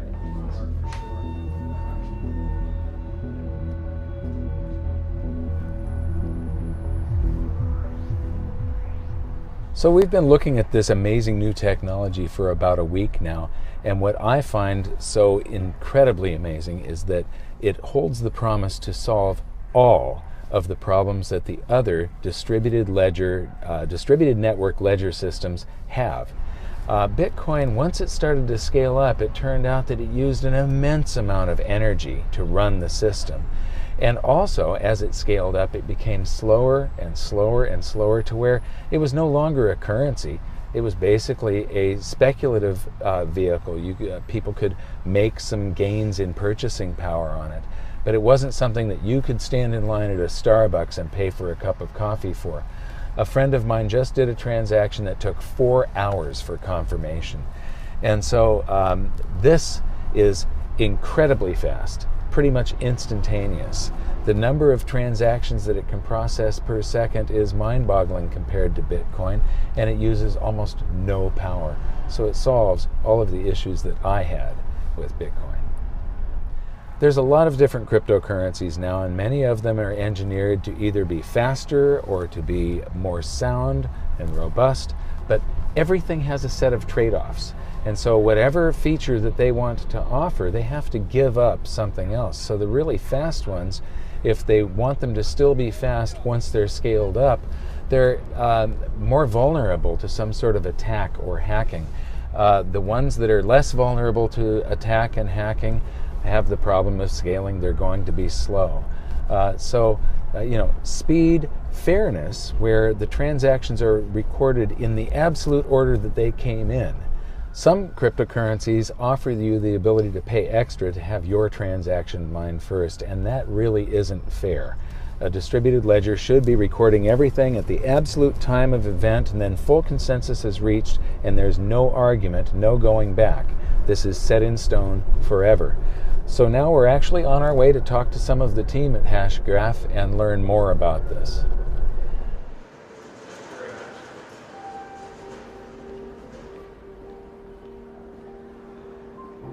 Have you ever seen New Jersey look so beautiful? No. When I first arrived, I was chatting with some of the Hashgraph team about how much energy the Bitcoin system uses these days. It has literally gone through the roof.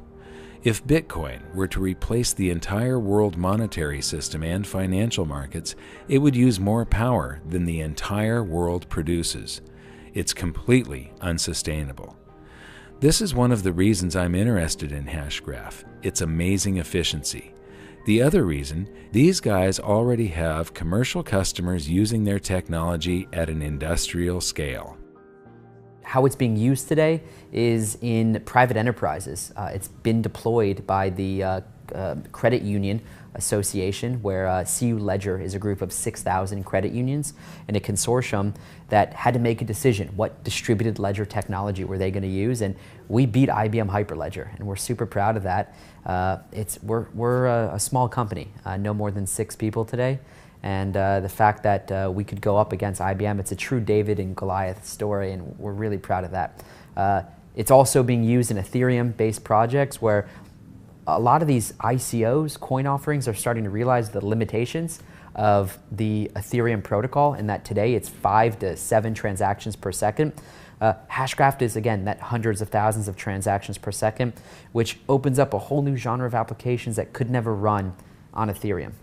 Our technology speaks for itself. It's night and day in true comparison to everything else in the market, and everything falls short, especially when it comes to security. We're asynchronous Byzantine fault tolerant. We're the strongest form of security you can get in a distributed architecture. You don't have to take our word for that. There's 30 years of academic literature in the space of voting-based systems. Ours is a voting-based system without the voting. We do virtual voting, which sounds weird, but it works. It's peer-reviewed, mathematically proven. That's what got the credit unions, the fact that we have absolute certainty that when we achieve consensus, this is consensus. It's not blockchain in that with every additional confirmation we become a little more certain, but we're never truly certain. And that's the case, certainly, of blockchain. With Hashgraph, you never have that what if. You're 100% certain that this is the way things are. This isn't theoretical. We're not talking about a white paper or some voodoo idea that is not practical, because the fact of the matter is this is a tech stack that you can go download today. It's been out for a while now. We took it to TechCrunch Disrupt to have developers and a hackathon out there build on it. We gave a $5,000 prize to a team that built the Hashgraph Fair Auction Ledger. And what that is a distributed auction for the first time ever in the history of mankind, where there is no centralized infrastructure, but distributed parties could submit a bid, and we can still decide who won that auction. Think Sotheby's or eBay, but without a leader, without any vulnerability, and with complete fairness. That's never existed before. Well, for me, the most exciting applications or potential applications for Hashgraph are in terms of Internet of Things, in terms of identity, and allowing us to be able to control our own identity instead of it being in the hands of corporations or other organizations. From a currency or economic standpoint, it opens up possibilities in developing countries. You know, there's so many possibilities that before Hashgraph got invented, you know, all these possibilities didn't exist, but now they do. It really does seem like Hashgraph has cracked the problem of consensus at scale. Once again, you can see the speed of evolution in this space right in front of your eyes, and like I said in Washington, D.C., it may not be Bitcoin that dominates this space, it may not be Ethereum, it may not be Hashgraph, but you need to understand how quickly this thing is moving. It's a very exciting time. The more I found out about this technology, the more I needed to know about it, so I headed straight to Texas to meet with Lehman Baird and Hashgraph's CEO, Mance Harmon. We both lived in the same town. It was actually a suburb of Austin, Texas, Cedar Park, Texas. And there is a Starbucks on the corner. We would meet there after kids have gone to bed and would sit at this Starbucks until they would close, and very often until late in the evening after they've closed. We would often watch the people at Starbucks bag up all the trash and throw it over into the dumpster, and Lehman and I would be sitting there talking about the latest thought and the latest evolution of the hash graph. That, what's the latest rabbit hole that Lehman was going down in terms of exploration of how to solve this problem. And so there are a great many memories of this process in that particular location. It's clearly the case that we're wanting to change the face of the internet. We're wanting to make the internet what it should have been from the beginning, but nobody stopped to figure out what's the right way to do this.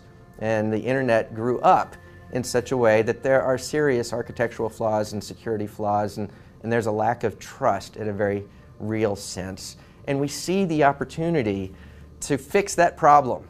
There's a general understanding across the community that what we're doing today in the world of distributed consensus is sort of equivalent in many ways to what happened in the mid-90s with the introduction of the World Wide Web and how that changed society in fundamental ways. And so we're not alone in this. It's obvious to the community. We just happen to have the best technology in the market at the right moment in time, and so we've been given this privilege of being able to be on the leading edge and perhaps usher in this new trust layer on top of the existing internet. And there's a certain camaraderie that comes along with wanting to do something as bold as say we're going to change the internet. So it's funny, the ledger field is very broad and people come to it from different directions. Some people 30 years ago were coming to it from making computers not have faults. But they're also concerned about how to create cryptocurrencies, or how to create smart contracts, or how to create stored information, or how to do databases. The database world has been doing this for decades. My interest was slightly different. What I wanted to do was to enable collaboration. My goal is that we should have anyone on Earth at any moment can just wave their hand and carve out a chunk of cyberspace, carve out a world of their own, without having to pay anything, for free, create a world of their own, and invite some friends. And now we have a shared world. Anybody should be able to create this shared world, and in this shared world, you and I should be able to create documents and create movies and create 3D objects, and we should be able to collaborate with each other and talk to each other. We should be able to interact in ways where I'm not the dictator of the whole world. I can't delete everything arbitrarily. We should have rules enforced. So maybe it's a fair world where I can't delete things you create. Or maybe it's a fair world where we vote on things. Or maybe it's a world in which we have a stock market and you can make sure that the first bid gets matched up with the first act, not the later ones. We want to have a world that you and I can trust, and that our friends that we have invited, and maybe the strangers we have invited, can trust is going to work the way we want. And we can trust that if my computer dies and is erased, I can get all the data back. The data will never disappear. But to do it totally for free, no server involved, just the computers of the people involved, with complete trust without having to trust any one person in any way, and be able to have this shared world that has the fairness and then the speed. I mean, I want to be able to play games in this world. So I want a ledger where I'm recording every single time a person moves or shoots or picks something up. You want to be able to do a game at, we're talking hundreds of thousands of transactions per second maybe. We want huge speed, and we want complete security. We want privacy. We want no one is spying on us. This isn't funded by advertisements. You want to spy on me so I have better advertisements. We want it just to be something that appears out of nothing, that's just living on our computers. And then, when we're able to have a shared world, we want to have multiple shared worlds that connect to each other. So maybe you and I and a few friends set up a little stock market just for ourselves to send things back and forth. The banks do this. They're called dark pools. It's like a little tiny stock market just for a few players that trust each other, sort of, but not entirely. I don't entirely trust you, and there have even been problems with dark pools where maybe banks are taking advantage of some of the information involved, and maybe one bank's hosting the server, but they can manipulate the timing a little bit, and we have to worry about this. I don't want that. I want a completely trustworthy stock market that maybe you and I and a few banks set up, but then I want to have a different stored world that maybe keeps track of a cryptocurrency, and I want them to be able to link so that that cryptocurrency is used to buy and sell our stocks. I want to be able to have a game world that links to a Wikipedia world, where it appears that pieces of Wikipedia are actually part of our world, and as they change in the Wikipedia world, they change in our world. You want to have shared worlds that are interlocking with each other, that allow shared trust even across these things. This is the vision for what we want the internet to be. It will change the way we even look at what cyberspace is, what the internet is, what are networks, even what are computers. This is what's going to happen. And 20 years from now, when the children who are born then are growing up, they're not even going to think about websites and emails as a separate thing, and internet and many of the hacking attacks that we have today. They're just going to take it as a matter of course. Anytime I want to, I can wave my hands. I get a shared world. It's free, it's easy, it's trustworthy and reliable. I can invite 2 friends or 1 million friends, and it all just works. And it will change the way we think of what the internet is. That is what I started being interested in building. And this is the direction that we're going. And this is what distributed ledgers do, is they will ultimately allow us to do that. And there's a lot of rough edges. We have growing pains in distributed ledger technology today, but we'll get over the growing pains. We will get to a world that really is fast and secure and fair, and we will be able to then have this vision of shared worlds, big public ones, little private ones, everything connected. That was the idea. That was 5 years ago. So I like playing with math. So I kept playing around with how would you do it, and I convinced myself, yeah, it's impossible. You can't do that. There's no way that you can have really high throughput because, and also have all these security and fairness properties. You just can't do it. Because ultimately you end up having to tell everybody what you think and then tell people what other people thought, and then you can have millions or billions of extra votes and receipts on votes flowing around. It just doesn't work. So I was able to convince myself it's not possible. And I set it aside, and it would come back and haunt me, and it would keep nagging at me. And so I would pick it up again, and I would spend a couple of days going through it and going through the math and realizing, no, I was right. It really is impossible. You can't do that. And set it aside again. And this kept going for years. I have lots of math problems. Some I've been working on for decades. They just, for whatever reason, I don't know why, they just latch onto me and I can't get away from them. And eventually, I said, wait a second. If we're all just talking to each other and you include a tiny bit of extra information, we could each end up with a complete history of exactly how we talked to each other in what order. But if I had that, I would know exactly how information flowed through our community. I would know what you know. I would know when you learned it. I would know what you know about what Alice knows, and what you know about what Alice knows about what Bob knows, and about when they learned it.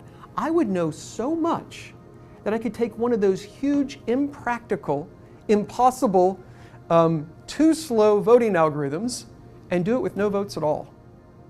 I could just sit here and say, oh, I know how you would vote, so don't bother voting. Don't tell me your vote, I know it. I'll just pretend that you voted, and I'll just pretend, and I'll just get to the conclusion.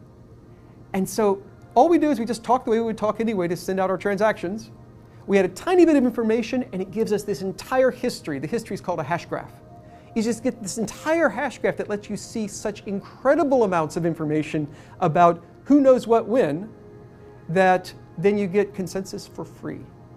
But that's where we're going, and we're at the very early stages. I mean, the planet is at the early stages of what ledgers can do. And I think whatever you think that ledgers might be able to do, they can do that, but they can also do more. And we are just as a species beginning to learn what the final limits are. And we're pushing as fast as we can along that path. And so this is the gateway to the next net. This is it. This is the next net. Technically, the geeks will always know, well, there's multiple layers, and the internet's still down there at the bottom, just like it always has been. But for the users, what they think of when they think in their mind of what the net is changing. And that's what's going to be different. At a low energy cost. Let's talk about energy costs. You can run this on your cell phone, am I correct? The Yes. processor in a cell phone Absolutely. is enough to actually run Absolutely. Hashgraph. Absolutely. So there are systems that would require you to buy a supercomputer. It's called a mining rig. It's a big box full of specially built chips that don't do anything useful for humanity. They just mine, which means they solve math problems that have no inherent use. The purpose of them is to slow down the network. This doesn't sound good, just on the face of it.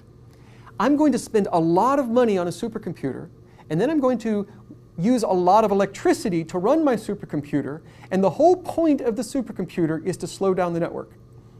But that's what it is. And so proof of work systems work that way. Proof of work is really exciting because it was the first to show us all the possibilities of ledgers. But it's the first generation. We clearly need to move beyond that, and we will, I think, over time. Mm-hmm. So with Hashgraph, yeah, you could run a full node on your cell phone. You've accomplished something, a tool that is extremely powerful. What are your hopes and dreams? My hope and dream is that this pushes us forward along this path to an internet of shared worlds like we've been talking about, where anybody can collaborate with anybody, and the data is stored. You don't have to pay for a server to hold it. It is secure, it is private, where you have the rules enforced. We could set up an organization and trust that elections aren't being rigged because the rules are enforced. You don't have to trust any one person.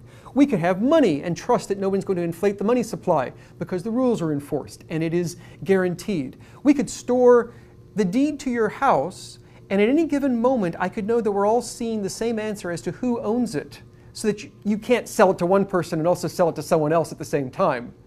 You'll get caught because it's a publicly visible thing that everyone knows that everyone else is seeing the same thing. I envision a world where the whole internet works this way, where we all know that we can all see the same thing and that rules are enforced, that we have collaboration. And to do that, we need speed, we need security, we need fairness, and my goal is that what we're doing pushes us along that path, because that's the goal that we need to get to, where the nature of the internet itself is different, because it has a trust layer. So this has been my 3-year journey of discovery from Bitcoin to Hashgraph and all the promise that they contain. Now, when we make a documentary like this, you shoot hours and hours and hours of film, and you have to decide what to put in and what to leave out. Many of these guests we interviewed for somewhere between a half an hour to more than 2 hours. And they said amazing things and stuff that you really do want to learn. And so we're going to make all of this available as bonus footage on hiddensecretsofmoney.com. And so go there if you're interested in any of this, but especially Hashgraph. You know, we wanted to take you on this journey of discovery to show you these stepping stones along the way. And my hopes and dreams when I first started on this journey was that Bitcoin was going to be the technology that was going to help free the world to make a fairer, more prosperous, freer planet for all of us by helping to change the monetary system. And it has. Bitcoin is extremely important. It's like the very first automobile. It's like the discovery of electricity. It's like figuring out how to harness fire. It's a very, very important technology, but no man can design something that is supposed to be a free market interaction and predict all of the unintended consequences. And what Satoshi Nakamoto has done here is beautiful, except when he did it, figuring out how to incentivize people, he over-incentivized the mining area. And what has happened to Bitcoin is it has become this behemoth that is no longer the promise of a currency. It's not going to replace the world monetary system or the financial markets. Nobody is actually using it for transactions. They're using it as a speculation now. And so it isn't living up to the original promise of what Bitcoin was supposed to be. Hashgraph might.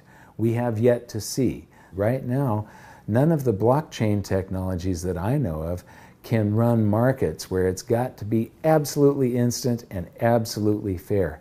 Hashgraph can provide these things. You know, the people on Wall Street were sort of like dinosaurs looking up at an asteroid and not realizing what was coming. Suddenly, everybody in the financial sector is scrambling to try and figure out how they can get a cut of this. And one of the things a lot of the Wall Street people don't realize yet is that a lot of them are already obsolete. Now, Hashgraph, because it's patented, there's no token that you can buy right now. It's a platform. It's just like the blockchain. It's something that underlies applications that will be built on top of it. So, but this, the part that underlies those applications, this is a revolutionary trust layer that speeds everything up, conserves energy, and turns the internet into something completely different because it's completely decentralized. As far as government and the financial system, we have seen a tremendous change since the founding of the United States of America. It was founded on freedom, and what we've seen is more and more control by government and the financial system inserting themselves more and more and more between individuals that want to transact with one another. Now, the powers that be are not going to want to go down without a fight. And this does have a potential to supplant most of what they do, to take away much of the power. And that's really what I would like to see. And so this is my great hope and dream. But we're not out of the woods yet. We have to keep pushing this forward, and please support it. This is something that everybody should get involved with, and everybody should spread the news on it if you want it to succeed. Just like the beginning of this episode, these technologies really do have the power to enslave or free mankind. It's going to be one or the other. There is no middle ground here. And right now, we have the opportunity to choose. This is a decisive moment in history. The future of mankind depends on what you do. So, learn as much as you can about this space, all of it. Visit hiddensecretsofmoney.com and watch the bonus features, especially the stuff from Lehman Barrett at Hashgraph. Share this video with everybody that you can. And until next time, thank you very much for watching. Good luck, and we'll see you next time.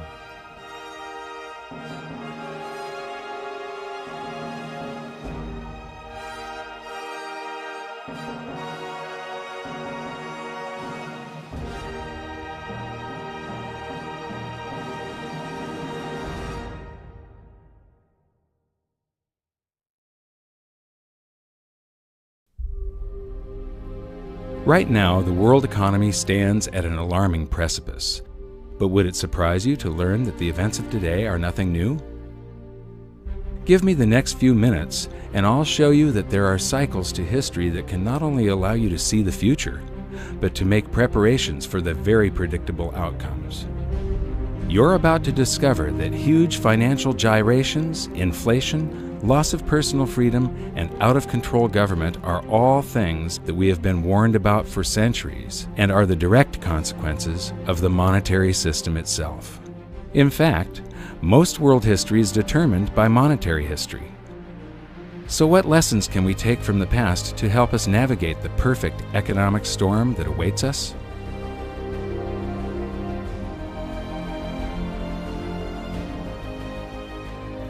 Debasing a nation's currency supply to pay for public works and war is a pattern that just repeats and repeats throughout history, and it's a pattern that always ends badly.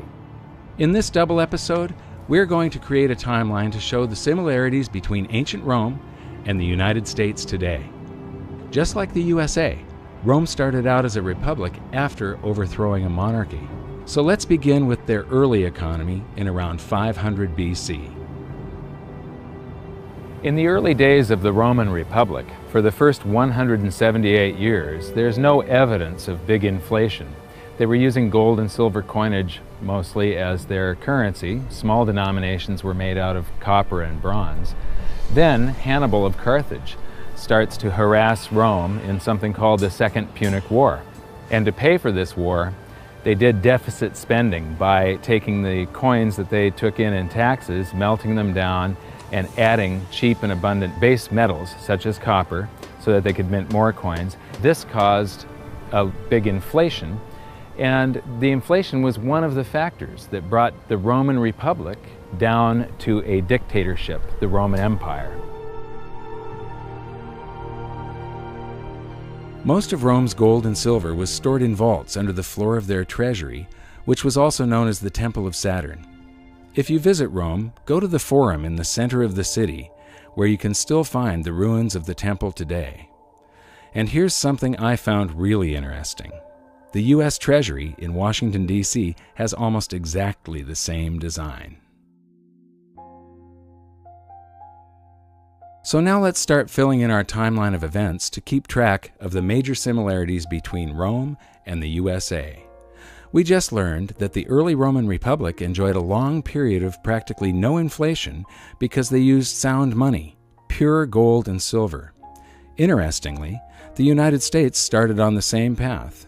From the late 1700s to the early 1900s, prices were very stable thanks to laws that mandated the use of gold and silver as money, and our people were not robbed by inflation.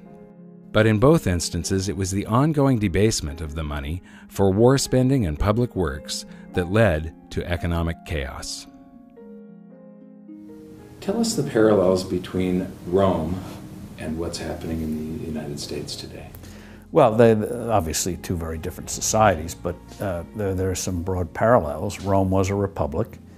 They made sure they had two people each year who were the rulers, the consuls. They always changed because the Romans were worried. They'd had a monarchy before, very unpopular. They overthrew it, so they didn't want anyone getting too many powers. What did in Rome, no surprise, excessive taxation and debasing the money. When you look at the coinage, it started out being an exact measure of copper for the sestertii and silver for the denarii, and by the time it was all over, worth absolutely nothing with perhaps a wash of silver to make it look like the original thing, which is exactly what we're doing now. So these patterns repeat themselves. They always repeat themselves. The Romans were the first culture to understand that a currency maintains its value because of its rarity. Julius Paulus once said, "This device, being officially promulgated, circulates and maintains its purchasing power not so much from its substance as from its quantity." Even still, the Romans never stopped churning out more currency, just like the USA today and the ancient Greeks before them. But in their race to debase, the Romans came up with some new twists of their own. The first of these twists was coin clipping. Whenever a Roman would enter a government building, they'd simply clip the edge off of their gold or silver coin. They would save up all of those clippings, melt them down, and mint more coins, expanding the currency supply. And when that wasn't enough, they developed the art of revaluation, where you just take a coin and you stamp a new value on it. You got one? 100! That's simple. The move away from precious metals to something less than precious metals, and the Roman Empire famously clipped their coins.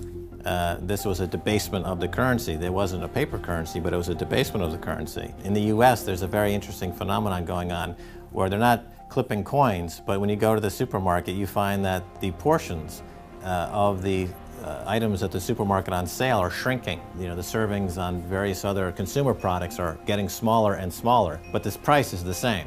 So it's very similar to that old Roman coin clipping trick from 2,000 years ago. It's another form of currency debasement, but it's hidden through cardboard and marketing and fancy presentation, but the people are nevertheless having their currency debased.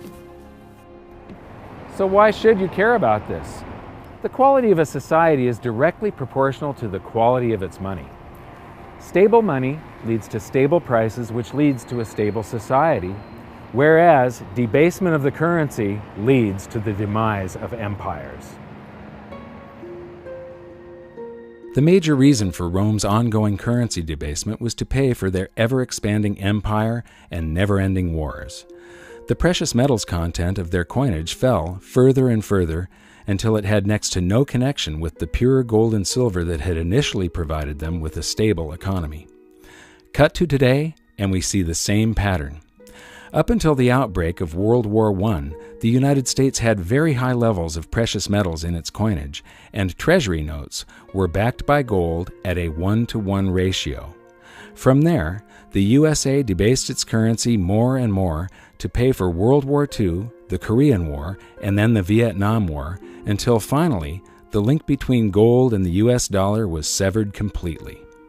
For those new to the series, let's revisit the pivotal event that has managed to sneak under the radar of modern historians as nothing more than a side note, even though it will have repercussions for generations to come. It was an unprecedented act of global debasement by a modern wannabe emperor that would make any Roman ruler hang his head in shame. Most people think that President Nixon's criminal activities were limited to wiretapping and spying on the competition.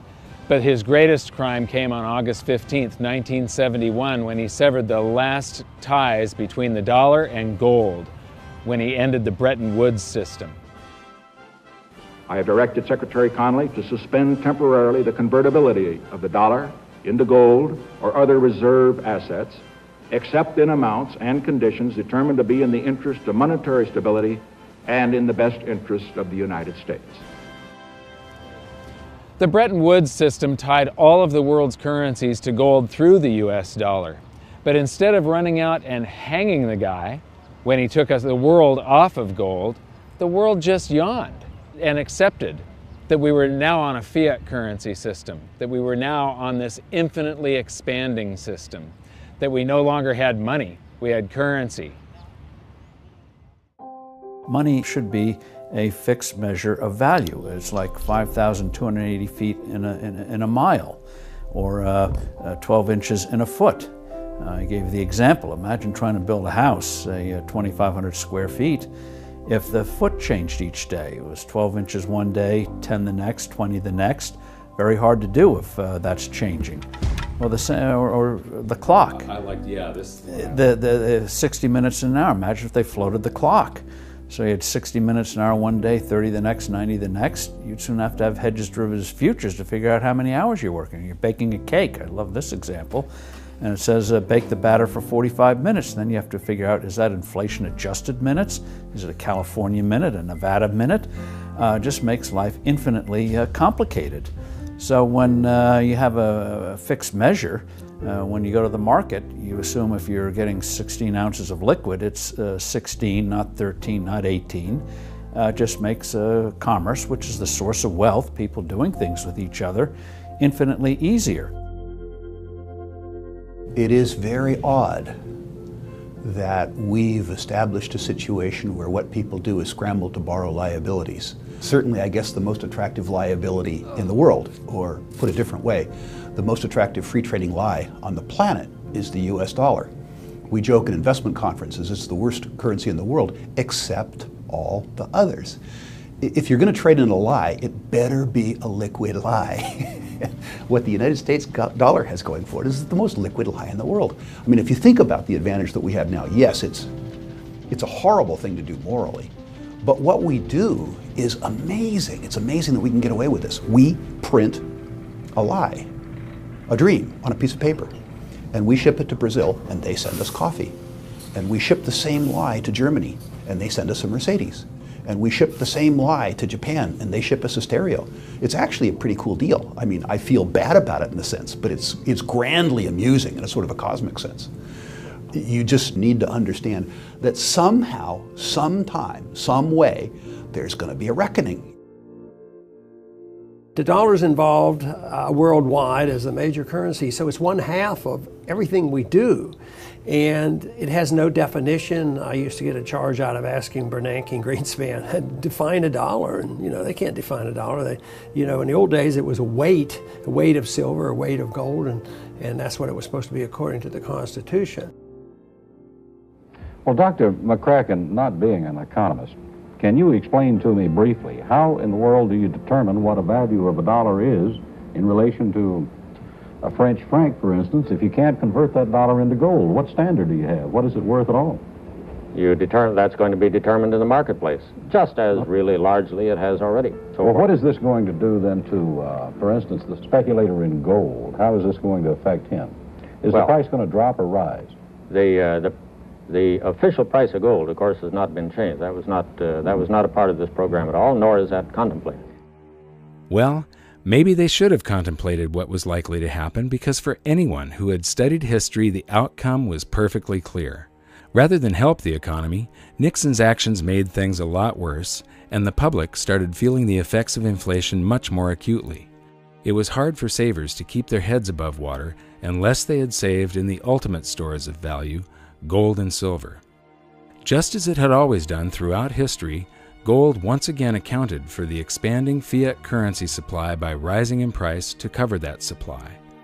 Gold had done this as recently as 1934, when the USA's debasement really started heating up and gold was revalued from $20.67 an ounce to $35 an ounce.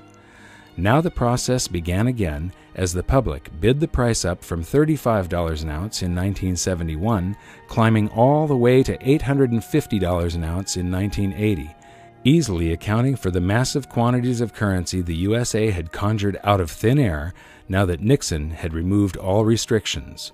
Gold had once again held an out-of-control currency to answer.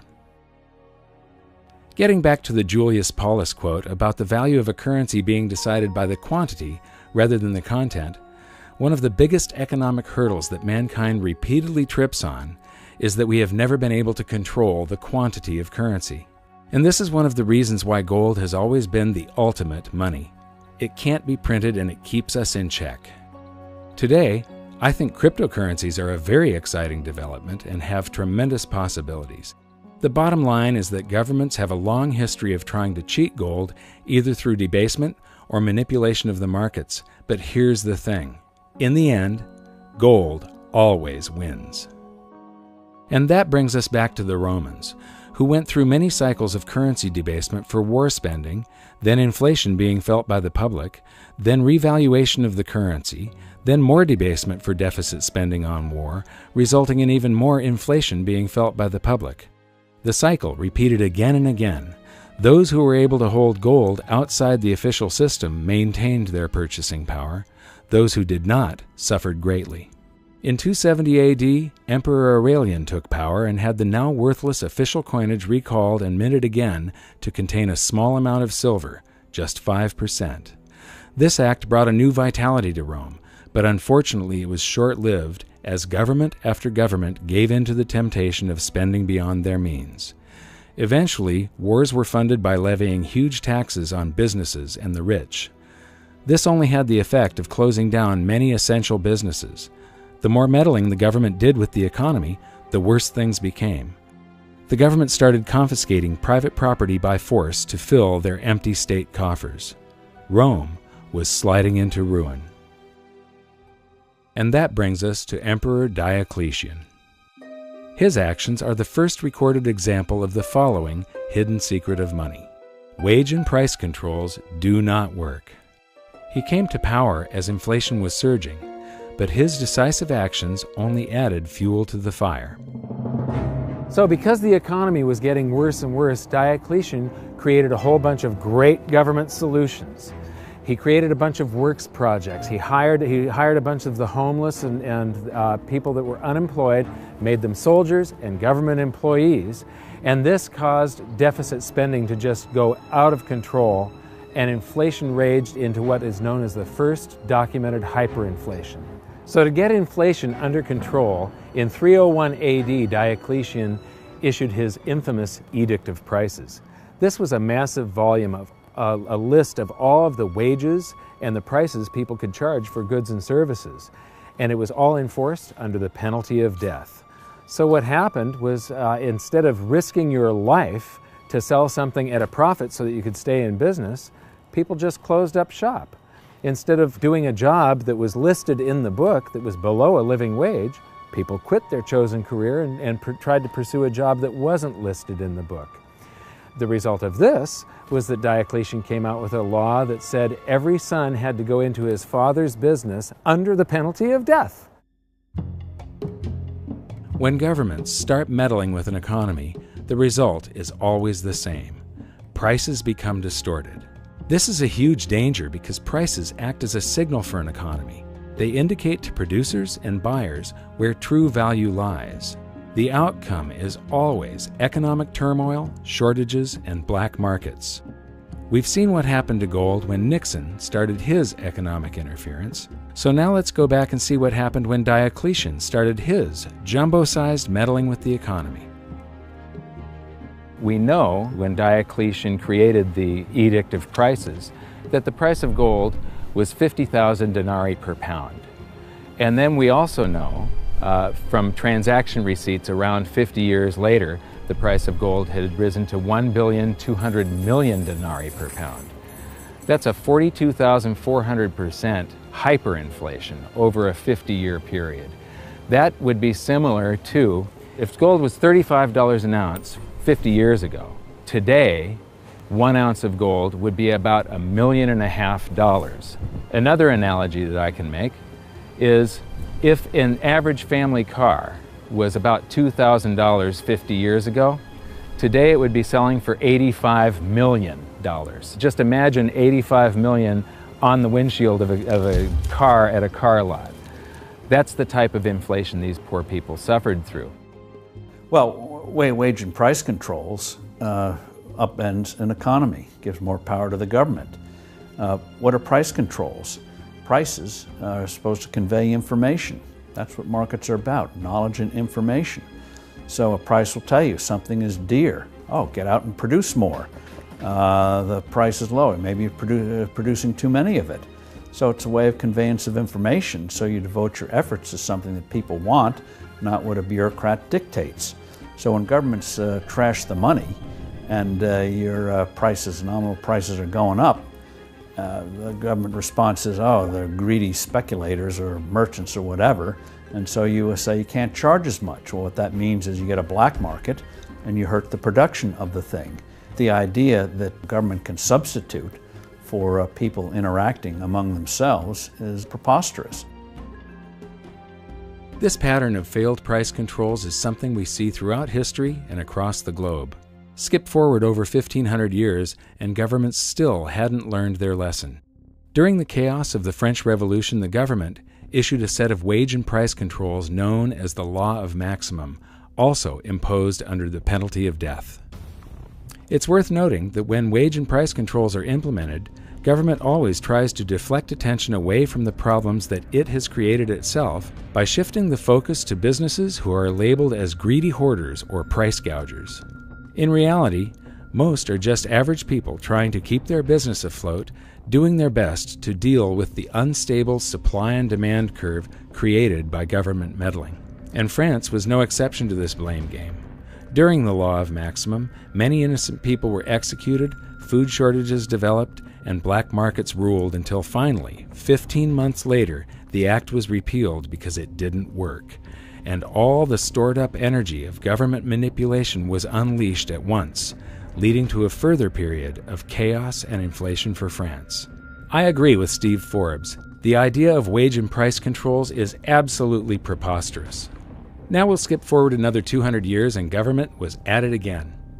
Many people don't realize that Nixon's speech from 1971 also included the announcement of a 90-day wage and price freeze. The United States was suffering from big inflation thanks to deficit spending for the Vietnam War. Silver had been taken out of circulation in 1965, reducing our coinage to worthless flecks of base metal, and the paper currency supply had been expanded greatly. Did that sound familiar? Just like Diocletian, Nixon's team of economic boffins thought they could curb inflation by fixing wages and prices. The time has come for decisive action. Action that will break the vicious circle of spiraling prices and costs. I am today ordering a freeze on all prices and wages throughout the United States for a period of 90 days. Working together, we will break the back of inflation. You'd think that these people would learn from history, but they don't. To get an idea of how out of touch the men with their hands on the economic levers were, listen to what Nixon's advisor had to say about the duration of the controls. Would it be your anticipation that it would take more than 90 days to break the back of inflation, as the President put it tonight, that there would have to be a further extension of an actual wage price freeze? I would not, no, I wouldn't. I don't think one can say that it will necessarily take longer. We're sailing to some extent in an uncharted sea here, but this I think is a reasonable estimate of the time that's going to be required.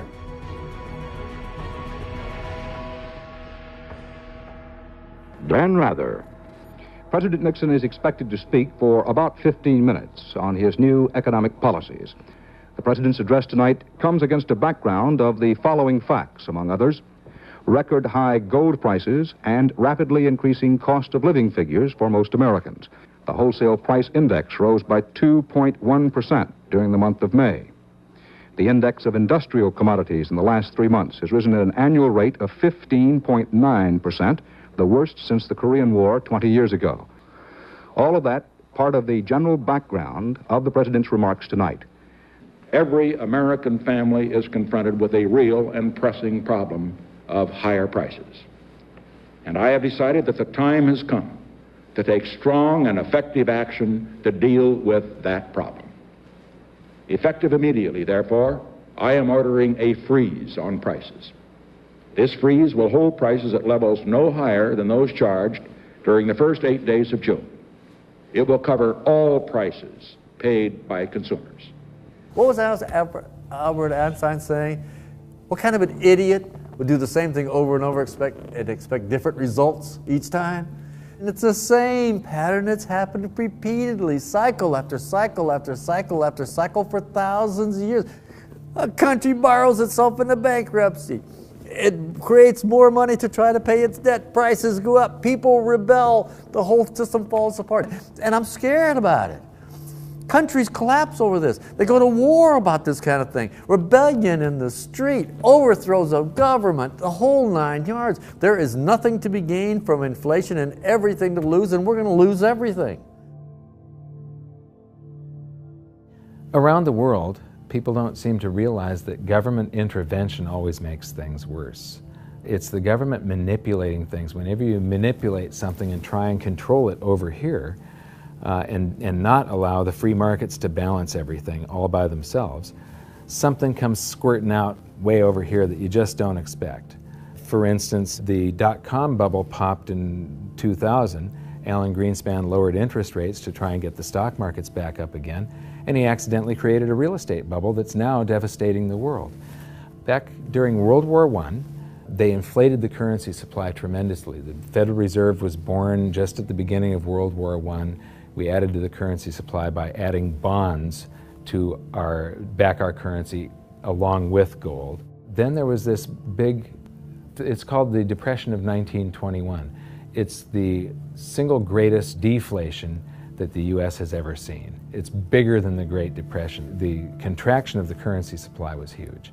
The reason nobody knows about the Depression of 1921, they only know of the stock market crash of 29 and the Great Depression, is because the government did not rush in to save us. The Federal Reserve didn't try to suddenly lower interest rates down to zero. They didn't manipulate the free markets. They let the free markets work. It was horrible for a year. There were bankruptcies and foreclosures. People lost homes and things like that. But the bankruptcies and the businesses that folded, there were new businesses that were more efficient, that grew up to take their place. And when a home gets foreclosed on, it gets resold to somebody else. And yes, it was horrible, but the people that were leveraged out, or the people that weren't in full control of their finances, or the inefficient businesses that were just hanging on by a thread anyway, yeah, they went under. But because the government didn't rush in to save us, and the Federal Reserve didn't try and manipulate the economy, the free markets healed it all, and in 18 months it was a memory. In fact, 10 years later, nobody could even remember the memory. It was gone. Mark Twain is often quoted as saying, "History doesn't repeat, but it sure does rhyme." And as you've seen from this episode, that sure rings true. The wage and price controls, we will probably end up trying this in the United States sometime in the future. And you know, they tried it during Diocletian. It didn't work. It destroys the economy, and eventually they have to repeal the act. They tried it during the French Revolution. It didn't work. It ruins the economy, and they have to repeal it. Nixon tried it. It didn't work. It ruined the economy, and they had to repeal it. It's not going to work the next time they try it. This stuff just keeps on happening over and over and over again, and part of it is caused by the 4-year election cycle. All of the politicians are worried about what's going to happen on their watch, and they push all the problems forward to the next administration. They really don't care what's going to happen out in the future. They care what's happening, you know, how they're remembered. So I'm expecting this to happen in the United States sometime. Right now I'm expecting a deflation, but when we get to big inflation or hyperinflation, you can pretty much count on the fact that they're going to make the same stupid mistakes because politicians do not read monetary history. This is just the beginning of the similarities between ancient Rome and the USA. In the next episode, we're going to focus on some more amazing events that are echoing throughout history to today. And we'll see what the future holds for the United States if we continue down the same path so many societies have gone before.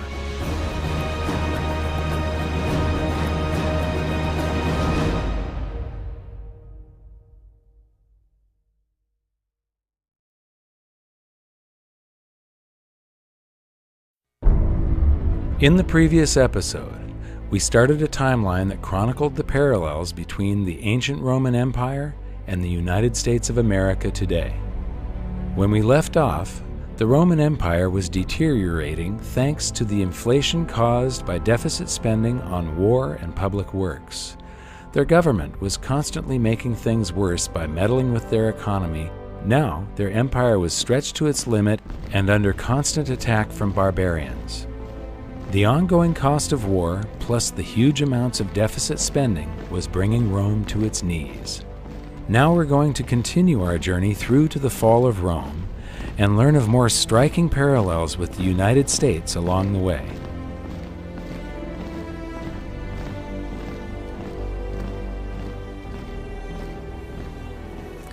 The Romans were the first culture to have social programs.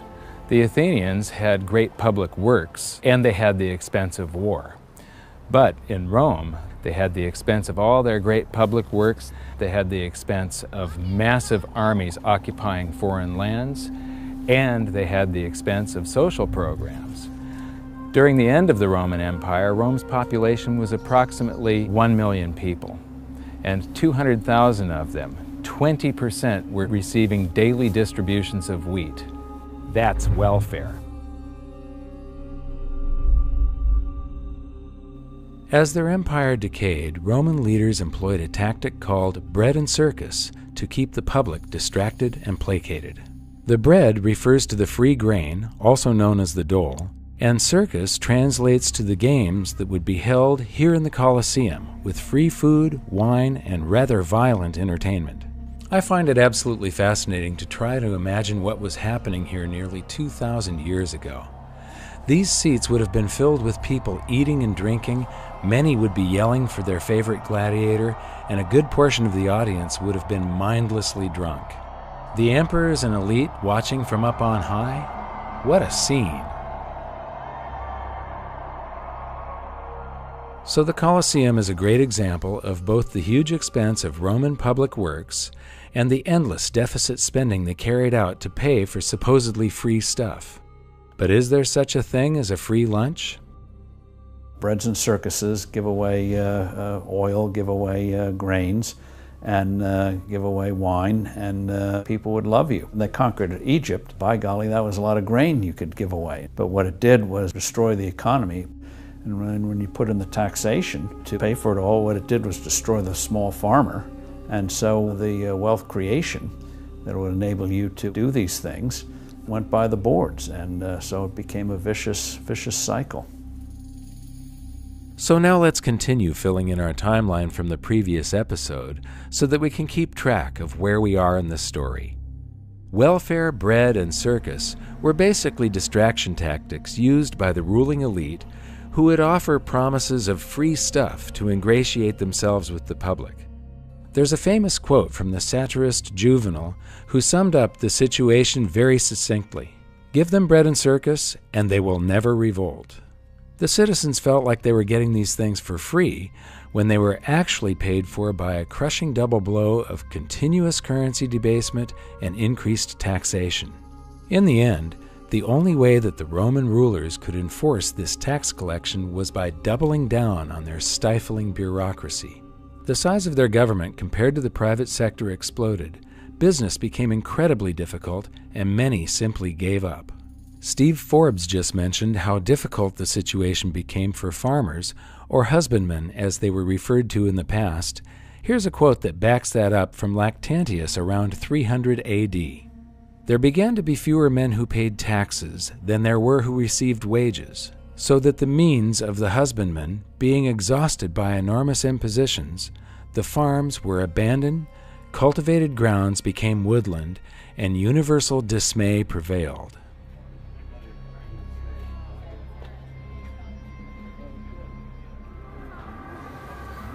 All of these tourists go through the Colosseum here, all amazed at the ruins of a great civilization. And I have to ask myself, are they asking themselves, what happened to these people? Why did this thing fall into ruin? Everybody goes and they buy these trinkets at the gift shops and postcards and books, and they have their pictures taken here and there. I don't think any of them are thinking about the fact that most countries on the planet are doing exactly the same thing today.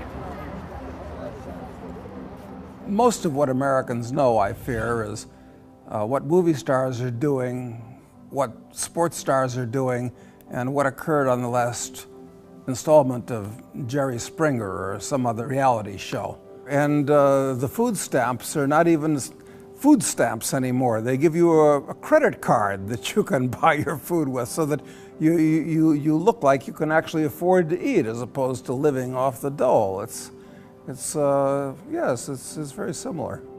People's relationship to money in a country like America, the biggest economy in the world, is based entirely on the benefits they get from consuming and consumerism. And right now, you have an era of popularization of drugs that are being used, like Prozac and other drugs, that people are taking massive quantities of while they're consuming popular culture for instant gratification. So you have instant gratification enhanced by drugs with a consumer culture with easy credit. So people are literally high all day long. They're consuming, they're on drugs, they've got cheap sugar, they've got cheap high fructose corn syrup in America thanks to those massive government subsidies. So they're basically spinning their tits 24/7, 365. Now, as soon as that value proposition changes and you're not getting high as easily as you did yesterday, the cost of getting blitzed out of your skull on cheap drugs, cheap sugar, and cheap entertainment tips to an actual cost where you've got to actually put in a day's labor, then you're going to see social unrest. Then you're going to see real change because those people suddenly are going to be facing reality without the benefit of being on drugs. And that's going to be a day when suddenly this economic model of consumption at the expense of humanity comes to a screeching halt. So the ancient Romans had welfare, bread, and circus. Today, the USA has welfare and mass distraction. We've had the Colosseum-like venues for our games and theater for a long time, and now we also have people filling these Colosseums to watch digital gladiators battle each other in virtual esports events. These sporting and electronic spectacles, along with mindless entertainment like talk shows, are piped directly into our homes on TV or now even to the cell phones in our pockets. We have the same politicians who constantly make impossible promises of free stuff, and a good portion of the population are hypnotized into believing them thanks to our modern version of bread and circus. Just like in ancient Rome, the USA has increased taxation in an attempt to pay for all of the so-called free stuff. And not surprisingly, we are now also burdened with a stifling bureaucracy in order to enforce the ridiculous amount of rules, taxes, and regulations. The size and scope of government has gone past anything that the founders of our country could have imagined in their worst nightmares, and now we face the same problem as ancient Rome. There are now fewer and fewer productive individuals and businesses left to fund the buffoonery of government. Remember, governments cannot create prosperity, they can only consume it.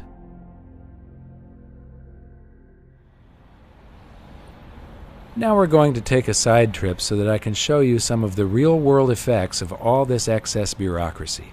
We're going to meet a new friend who belongs to the group of people who suffer the most under burdensome laws and taxation: small business owners and entrepreneurs. These individuals are the lifeblood of an economy, and when a government stands in their way, it stands in the way of progress, choice, and a higher standard of living for us all. We've been in many restaurants all over the world.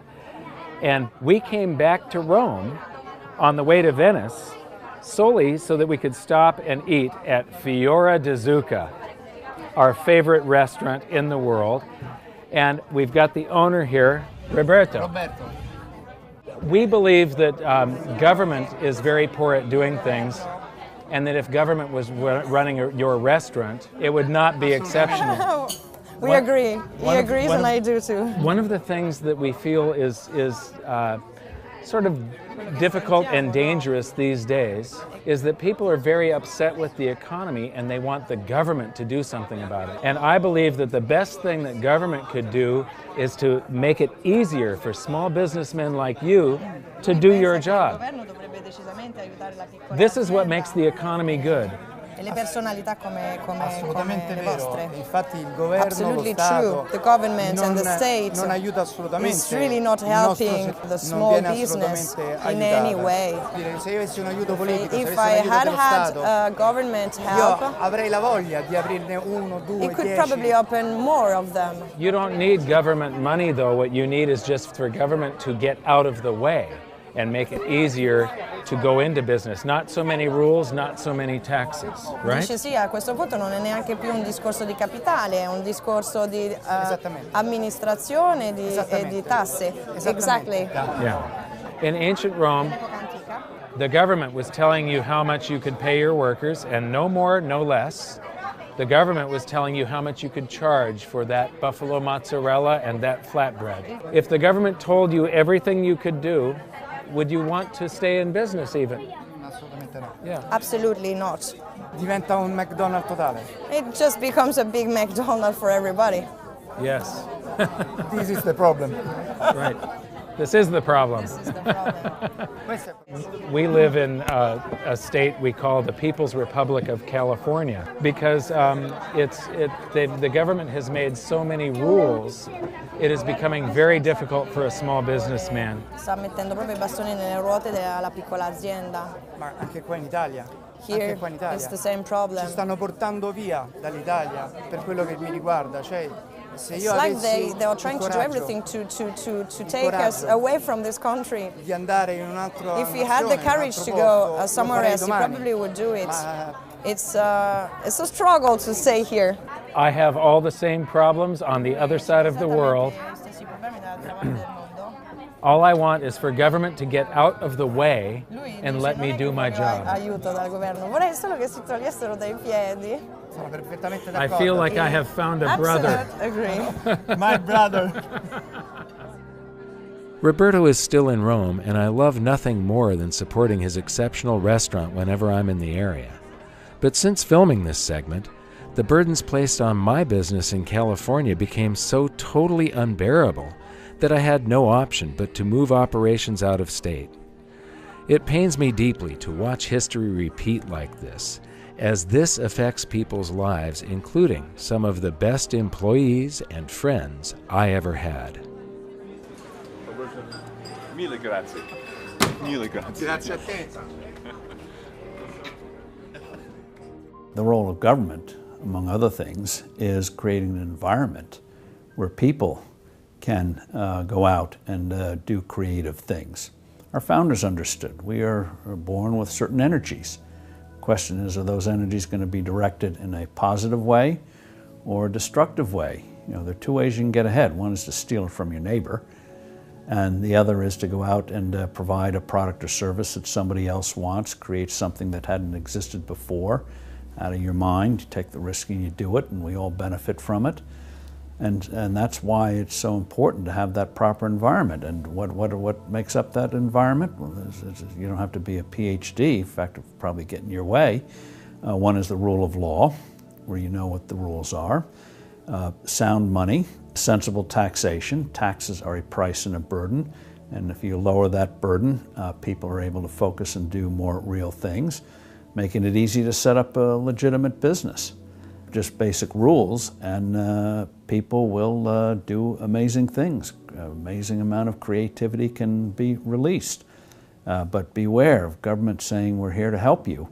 Usually they end up harming us all. Government benefits, but not the rest of us. One of the things I've noticed is we keep on putting people in charge that not only don't know anything about monetary history, but they don't know the fundamental economics that a normal businessman would know. Any businessman owner, or just somebody that is able to control their own finances at home. What they hire are people that, they're quants that have theories in their head. They've got some book knowledge, but they've never actually hired a person. They've never made the books balance or had to go out and make sure that there's more profit coming in this month than expenses so that they don't go out of business. That's exactly right. It's exactly right. It's this fascination, this love affair that the world has with academic economists in the last 20 years. You know, I think you'll find, like everything else, it goes full circle. At some point in the next 20 years, we'll have central banks staffed exclusively by successful business people who've been brought in to fix the mess that you know, bureaucrats and academics have fostered upon us. Actually, I think an even better future would be a world without central banks, where the free market is left alone to decide what money is. You may say I'm a dreamer, but I'm not the only one. Anyway, back to the story. Let's look at the last two entries on our timeline for both ancient Rome and the USA and see if we can use them to predict what comes next. If you have more currency flowing into the government in the form of taxes, and then multiply that by more bureaucrats, what does that equal? If you guessed the corruption of the political process, you'd be spot on. In ancient Rome, one of the fastest ways to accumulate personal wealth was to hold office and bestow favors on individuals or businesses in return for gifts. In other words, bribery.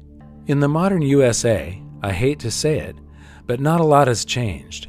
Cronyism is now the norm in Washington. This is where industries and individuals can basically buy a politician to vote a certain way. In some cases, we've seen their influence extend to the highest levels, where outsiders are writing the legislation and having their cronies introduce it. We've also seen the advent of revolving door politics, where politicians may not take cash directly as bribes, but as soon as they've fulfilled their purpose in politics, they walk out the door of public disservice and into highly paid positions in the private sector. How convenient. So, when we take a look at our timeline, the parallels are really starting to stack up.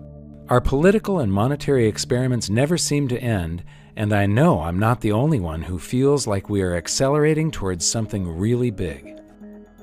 Now I'd like to introduce you to my friend Chris Martenson. He has an absolutely wonderful series called The Crash Course that I highly recommend that you watch. Chris is a scientist and entrepreneur who does an excellent job of clarifying complex systems and scenarios. So I wanted to get his take on why it feels like we're speeding toward the edge of a cliff.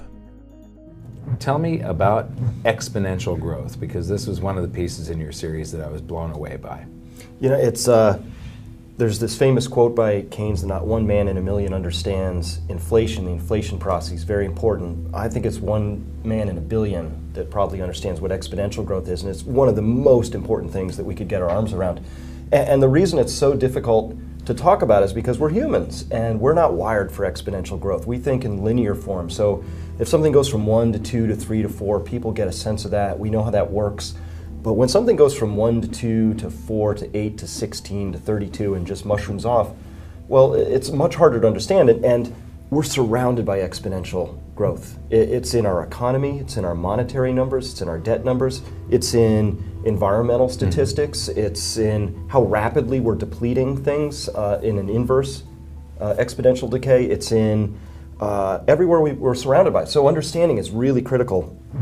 So I have a couple examples to help people understand what exponential growth is and why it's so hard. So if I had 2 erasers, and I said, all right, I'm going to give you $100 based on how evenly you can bring these 2 erasers together, nice even speed, you'll do a great job at that, right? You'll win $100 from me every single time.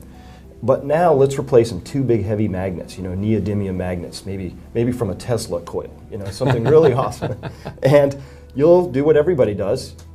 All of a sudden they'll snap together, right? And it's because these magnets are pulling together with exponential force. And even though you might be physically capable of controlling that, your mind and your muscles and your neurons won't be able to wire that up. I'll give you 100 shots and it'll still be doing this because we just aren't wired for that. Another exponential example that really helps bring this home. Do you have a park, like a favorite park that you wouldn't mind see getting ruined? How about, I think they're going to decommission Candlestick Park in San Francisco. Perfect. Area. All right, let's use that as an example. So here's the thought experiment. Imagine I have a magic eyedropper, and it's magic because the drop of water that comes out of this eyedropper will double every minute. So after 1 minute, you get 2 drops, and after 2 minutes, you get 4 drops, and after 6 minutes, you can fill the thimble up, right? All right, so let's do 2 things. We're going to make this part watertight. And I'm going to handcuff you to the highest row of bleacher seats. And let's start this tomorrow, 12 o'clock. You're handcuffed up in this highest row of bleacher seats, and I go down right into the center of the field, and I put one of these magic drops down. Now, here's the question. How long do you have to escape from your handcuffs, knowing that this park is going to fill up with water? Okay, 1 drop, and it's got to fill the entire park. How about a day? A day. Good, that's close. What if I told you the answer is 50 minutes? Wow. You can think 51 minutes, if you want to get rid of the skepticism, right? Mm-hmm. So that's amazing, right? Just 50 or 51 minutes, and it's all over. The whole park is full. That's not the important question. Here's the important question. At what time is this park still 97% empty space? It's not filled with water. And do you realize the seriousness of your predicament? Well, I know it would be half full 1 minute before my predicament. So, I don't know, 10 minutes? It's 5 minutes. 5 minutes, okay. So if we go back just 5 minutes in time, there's a little bit of water in the infield. And then 5 more minutes, and it's over. And so when I look at this, I look across the world and I think, okay, from all of human history until 1960 to put the first 3 billion people on the planet, and then just 40 years to put the next 3 billion people on the planet. And this is important because the Earth is our stadium, and we're living through one of the most extraordinary periods of human history. Not just American history, not just in our personal lifetime history, but human history, because you and I will be alive during a time when human population will have fully tripled from roughly 3 billion to 9 billion if we live to ripe old ages. It's extraordinary. It's putting pressure on everything, and that exponential human growth is putting the curve on all those charts we just talked about. How fast we're depleting oil, how much food we have to grow, airline miles traveled, loss of tuna from the oceans, how much money has to be created. All of that is being driven by this exponential process. And so something I really like to be able to communicate to people is that exponential processes speed up at the end. So if anybody watching this has the sense that maybe things are going faster and it's harder to keep up with events, and wait, what's happening in Europe, it seems to be crumbling fairly quickly, that's because we have all these exponential processes converging on this one moment in time, and yes, things really are speeding up here and now. The system they have is failing. It's falling apart. Keynesianism won't work. To me, we're in the beginning stages of what happened to the Soviet system. We may be like at 1987 in the Soviet system, where 2 years later, 4 years later, it was gone. And that could happen to us. And as long as people will still use the dollar, that's going to continue. But we're getting dangerously close. And the end stages of a currency system comes rapidly. So even though we've been slipping and sliding for 100 years, our dollar is now worth 2 cents over 100 years. That's pretty much of a crash, but it isn't a crash in the sense of going off a cliff. And I believe that history shows that currencies eventually can go off a cliff when a false confidence is just dissipated. And we have a confidence, but it's based on all false notions and maybe out of desperation, a lot of rigging. But anyway, it's still working. The dollar, although weaker as an international currency, still works. But that is what we, as a people, and not only the United States, around the world, have to fear, because it will affect the whole world when this comes. And this is why this issue, for me, is so important. We are in big trouble, and there's just no way out. And I am sorry to say about that. And I love my country, and I'm sick to death about what's happening to it because of morons in government and a big bunch of morons in academia who let the Federal Reserve do what it did. It's all so simple. It could have all been prevented, but just by following the damn Constitution. Money shall only be silver and gold. How simple can it be? It's less than a dozen words. And all you got to do is follow that. Yeah, we have got a prayer. We haven't got, only people who got a prayer are the people who are buying silver and gold today. You and me. What amazes me are the stark similarities between ancient Rome and today.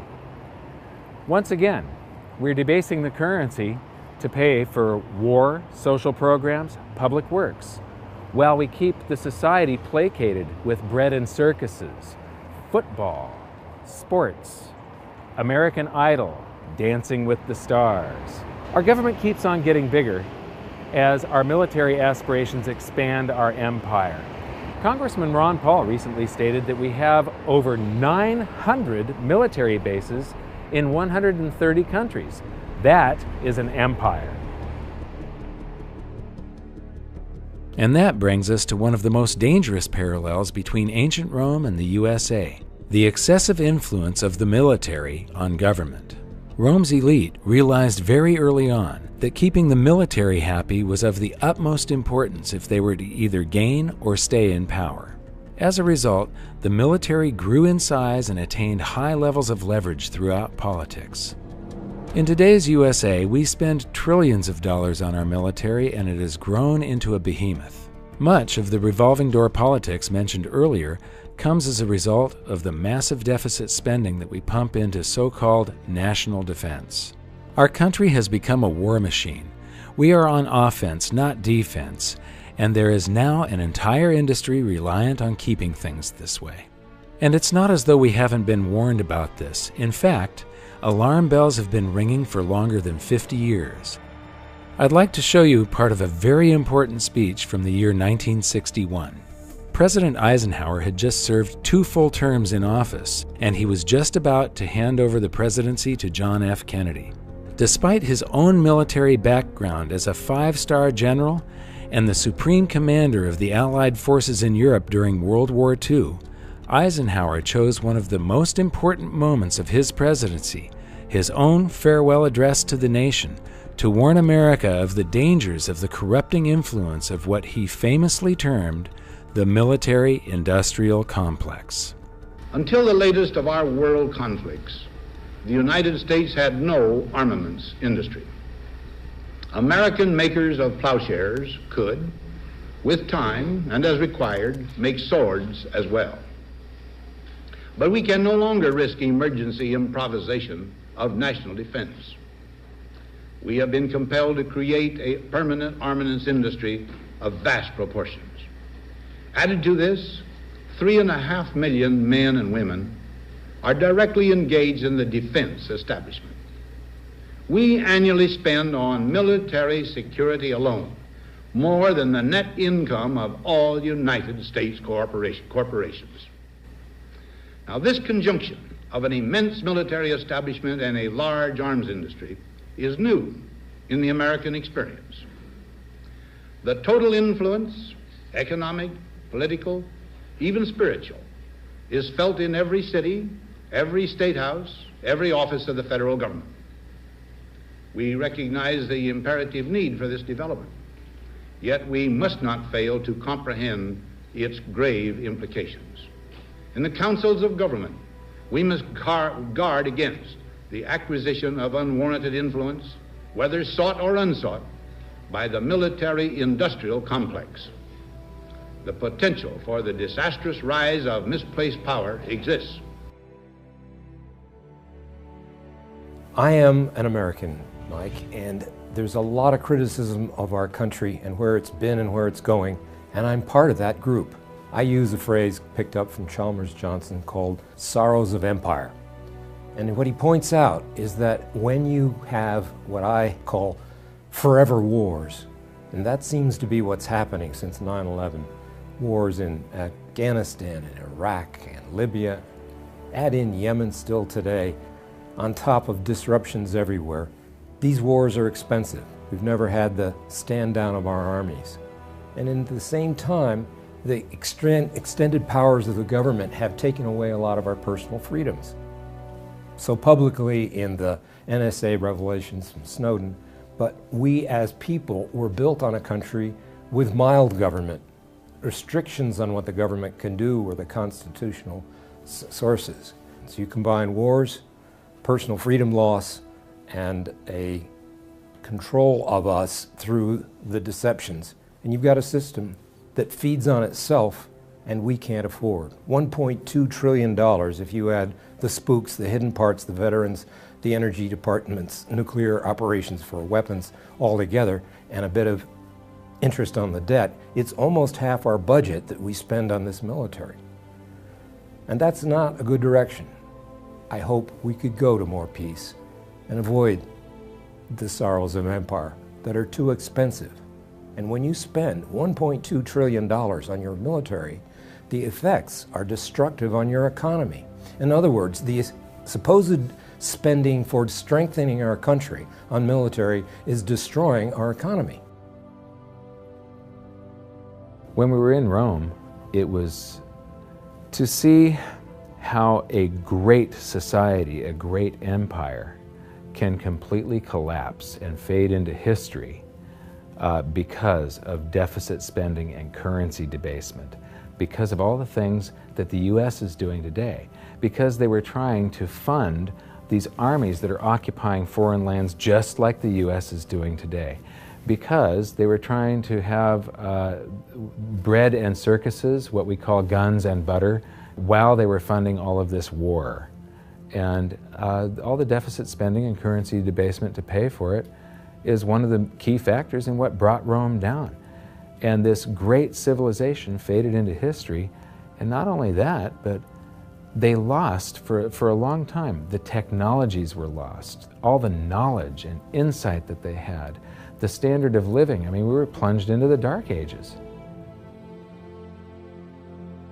But there's another side of this story that is rarely heard or explained. To me, what you're about to learn is something that absolutely cements the importance of sound money and how it is foundational to a prosperous society. As Rome was struggling in the late 4th century, Emperor Flavius Theodosius divided the Roman Empire into two parts, each to be ruled by one of his own sons. The Western Roman Empire kept Rome as its capital. Economically, it was soon crippled beyond salvation by the repetition of the misguided monetary practices you've learned about in these episodes, and it's generally considered by historians to have fallen around the year 476 AD. While the Western Empire crumbled, the Eastern Empire flourished for a further 1,000 years. Its capital was Constantinople, known today as Istanbul. The Eastern Empire changed their official language to Greek, and even though their own people at the time referred to themselves as being part of the Roman Empire, today we know them by a different name, the Byzantine Empire. So why did the Western Roman Empire fall while the East flourished? I believe a major part of the answer is contained in two simple words: sound money. The Byzantine Empire based their monetary system on a coin originally minted on a small scale by our friend Emperor Diocletian. It was called the Solitas. It weighed just 4.5 grams, or 1/7 of an ounce, and was made of pure gold. The Byzantine rulers had learned from their own history and they made a conscious choice to avoid the continual pattern of debasement that Rome had suffered from, with amazing results. They defended the purity of the Solides for a further 600 years, until 1034, when, you guessed it, the same old story started to play out. The debasement of the Solides was gradual at first, but it soon accelerated, and the coin was eliminated less than 60 years later in 1092. A new gold coin, the Hippopyron, was issued in place of the Solides, and its purity was maintained at 85% gold until the early 1200s, until it too was debased. By the 1350s, it had no gold content at all and served merely as a unit of account. Is it a coincidence that this time period matches that of the decline of the Byzantine Empire? It's impossible to say for sure, but I'd like to say once again that I believe that the quality of a society is directly proportional to the quality of its money. There are many factors that all contributed to the fall of Rome, but in these episodes, I wanted to draw your attention primarily to the economics. Because when you study monetary history, two things become crystal clear. The first is that bureaucratic, managed economies always lead to disaster, and the second is that monetary debasement brings the fall of empires. So could this same pattern of currency debasement that we have seen time and time again throughout history happen to the United States? Take a look around. It's happening right now. But the big difference this time is that it's like all those other times in history, times a million. This time it's global. But what concerns me most isn't the loss of our financial wealth, it's the loss of our freedom. All of this meddling in the free markets that they have done, and the price that we are going to pay because of that meddling, is going to cause a loss in confidence in the free market system and capitalism. We don't have free markets, and we haven't had since 1913. You cannot have free markets if you don't have free market money. The currency is 50% of every transaction there is in society, and if you have a small group of men at the central bank having a meeting each month, in the United States it's called the Open Market Committee, the FOMC, deciding how much currency there's going to be in the system and what the cost of that currency is, the interest rates, that's a manipulated market by definition. You've got a few people deciding what it's going to be. That's 50% of every transaction. Therefore, there is no transaction in this society that isn't manipulated. So we don't have, when people say that the free markets are failing, we do not have free markets. When people say that capitalism is failing, we don't have capitalism. We've got cronyism. We've got special favors being granted by Congress to the people that lobby them, and it skews the economy and warps the economy and creates all of these artificial bubbles that end up popping, and then everybody loves living in a bubble, so they just want the Fed to create the next one. What's happening in Washington doesn't indicate that all of a sudden they're going to gain in wisdom and make the tough choices, which is sort of like getting somebody off drugs, and people don't want to quit the drugs. And our system is based on debt and inflation, and they're not going to wean themselves off. So we have to anticipate there's going to be a major collapse. But then the big question is, are we going to have a greater move toward totalitarianism and give up all our freedom, or are we going to say we still have a spirit left in this country to say, yes, we overstretched and we know what the alternative could be, and we can build a much better society?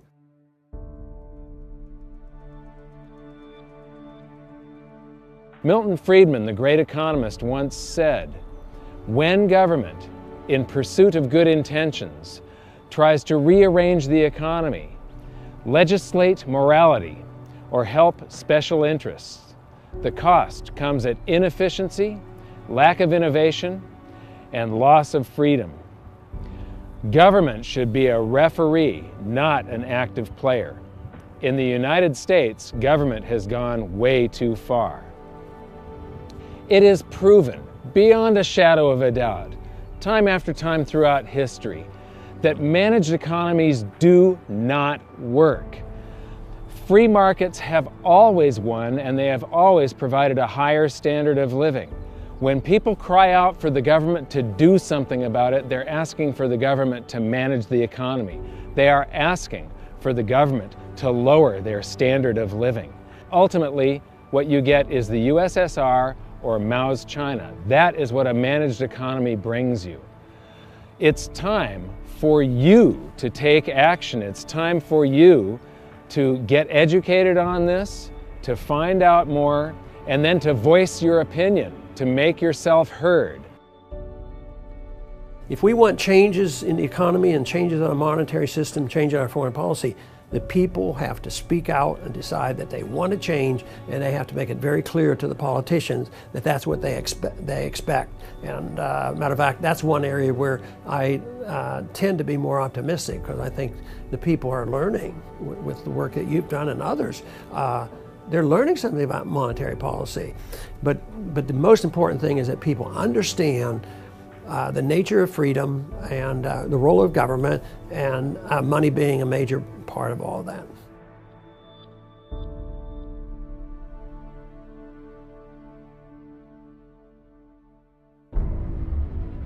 So now that we've seen the economics of the fall of Rome, it's time to take a look at the options in front of us for the USA.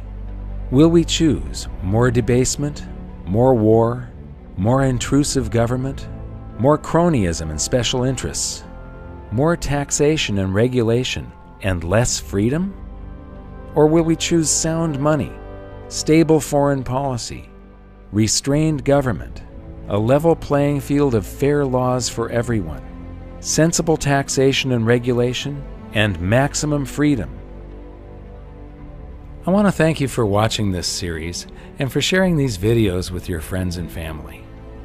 If you'd like to learn more, join me at hiddensecretsofmoney.com for more interviews and discussions. Much of this episode was based on material from my book, and you can download a copy for free.